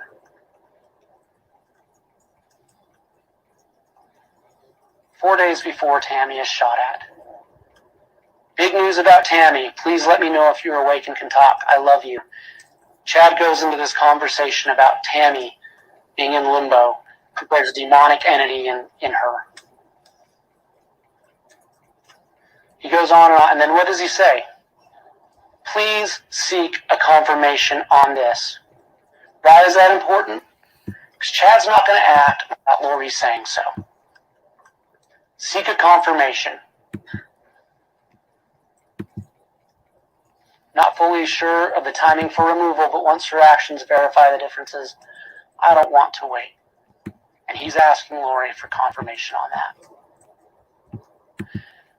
Interestingly enough, 2 days after that conversation, Lori texts Melanie Boudreau, I'm really feeling like we need to go to Missouri and work. They go to Missouri. They fly out of Phoenix that the morning of the night, head to Missouri. So she's gone at the attempted shooting. So she can try to separate herself from the attempted shooting. Melanie asks her some questions about the kids and about the logistics. Lori tells her, you need to be unavailable, that's the schedule. And how does Melanie respond? Okay, Captain. Why does she say okay, Captain? Because Lori's in charge. The day of Tammy Daybell's death, she's texting Chad, not fun without you. His wife just died. She didn't just die, she was murdered. And that's why she feels comfortable texting him like this. The next day, she says to him, I'm missing you more. I need you desperately. I can't wait. That same day, he texts her about the Lily workout plan. Remember, Lily is another name for Lori. This is her workout plan for him to get in shape. She says, I love that plan. Not soon enough, though. This is torture. She's moving this along. She's moved this plan along the whole time. Again, just more love text between Chad and Lori.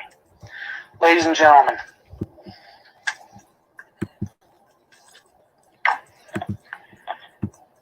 you have your instructions. You're going to go back and you're going to deliberate. Read them carefully. Consider all the evidence.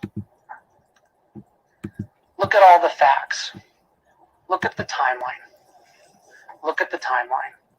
Charles Vallow, Tylee Ryan, JJ, Tammy. All within a short time frame. How are they tied together? Who could have killed those people? You have Lori Vallow, Chad Daybell, Alex Cox. Who had motive to kill those people? Lori Vallow and Chad Daybell. What is the thread between Alex Cox and Chad Daybell? Lori Vallow. Who benefits from these murders? Lori Vallow gets Tylee's money. She gets JJ's money. She and Chad get Tammy's money. Ladies and gentlemen, the burden is beyond a reasonable doubt. A doubt based on reason and common sense. What does your reason and common sense tell you? You've seen what happened to her children. What happened to Tammy? She never reported the children missing. She lied, and she lied, and she lied about where they were. And while she lied, she kept collecting the money. You saw the text between her and Chad. She is moving this plan forward. That's why they moved her expert. She's moving this plan forward. There is no question that Tylee Ryan, JJ Vallow, and Tammy Daybell were murdered. Who is the common thread? Lori Vallow. What does justice for these victims require? It requires a conviction of each and every count.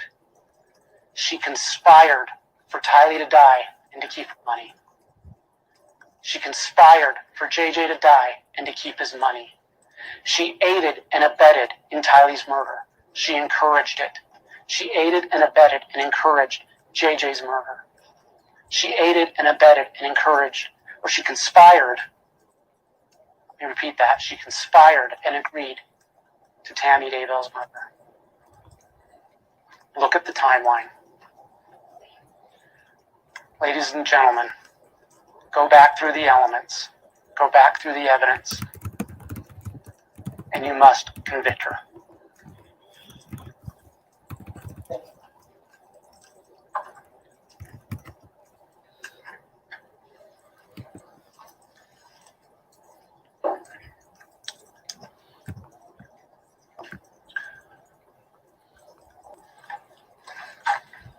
Right, that concludes the state's closing argument. I'm going to suggest we take another recess at this point, if that's all right, Mr. Archibald, and then we'll hear closing arguments from the defendant.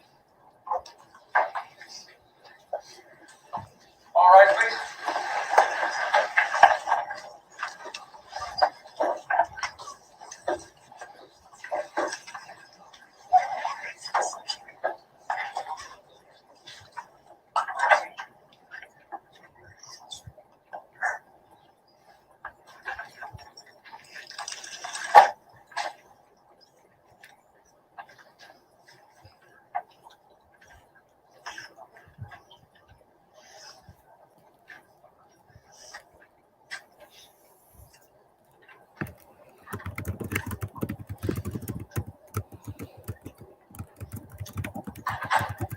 All right, we'll come back on in about 20 minutes.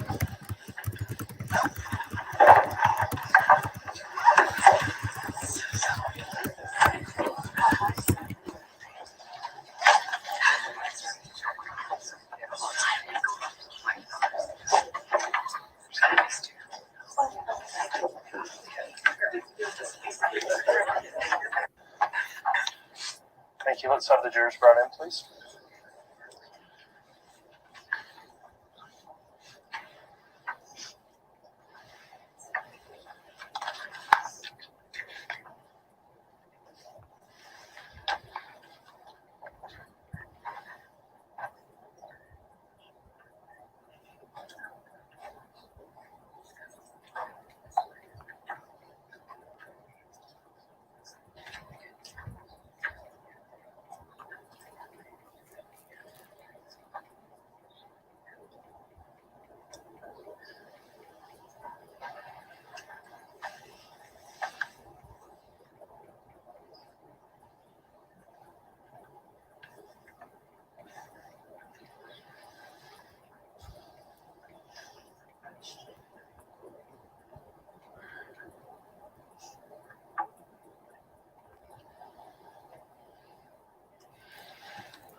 All right, please.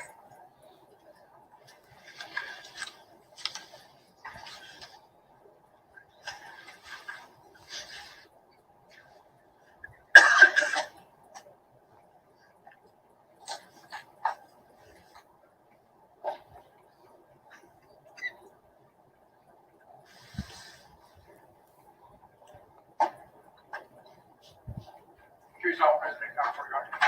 Thank you, Mr. Bailiff. Please be seated.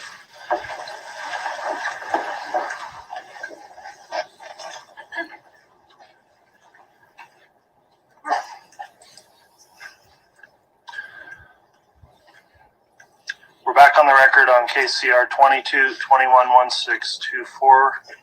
Concluded our morning recess. The jurors are all properly seated. The defense is present with counsel as well as the state. At this time, the state concluded its closing argument. The defense may now present its closing argument. Mr. Archibald.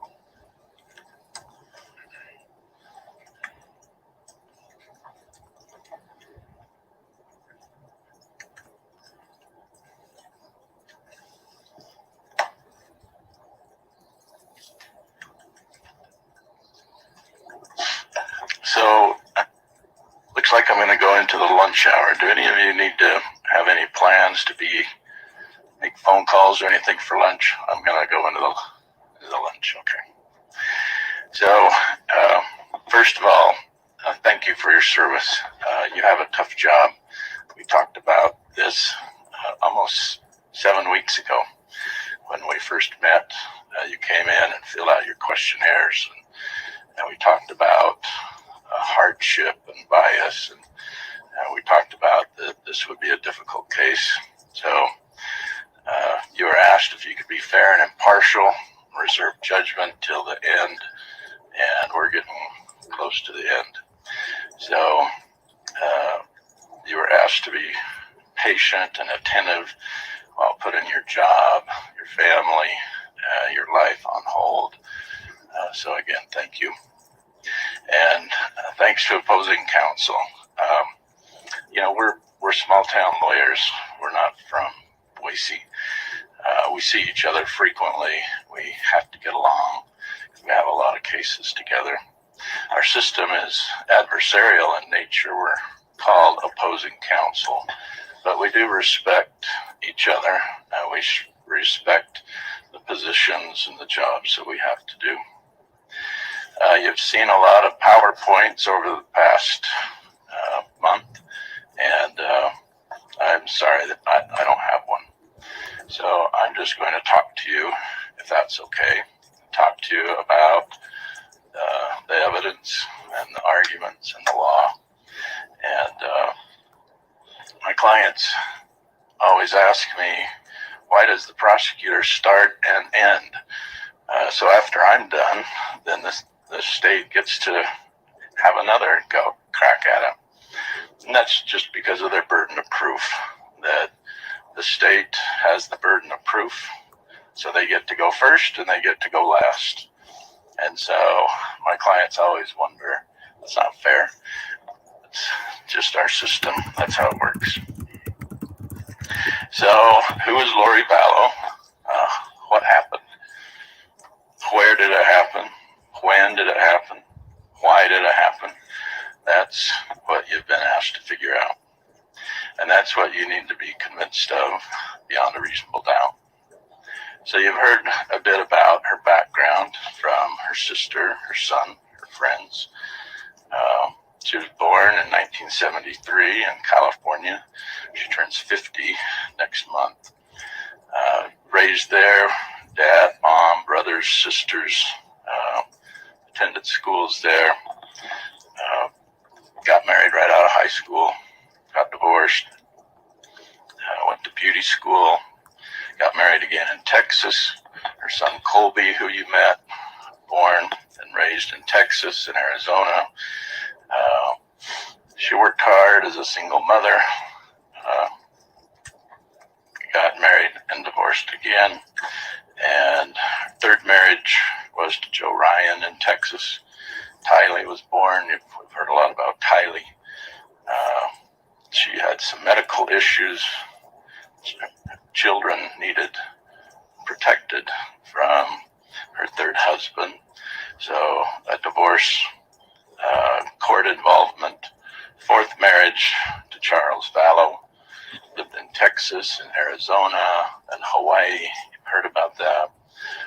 Charles had 2 kids. Lori had 2 kids.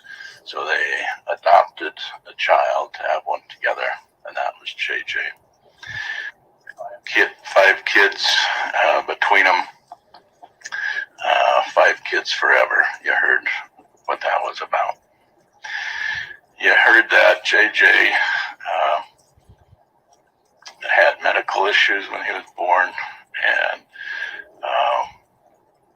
and that Charles and Lori were a good fit for him, and they loved him and they cared for him. So then the story about Lori Vallow, as you've heard, changes dramatically in October of 2018. Who is Chad Daybell? She had read some of his End of the World books. She knew about some of his sayings. the first time they met. He told her they were married in previous lives. They had multiple lives, multiple probations. We are archangels. We have other names like Methuselah and Raphael and James and Elena. We've been selected to lead 144,000. Our mission on earth is to prepare for the second coming of Jesus. Evil spirits are real. When they possess a body, they need to be cast out. People have light and dark ratings. And then she and Chad were married in the temple, and Jesus was there. So quite a remarkable change from the people who knew Lori. What the heck is going on? How can this be? So fast forward a year from October of 2018 to November of 2019, 1 year after meeting Chad. 4 people are dead. One of those deaths you don't consider as guilt for this case. It's really difficult for jurors to do. Wait a second, you told me that Charles was killed, but you don't want me to consider it for guilt. But for some other reason, what other reason is there? So the judge gave you an instruction about that, and that's difficult. It's difficult for lawyers to figure out. And so if you have questions about that, that's a tricky instruction. So 3 others are dead in Idaho. Lori's arrested first, as you heard the jail calls, and then Chad. So you've now heard about a summary of the indictment, what she's charged with. I talked to you weeks ago about pay attention to who does what. Pay attention to burden of proof, that I don't have to prove anything. I don't have to call a witness. My client doesn't have to testify. And you can't hold any of that against me. You can't hold it against her. Because sometimes that just happens in a trial. And so it's not for you to guess who or why, but to just consider the evidence has been presented. So the judge has talked to you about what reasonable doubt means, what presumption of innocence means, and this is an important job that you have to do. And so again, I want to thank you for that. Pretty soon, 6 of you are going to get bumped, and that is terrible. To have to sit through a trial, there's 18 of you, and the judge is going to pick numbers out of a hat to see who stays and who goes, because only 12 can deliberate at once. And so I think the plan was that during a long trial, someone's going to get sick, someone's going to have issues at work or at home or a death in the family. Something's going to happen that some of you aren't going to show up. And all of you showed up, every single one of you. And that typically when we have so many alternates, there's a reason for that, is because over a long time, things happen at home. So it's super bad to sit here for 7 weeks and then have to go home and don't even get to deliberate. And so for you alternates who get bumped, again, we don't know who you are yet. Thanks again for your service, but I'm sorry you don't get to deliberate with your fellow jurors.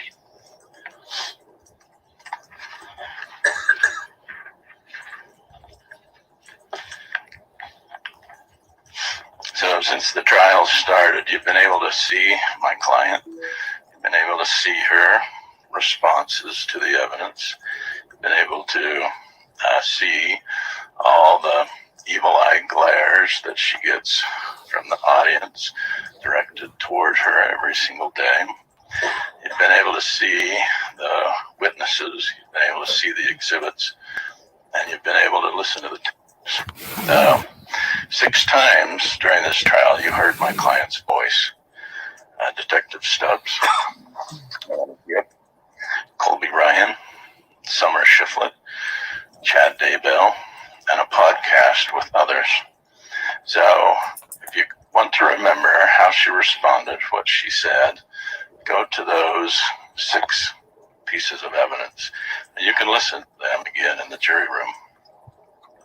So, is this case about money, power, and sex? So that's the state's theme of the case. I respect their theme, and I'd like to talk about it. So, is this case about money?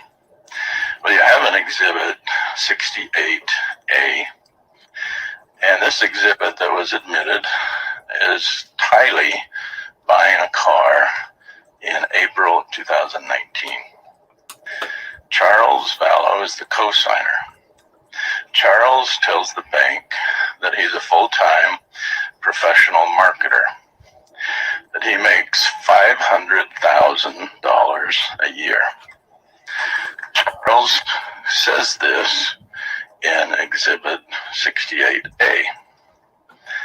So in other years, Charles has stated he makes $400,000 a year.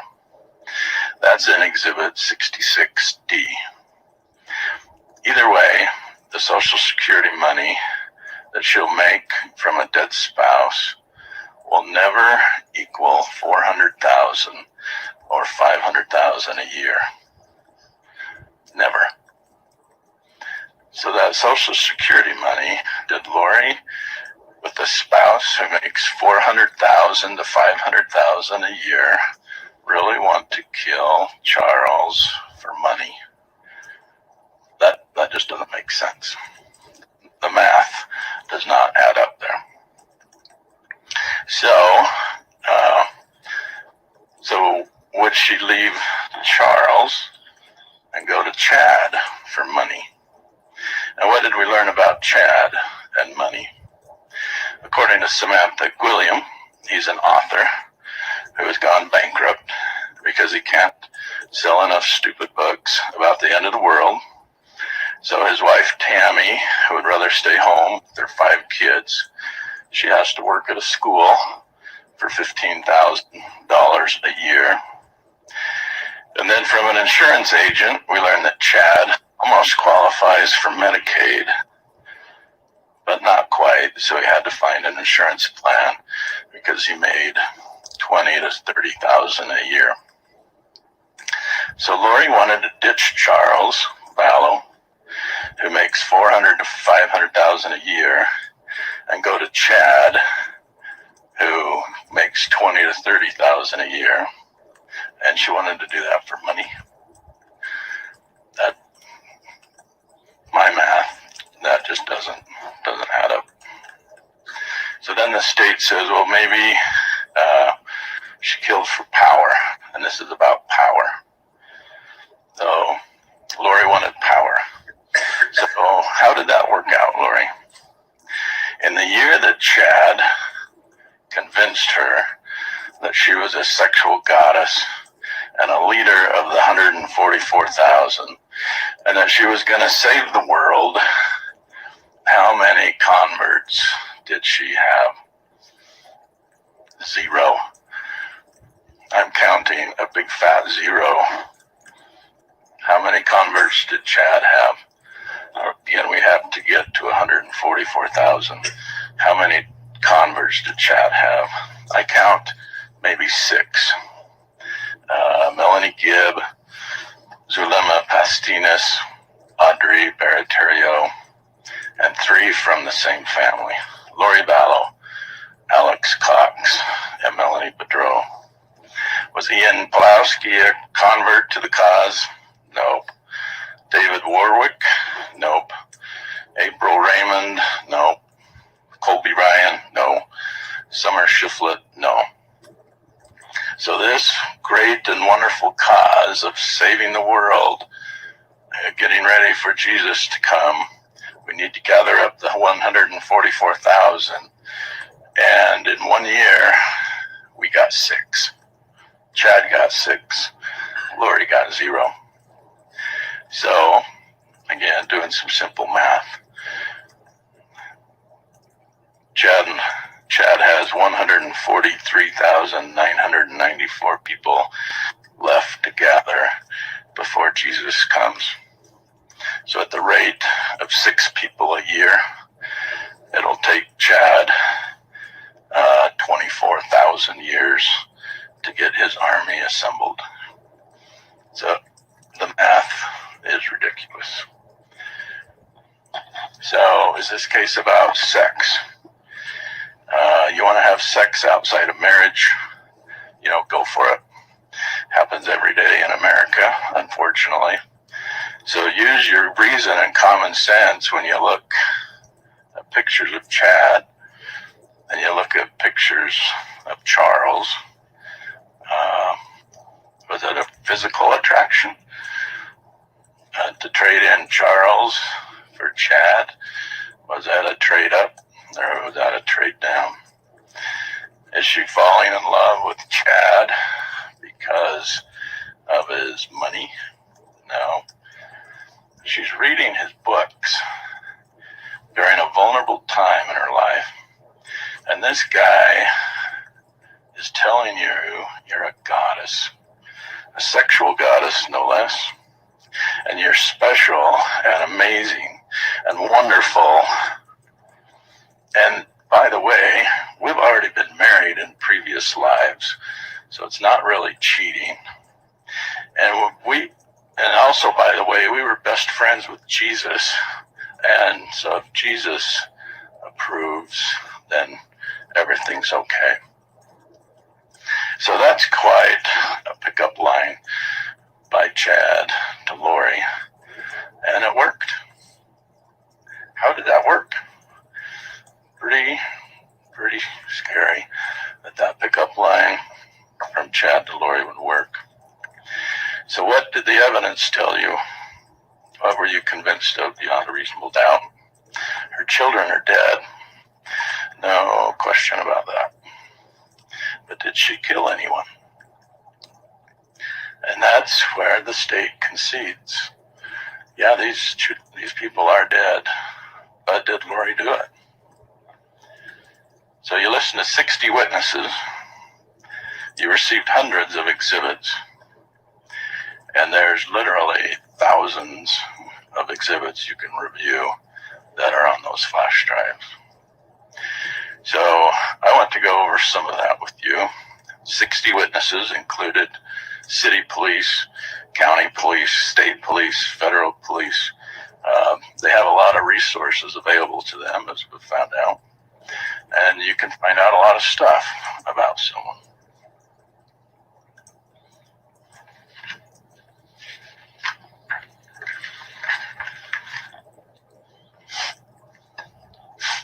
And what I've learned about doing trials over the years is that you will pick up on something that I didn't.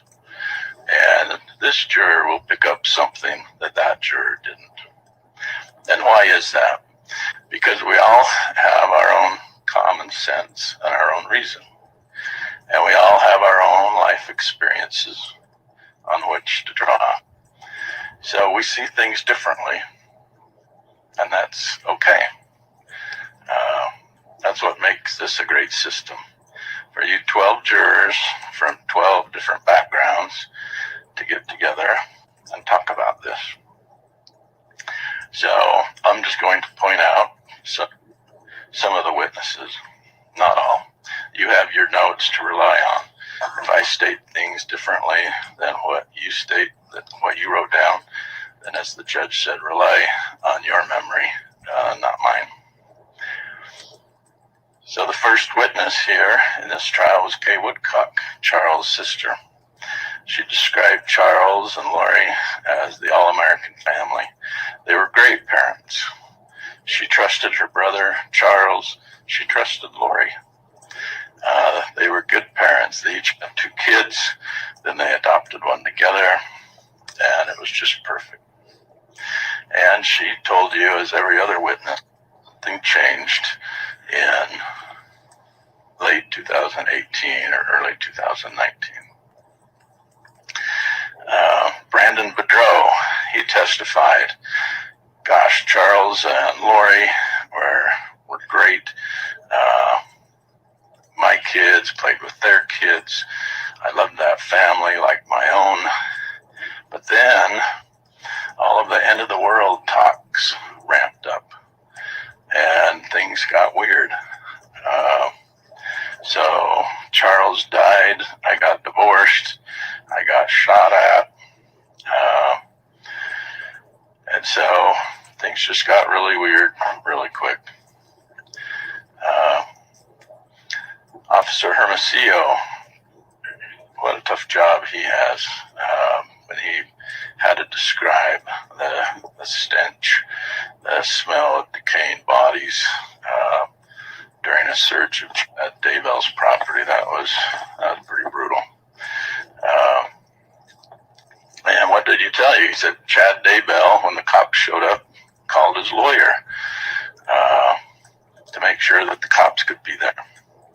And what's Chad doing? He's outside looking over his shoulder. And then he sped away and got arrested. So when Chad was looking over his shoulder, what's that inference? That Chad knew what was in his backyard. He knew that time was short for him.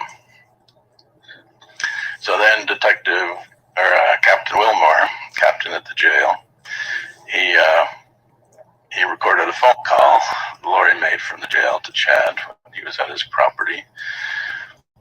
And when I listen to this call, it's apparent to me that Lori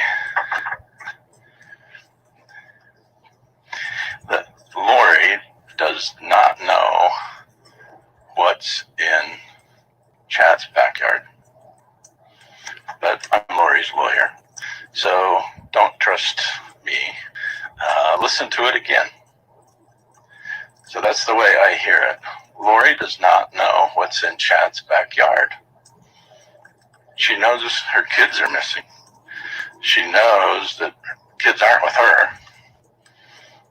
She knows that they're safe and happy, whatever that means. If that means people are dead, if people are safe and happy if they're in heaven. But does she know that Chad and Alex stuffed her kids in Chad's backyard? So listen to it again, and you make your determination. So then we have other witnesses about, and I know weirdness isn't a legal term, but that's the only way I can describe this religious babble. All about you've been married in previous lives, multiple probations, multiple lives, special missions on earth, light and dark scales, contracts with Jesus or contracts with Satan. Just a lot of stuff that really does not make sense. So you have to sort through that to see, again, in America, you can believe how you want, but you can't go killing people. And so what are they talking about? What is all this religious talk? Then Melanie Gibb records Lori. You'll have a chance to listen to that. That's where Lori says, with Chad sitting right there, the kids are safe and happy. And so does she know her kids are dead? Well, she knows they're not with her. Does she know that Chad and Alex were out in the backyard together. Remember all the GPS data? Lori's not there. Lori's not in the backyard when Chad and Alex are. She's not coming and going to the Chad's property on those days that the state points out. She's not there. They're calling her. They're texting her. Are they texting about, hey, today's the day we're going to kill some people. Is that okay with you? We don't know that. Or are they saying, yeah, I'm just running an errand. I'll be back. Do you want a real Coke or a Diet Coke? We don't know the content of those text messages. Unfortunately, we have lots of content of text messages about the James and Elena story. We have lots of that crap. But we don't have any texts about today is the day we kill people. So look for that. Look for the lack of evidence about who's doing what. Part of your job. That's part of your job to figure it out. And if lack of evidence is something that the state hasn't shown, you can't hold that against me. You can't hold that against my client. You hold the lack of evidence against the state because they have the burden of proof. And I didn't make up those rules. The judge didn't make up those rules. We're all following the law. And that's what the law tells you to do. And so we have other witnesses. Chad's blessing on Alex.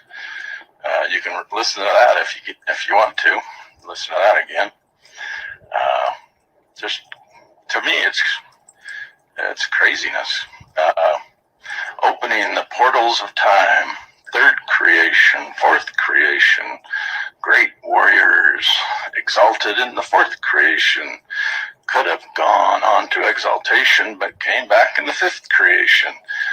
In the heck is Chad talking about? He's the leader of his new church, Church of the Firstborn. He calls himself a patriarch. Just goofy stuff. You hear from other witnesses about this religious talk. You hear from Colby Ryan, my client's son. Lori was a great mom. She did everything to protect us kids. I would never think she'd do anything to harm anyone. She taught us to do good, to follow Jesus. After she met Chad Daybell, she changed. Her beliefs changed. That telephone call that you heard, and again, if you want to hear it again, please do. Just so painful.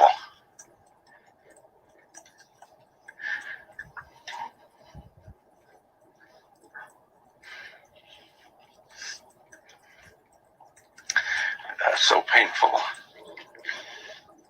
for Colby. You heard from April Raymond, Lori's friend from Hawaii. Lori was nice and normal. She was a friend and neighbor. We went to church together. And then Lori came back a year or two later for a visit, and she had changed. She talked about demons. She talked about people being possessed. She talked about leaders of the 144,000. She asked me if I would join them and be separated from my children to join them. And I could leave my children with their father. And what was April Raymond's response? No thanks. I'll stay here in Hawaii. But good luck to you on your mission. You heard from Sydney Shank, a BYUI student babysitting JJ. Now, if Lori has a plan to kill her kid next week, why go to all the trouble to hire a babysitter? Why bring the babysitter over and introduce her to JJ and the medicines and the routine and the school? Why check JJ into school if you're going to kill your kid next week? Why do that? Because Lori didn't have a plan. The state wants you to think that this was Lori's plan to kill her kids. Look at Exhibit 82A. It's Lori's rental application for a Rexburg apartment. It's dated August 14th, 2019. It's 2 weeks before she moves to Idaho. She wants to rent in Rexburg. So Exhibit 82A is a rental application. She puts on there that she has 2 kids, Tylee and JJ. She puts on there that she's living on Social Security income. So if her plan was to kill the kids as she got to Idaho, in fact, the state's saying Tylee went missing the same week they got to Idaho. Why list her kids on the rental application? If you're moving from Arizona to Idaho, why not go drop off the kids somewhere else? Why not? Why tell everyone you have 2 kids? Why enroll them in school? Why hire a babysitter? The only thing that makes sense to me is that she didn't have a plan. She wanted to be with Chad. They were obviously having an affair. Chad told her all the time about dark and light things. But there was no plan by Lori to kill her kids, or else she wouldn't have done that. So, did she lie about it? Yeah, she did. When people started showing up, hey, where are your kids? And noticed that she lied. Well, they're in Arizona. Well, they're with Grandma. They're at a movie. That's right. They're at a movie. Frozen 2. So all lies. So why was she doing that? To protect Chad, her lover, her eternal in how many worlds companion. How can someone have that much control over you? And we've heard about that over the years, haven't we? That reason and common sense of people just go out the window sometimes when religious principles are involved. It doesn't make any sense to us, does it?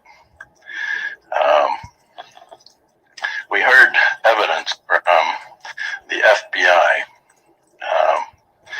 that one thing the FBI pointed out is that Lori did not get life insurance for the children. Okay, so they're saying she's cunningly crafting a plan to knock off all these people. How about go get an insurance policy on the kids? No proof of that, is there? So she didn't go get an insurance policy on her children. Well, does that tell you maybe she was not planning to kill her kids? Or else she would have gone. People do that all the time, right? I'm going to go get insurance on someone and then kill him, and then I'll get a bunch of money. And that is no insurance policies on the 2 children. We heard from the FBI about who's out in the backyard. Well, Chad and Alex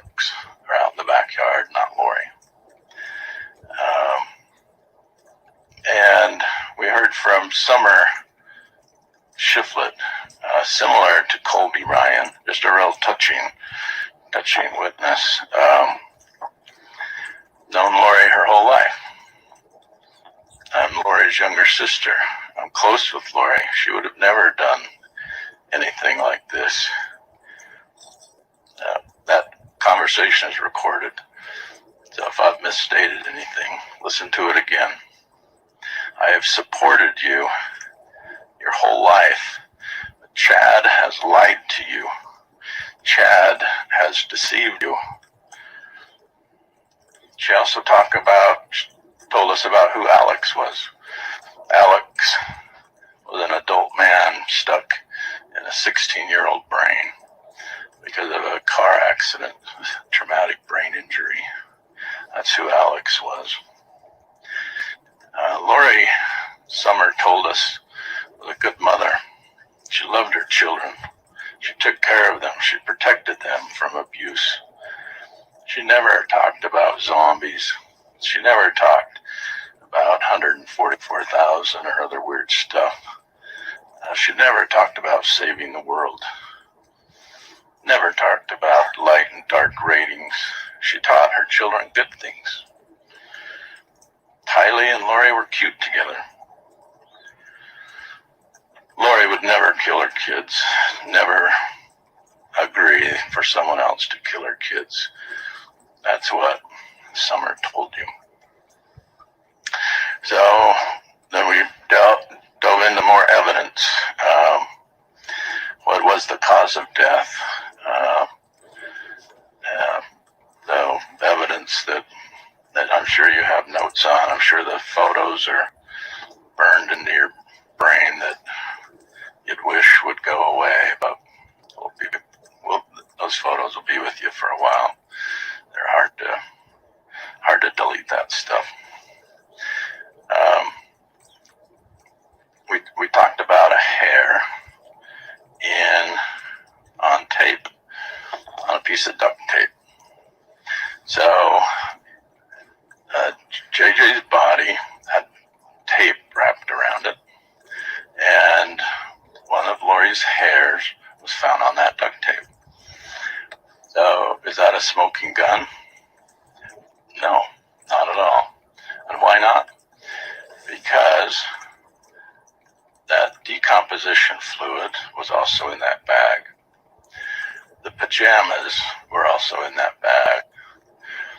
Kids' socks were also in that bag. A kid's blanket was in that bag.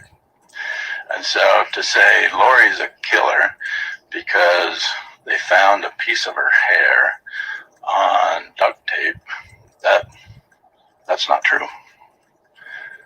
I would hope all of you, your mothers, all of you who are mothers, I would hope that your hair is somewhere on your kids' pajamas, your kids' socks, your kids' blanket. It probably is.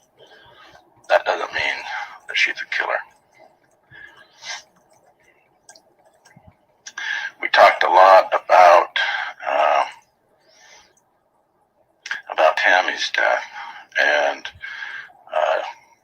Lori was in Missouri when she was shot at by either a paintball gun or a real gun. We don't know which, because we didn't find any paintball residue and we didn't find any bullets. So the evidence is we just don't know. We spent a lot of time talking about what we don't know.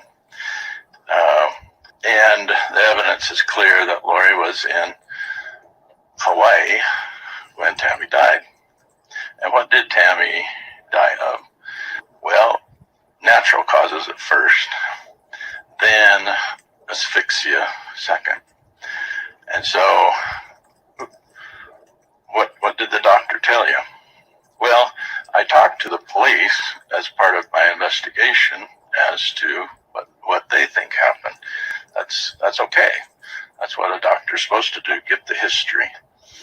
So the doctor gets the history and says, well, maybe it was asphyxia instead of natural causes.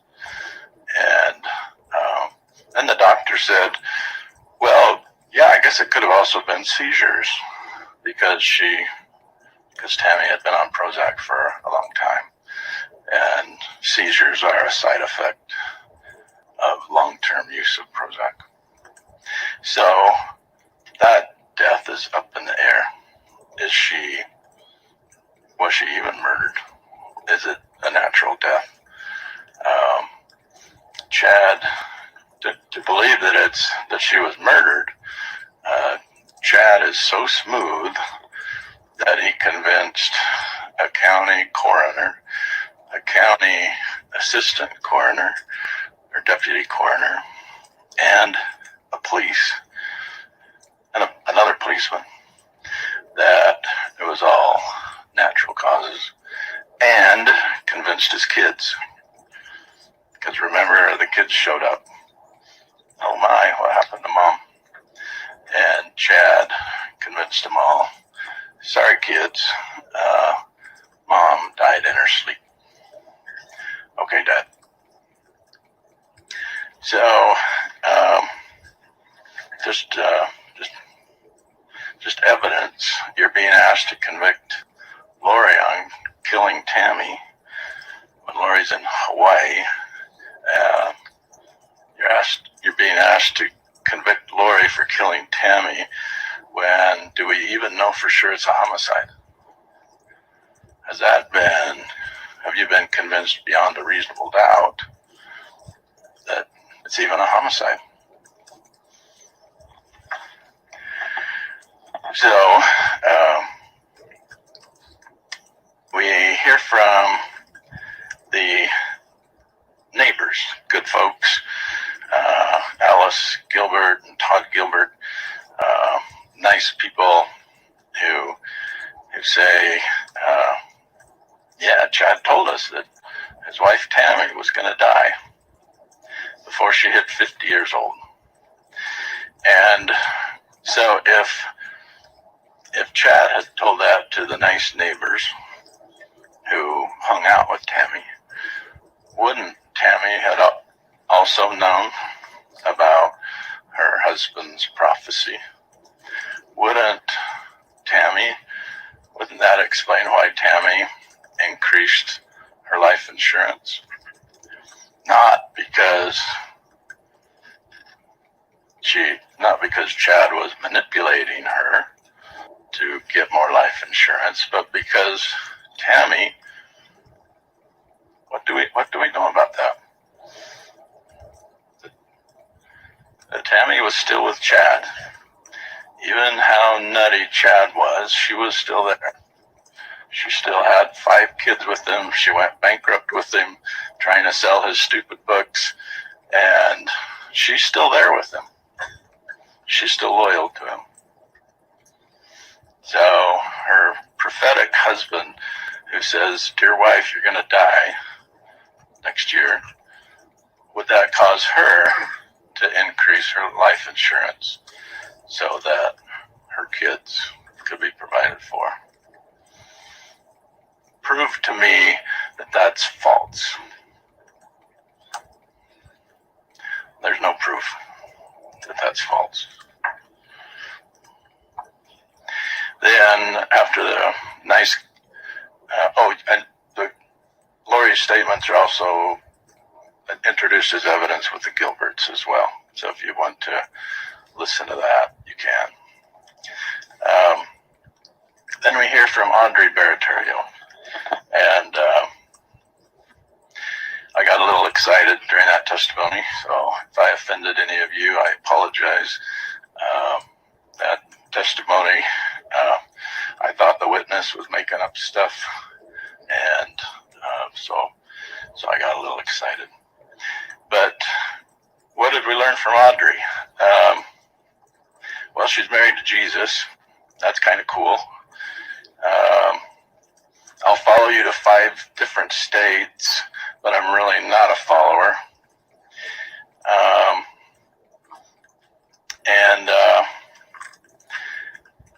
I don't like it when my good friend Lori tells me for no reason that she's going to kill me. and I'm not going to testify about that under oath because I'm scared. So just again, more weird stuff. Chad had been Methuselah in the Old Testament. It had been James in the New Testament. I moved to Missouri because that's where Jesus is coming. And by the way, I'm married to Jesus. I moved to Missouri because that's where Adam and Eve lived.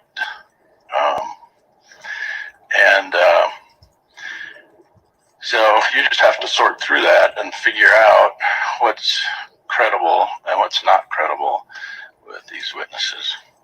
What is real and what is imaginary.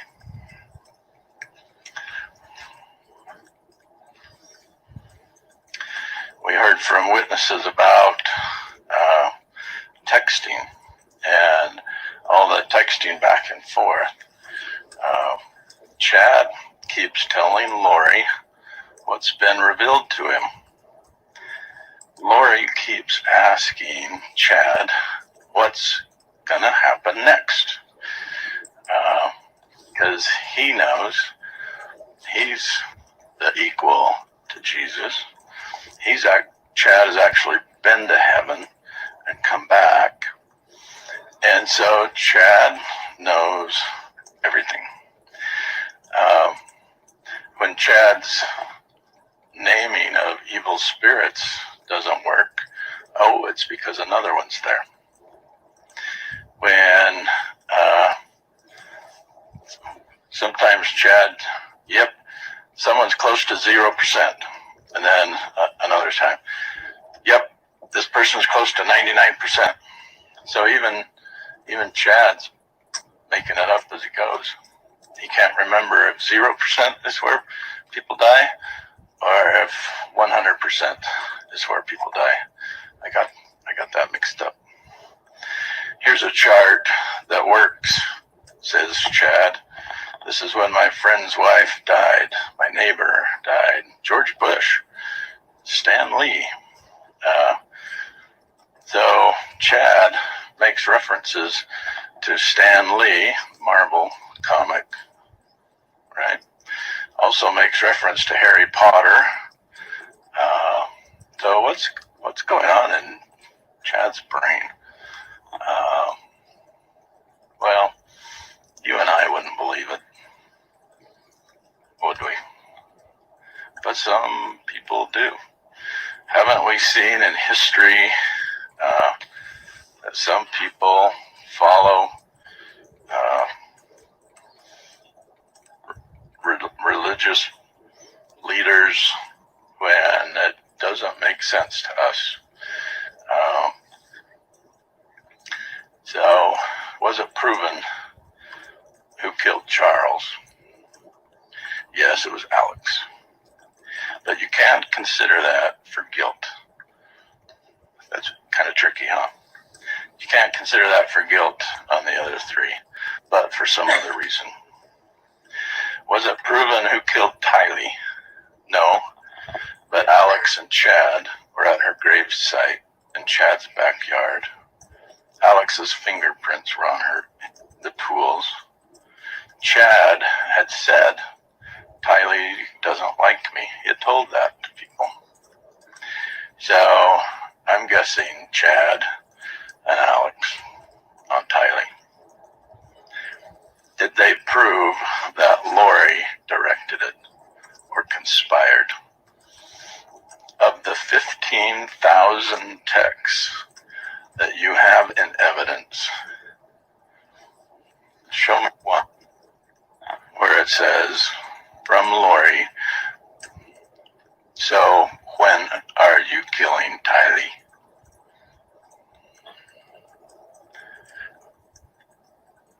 Was it proven who killed JJ? No, but Alex and Chad were at his gravesite in Chad's backyard. Chad got in a scratch fight. Remember that testimony? Chad got in a scratch fight with JJ the night before. Maybe that could explain the scratches on JJ's neck. So witnesses described this scratch fight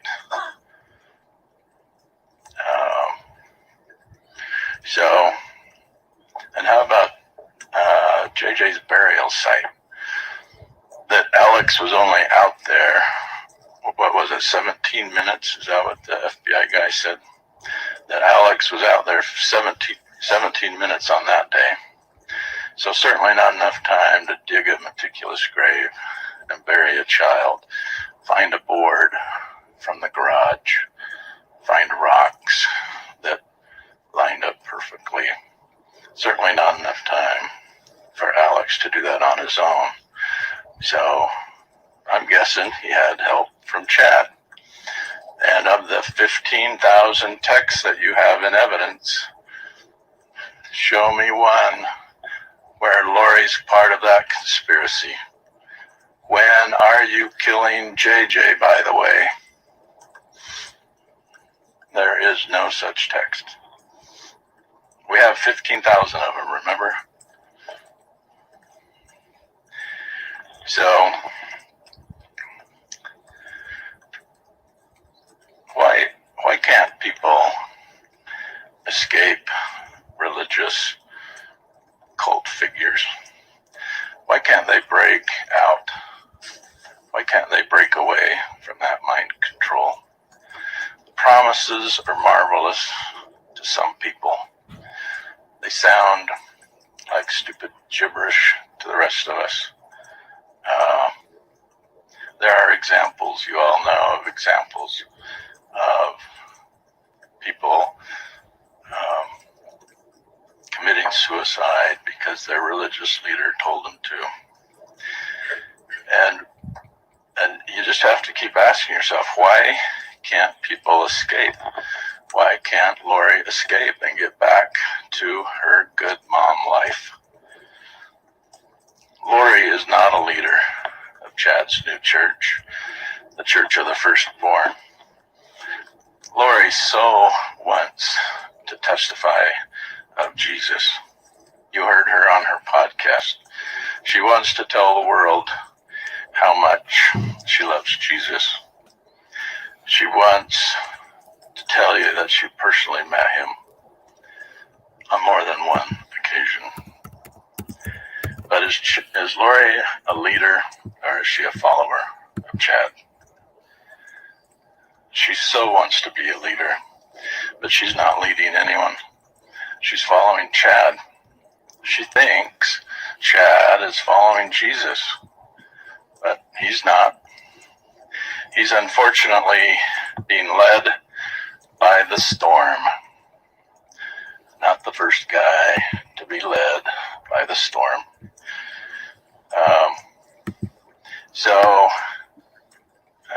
Chad, you'll see in the text, Chad, what about this? What about that? What should I do? Move to Idaho? Lori has never lived in Idaho. She's never lived in a cold place. She's always lived in warm places like California, you heard, Arizona, Texas, Hawaii. But Chad, you want me to move to one of the coldest places in Idaho to be near you? Okay, I'll do it. Lori sees Chad as if Chad is Jesus.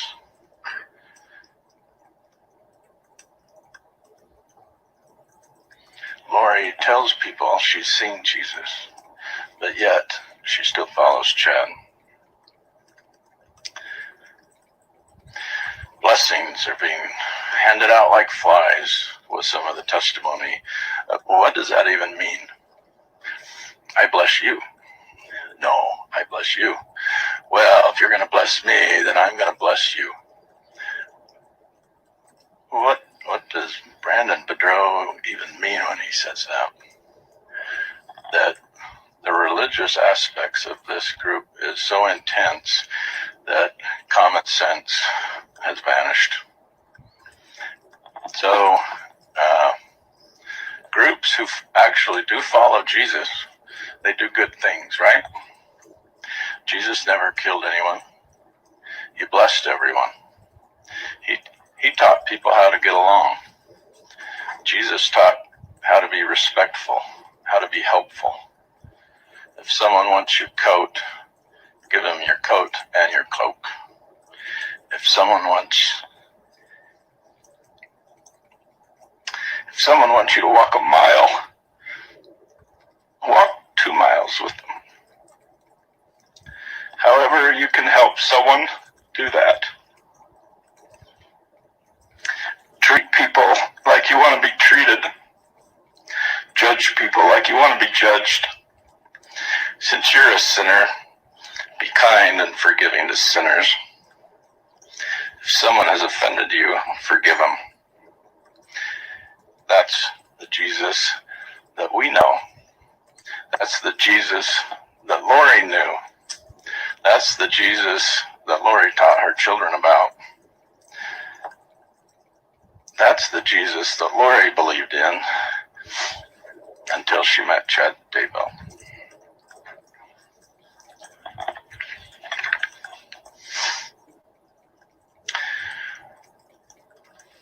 So on your verdict form, there's not a box to check for, did Lori have an affair?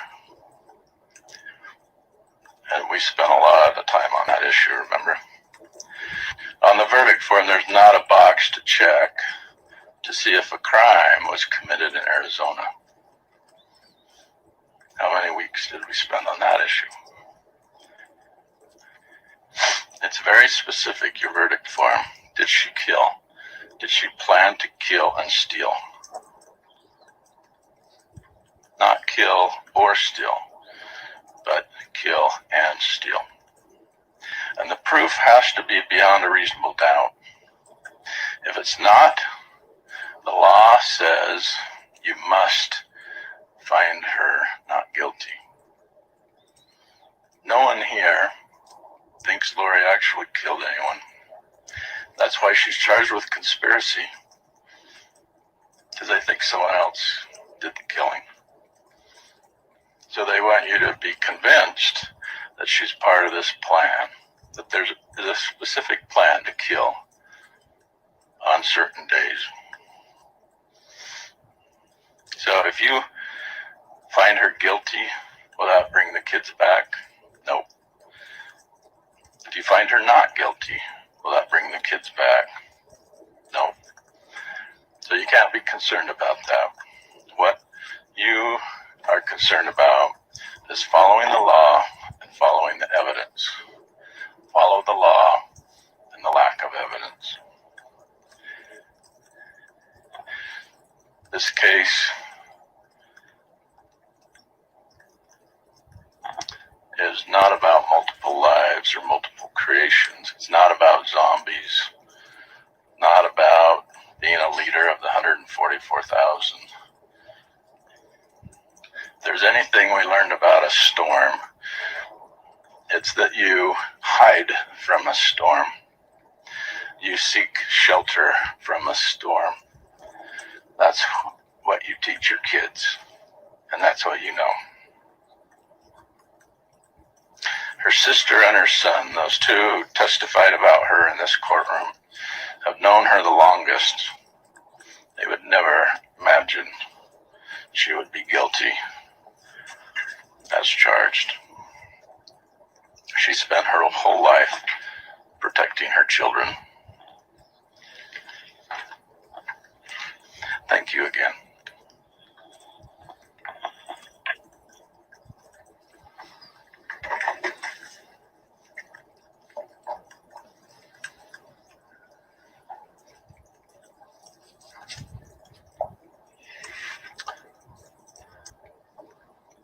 All right, that'll conclude the closing argument of the defense. At this point, the state will, well, let me just inquire, is the state going to offer a rebuttal?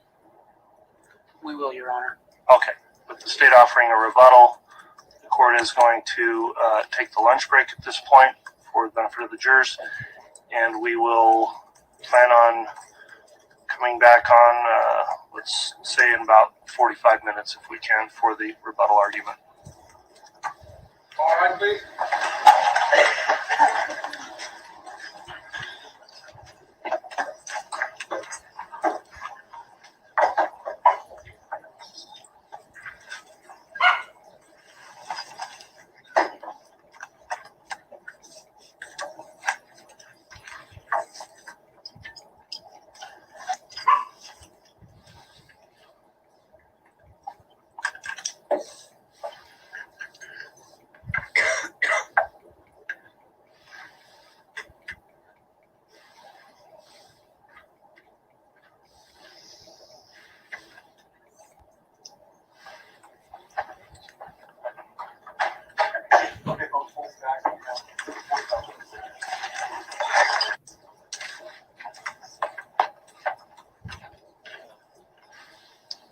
please be seated.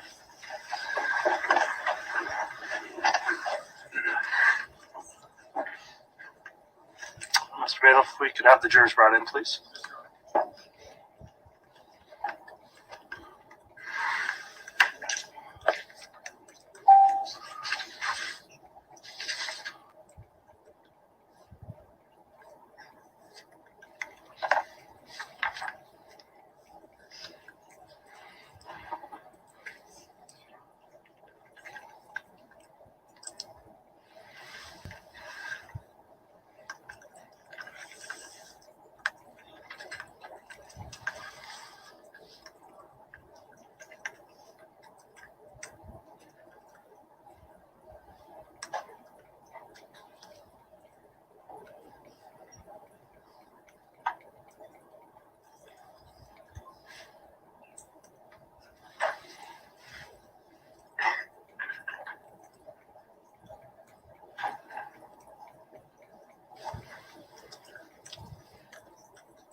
All right.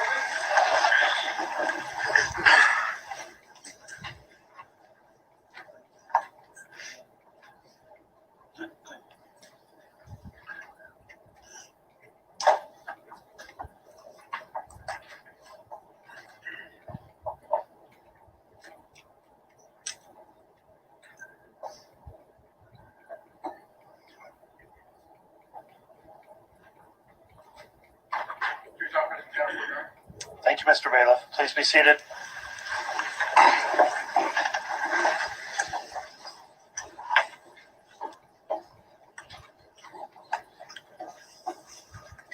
Okay, we're back on the record on case CR 22-21-1624, State of Idaho versus Lori Noreen Vallow. The defense just concluded their closing argument, and then we had the lunch recess. The court will note parties are all present, including the defendant. The jurors are also present and all properly seated. With that, Mr. Wood, the state, I believe, will now offer its rebuttal. Is that correct? Yes, Your Honor. And if I can have my computer run through the monitor. Okay, you can set that up.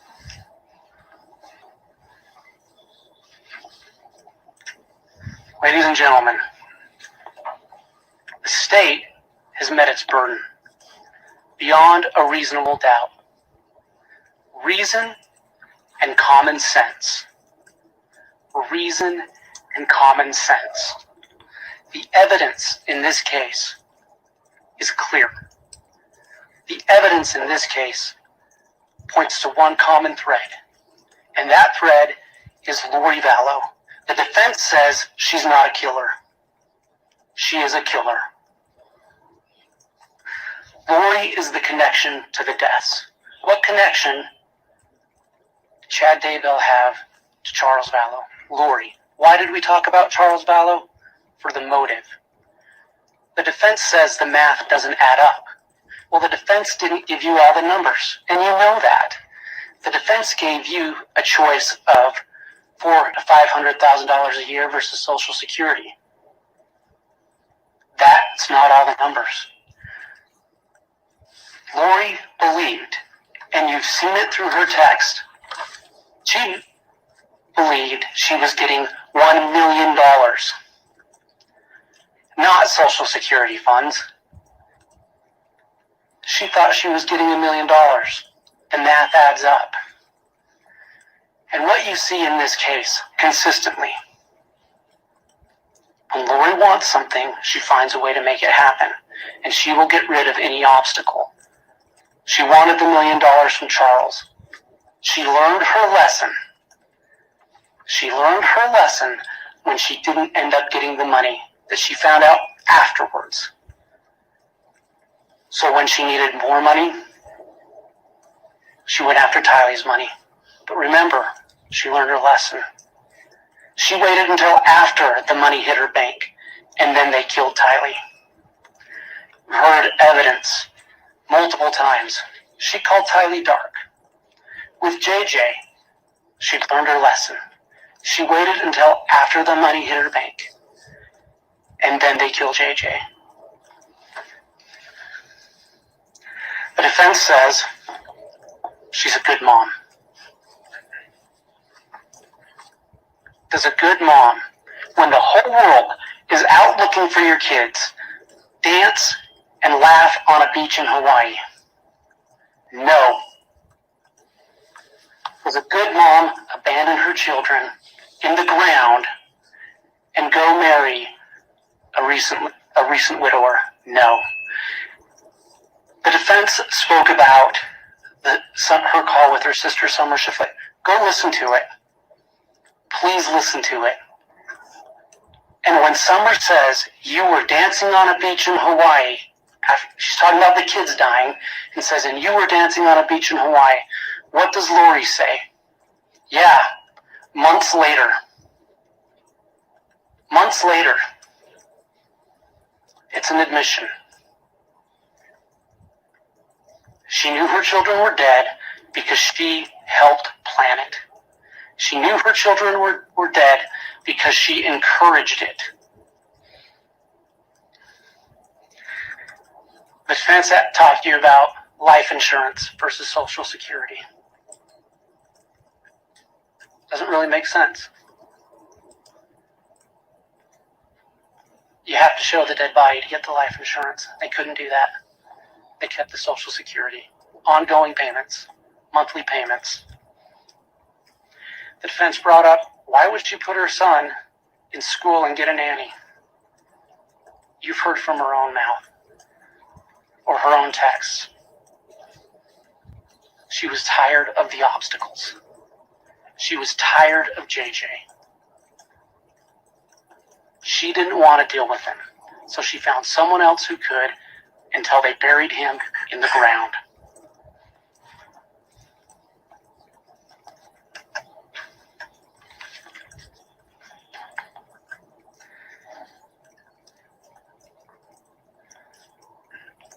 Let's talk a little bit about the lies Lori told, and then we'll go over the evidence just a little bit, one more time. The lies Lori told tell us what really happened. Let's see what she lied about. She lied about Tylee being at BYU, Idaho. She lied to the police about she was going to go back to Arizona and take JJ to a special school. She lied to the school, Kennedy School, in Rexburg, that JJ was with his grandparents. She lied to the police about her brother trying to kill her. She lied when she sent an email to Chad disguised as KK Walker. She lied to Colby Ryan, JJ and Tylee's brother, about where they were. She lied to Colby Ryan about how Charles Vallow died. Remember what he testified to. She told him he had a heart attack.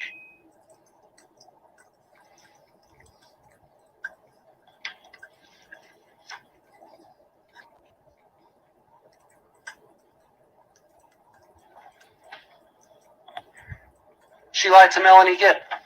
She told Melanie Gibb that JJ was with Kay Woodcock. She told Zulema that JJ was with Kay Woodcock. She lied to the nanny. She said that JJ had gone with his grandparents. She lied to the police about how well she knew Chad. Called him her brother's friend, not her husband. They were married at that point. She lied to the police about JJ being with Melanie.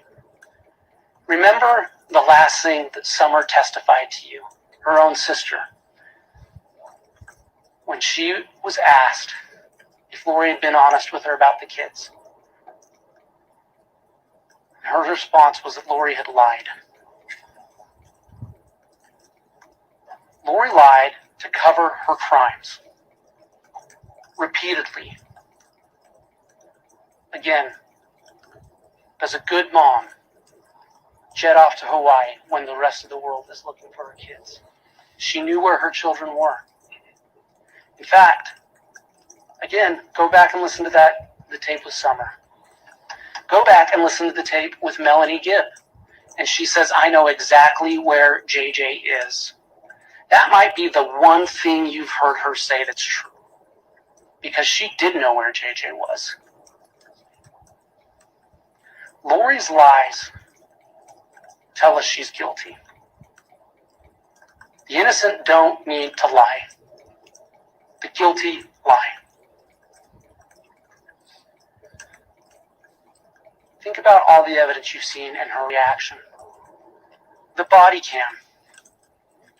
When the police went and spoke with her. Go back and watch it. Count the lies. Watch her getting served poolside with the order to produce her children. And watch how she reacts. Listen. The defense asked you to listen to the jail phone call on June 9th. When Chad calls her and says they're searching the property. She's scared. You will hear it in her voice. You will hear the guilt and the fear in her voice because she and Chad both know what the police are about to find. Think about some of the physical evidence here. Bruises on JJ and Tammy. Think about the iCloud. Her words. Her words. The defense says there's no text where she says, I'm going to kill the kids today. Well, no, she doesn't say it like that. But she says it. Let's talk about some more of the physical evidence. The defense mentioned Lori's hair. It wasn't on his socks. It wasn't in his pajamas. That hair was on the duct tape wrapped around the black bag. On the same black bag that Alex Cox's fingerprint and palm print were on. It wasn't on JJ. It was in the duct tape that secured that bag. Think about all the electronic data you've watched or you've seen. Alex's movements. The flurry of information going before in form of text and phone calls on those critical dates. Lori knew exactly what was going on. Again, $1 million.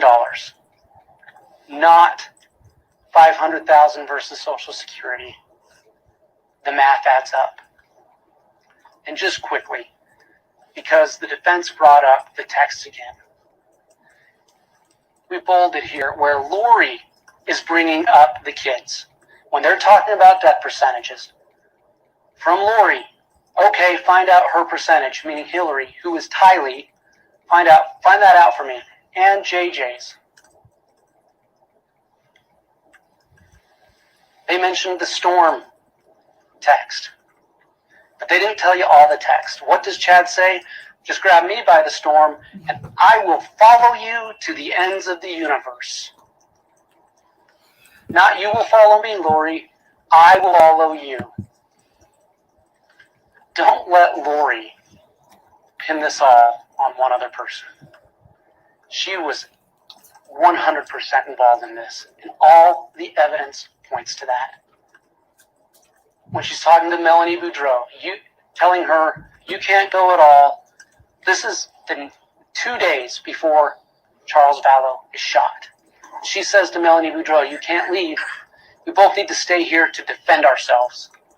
It's coming to a head. This week will change everything.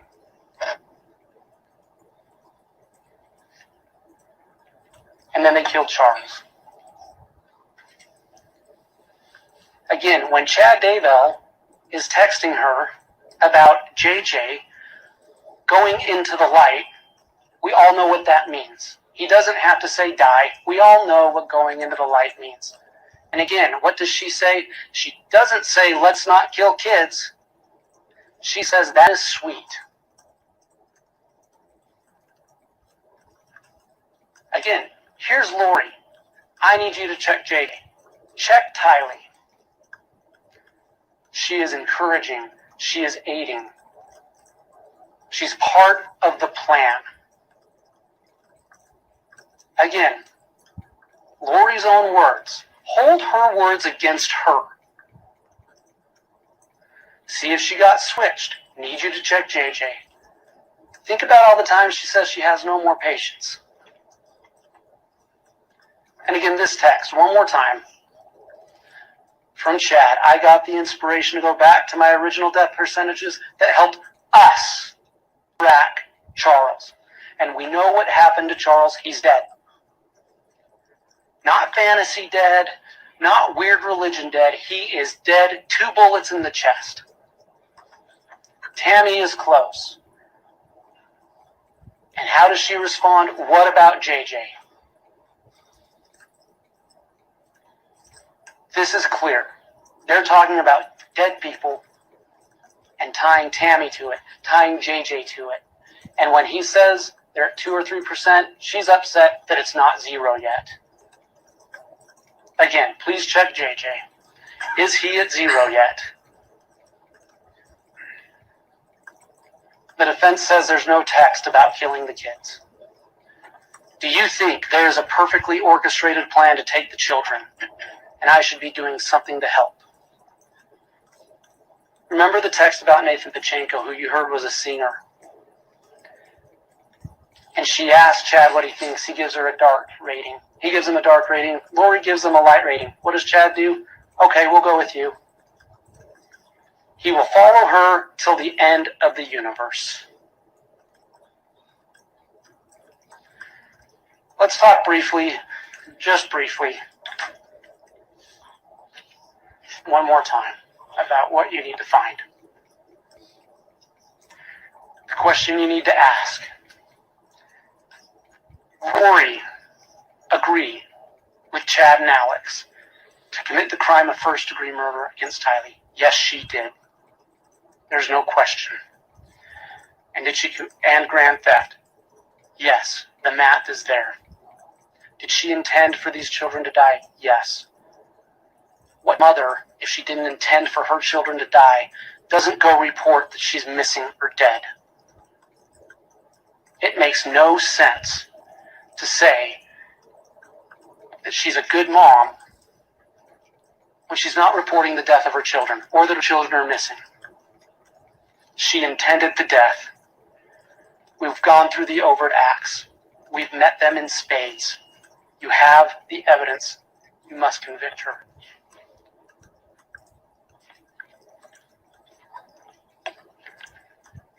In regards to the murder of Tylee Ryan,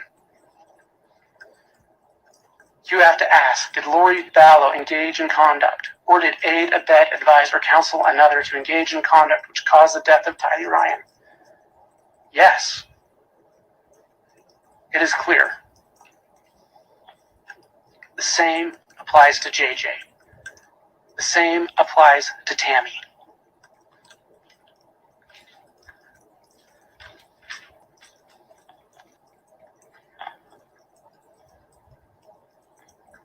As the defense spoke, it reminded me of some of Zulema Pastena's testimony. When Lori would tell her friends that nothing she did in this life counted for her. She could do whatever she wanted. Nothing in this life counted for her. And she made a little motion she did. She'd go, doesn't count for me. Make it count for her. Make it count for Lori Vallow that Tylee Ryan was burnt, mutilated, buried in a bucket next to a dog and cat. That Tylee Ryan will never get to go to college, will never get to fully grow up. Make it count for Lori Vallow that JJ, a boy with special needs, had a plastic bag placed over his head and had to fight for his life. Make that count for her. And make it count for Lori. Tammy Daybell had to die so that Lori could get to that money, so that Lori could get to Chad Daybell. And make it count for her that she stole. Again, reason and common sense. Reason and common sense. Lori's behavior shows you that she is a killer. Lori's behavior is not the behavior of a mom concerned for the safety and welfare of her children. Justice for these victims requires a conviction. The state has met its burden. Ladies and gentlemen, reason and common sense. Reason and common sense. You must convict her. Thank you.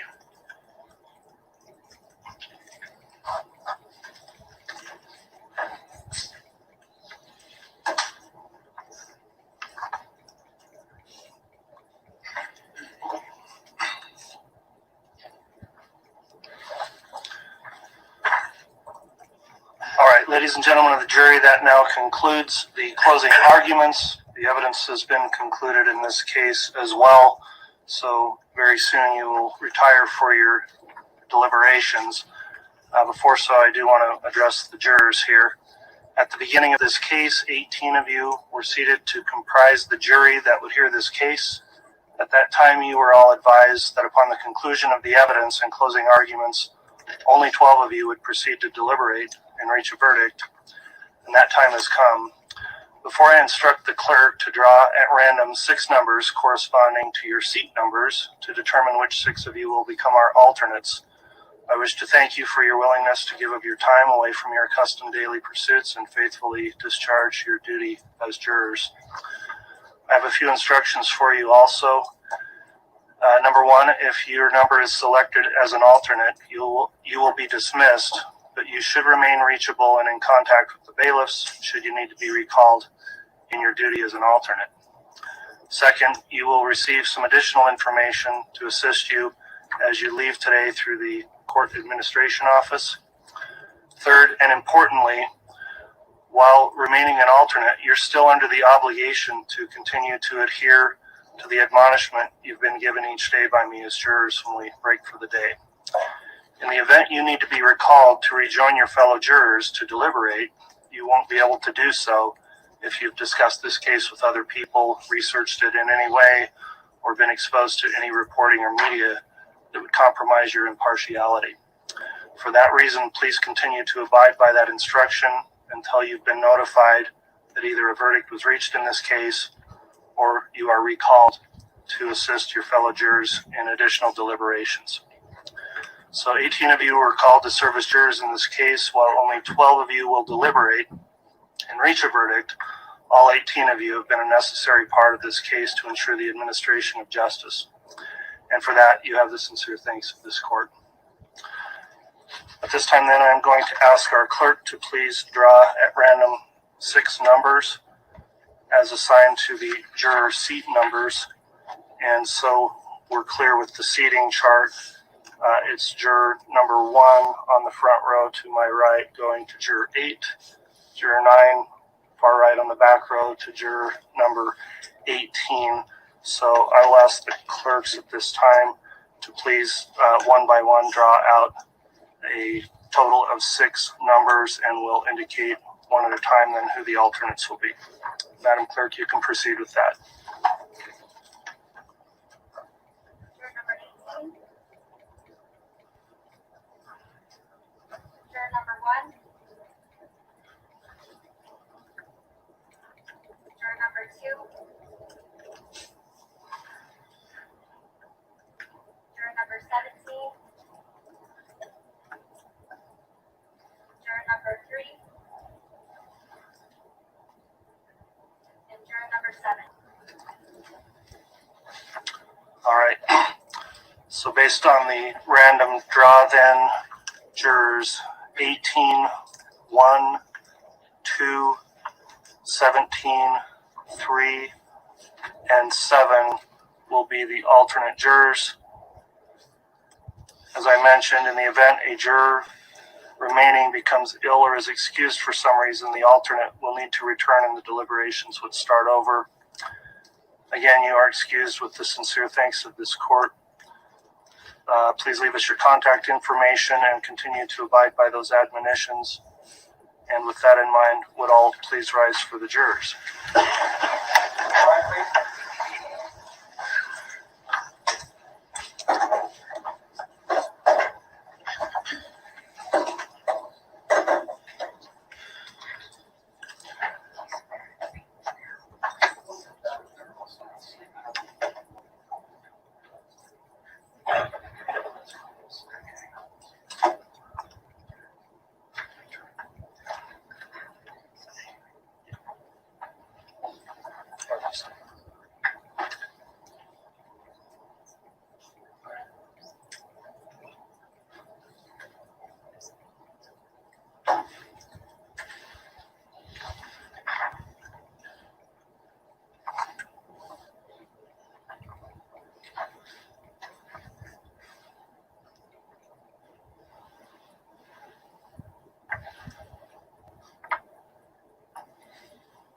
All right, please be seated.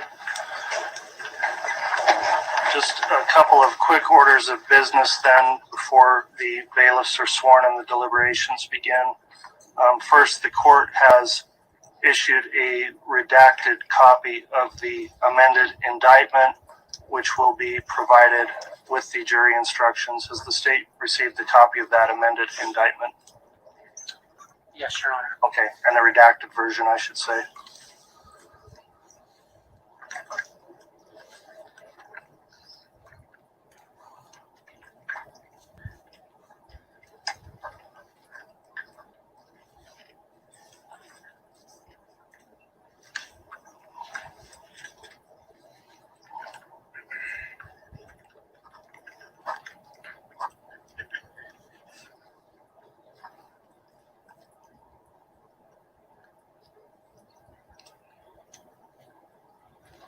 Ms. Blake? Your Honor, just in reviewing this, the only thing I'm seeing is we still have the deputy presiding grand juror's signature. I wasn't sure if that was supposed to be redacted as well. All right, we considered that, and I think for purposes of submitting it to this jury, it's appropriate to leave that on there and it won't be redacted.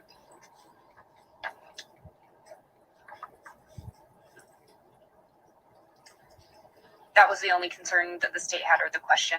Okay, thank you, Ms. Blake. Did the defense receive a copy of that redacted amended indictment? Yes, we received a copy. All right, did you have any comment or objection to that being submitted with the jury? I had objected to the indictment being amended in the first place, so yes, I'll rest on that objection. All right, thank you, Mr. Archibald. With that then, the redacted version will be submitted to the jurors along with the original set of jury instructions and an original verdict form. So I'll instruct the bailiff to please have the 12 remaining jurors return to the courtroom. We'll there swear the bailiffs in after that, and then deliberations can begin.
you, Mr. Bailiff. Please be seated.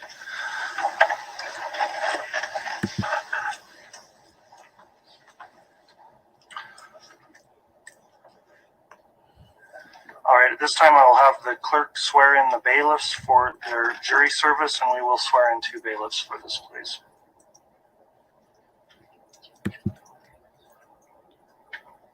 Do we want to swear 3 or 2? I was told 3. 2? Okay, we'll swear 2 bailiffs then. Thank you. Do you solemnly swear or affirm that you will keep this jury together in some quiet and convenient place? You will not suffer any communication to be made to them, nor make any communication. Nor suffer any communication to be made to them, or make any communication to them yourself on any subject connected with the trial of this case, except to ask if they have agreed upon a verdict. And upon their agreeing upon a verdict, you will return them in open court or upon the order of the court. So help you God. All right, thank you, bailiffs.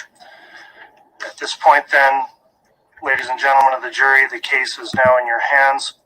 I will advise you that you'll be receiving a original copy of the jury instructions. You each have your copies as well to refer to. There will be one verdict form in a separate folder. I'll just also note that there are a lot of instructions in there. I would direct you to first consider instruction 38, which directs you to select a presiding officer once you retire to the jury room as a starting point. So with that in mind, the bailiff will now escort you to the jury room, and you may begin your deliberations. All right, please.